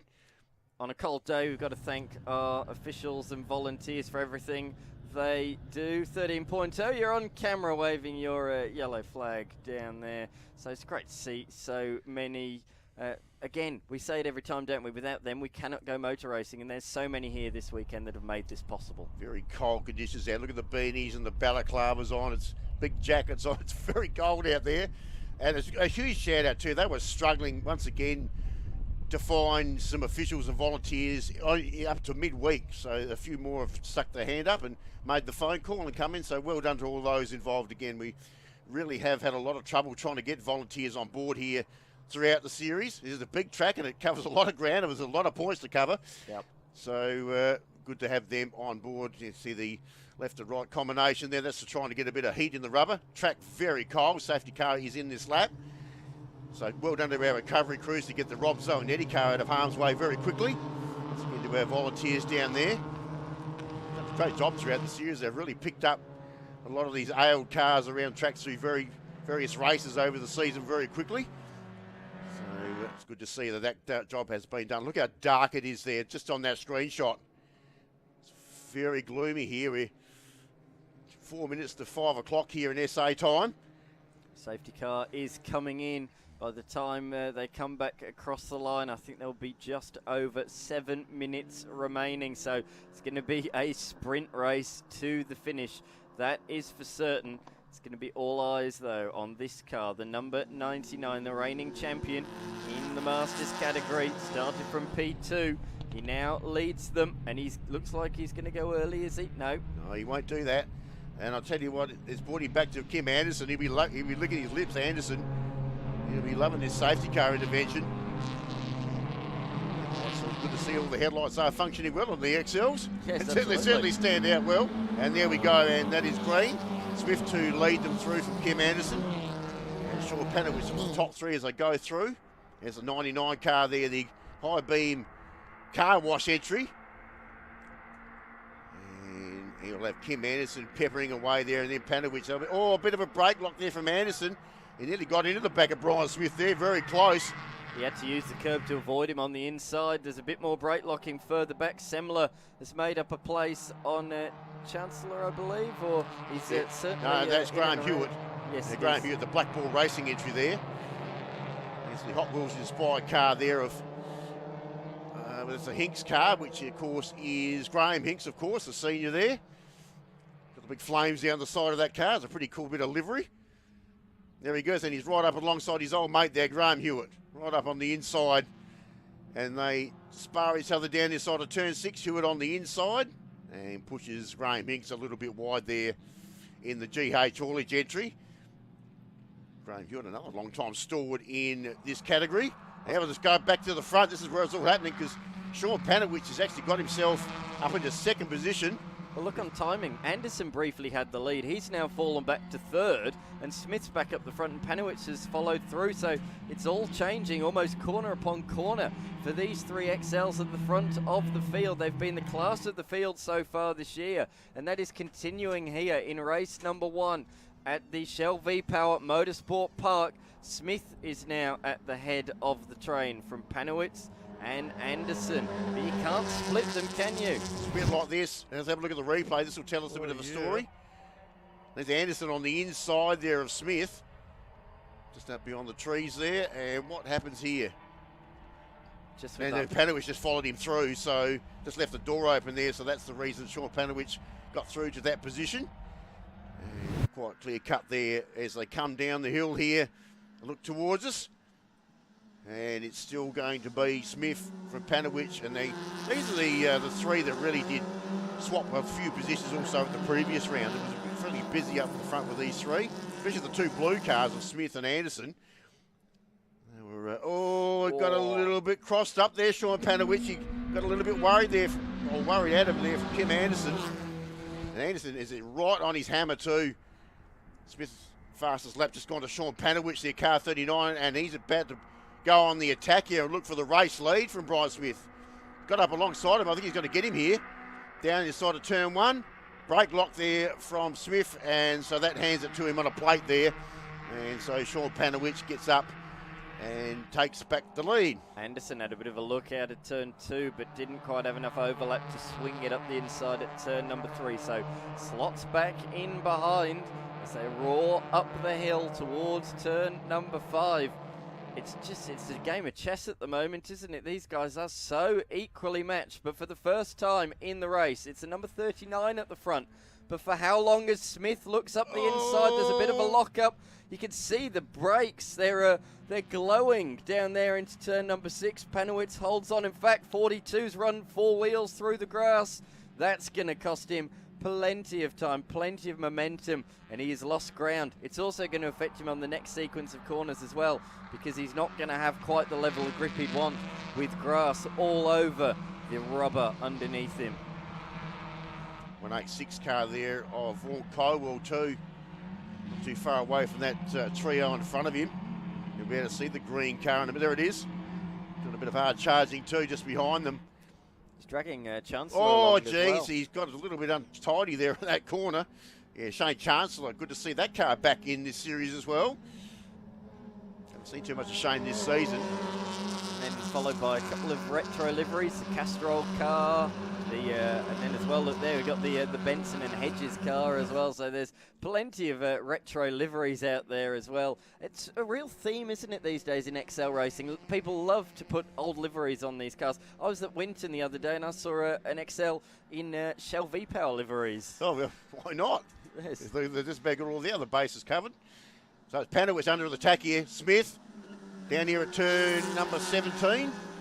It's a bit tight down there. So Panowitz now trying to drive a little bit defensively. And there's that Chancellor car too. He's on the attack there, all over the back there of Cohill. They're trying to sort each other out. Panowitz's fastest lap of the race last time through. We saw him take the lead. But he's not really broken away. It's only 2/10 the margin. In fact, it's absolutely nothing as they go towards turn 1.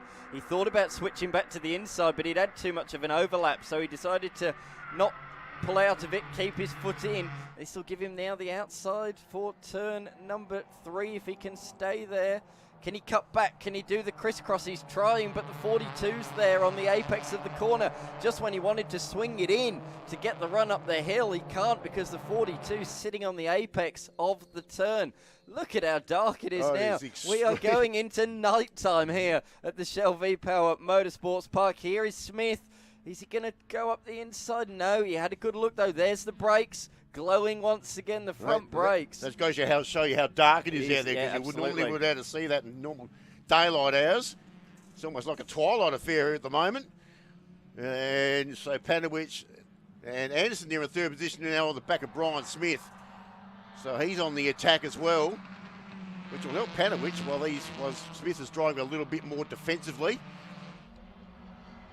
And the two blue cars, the commentator's nightmare there, two very similar coloured cars. And we saw that here throughout the series so far. Good to see Sean Panowicz back in front. I think he's actually enjoying his time in the Masters class, coming back from the Trophy class. I was talking to you this morning, I get less hits in this class. It's a lot more tidier racing, and some of these younger guys are a bit over keen at times, but there's a Cobble car. And Shane Chancellor also back in the Masters class these days. If you'd enjoyed today's action, make sure you tune in tomorrow. In fact, we're commencing with not one but 2 XL races, Trophy and then Masters at 7:55 local time. So make sure you tune in wherever you are in Australia or around the world. It's South Australian time, Adelaide time, 7:55 is when we are commencing the live stream. We've got the whole raft of categories once again back. Lamborghinis for their second race, Formula Open, Formula Ford, prototypes, radicals, and the 944s as well. So plenty to sink our teeth into. We've still got a lap or so left in the XL Masters out there. So we're hearing it's the penultimate lap of the race. And apparently we've changed their mind. Last lap now. We'll make it the last lap now. I think it's because it's going to be dark by the time they finish. Geez, look at that shot there. Look at, oh, gee. I just had a look there at Smith, all locked up, crossed up there in third position. Gee whiz. He's been very hard on the brakes down there at turn 1. And now Anderson up into second position, trying to get down Panowicz. This is the final lap, folks. Smith's got a nice run, but he's got nowhere to go. He's squeezed out, 4 wheels through the grass, but he's still got the momentum, you know.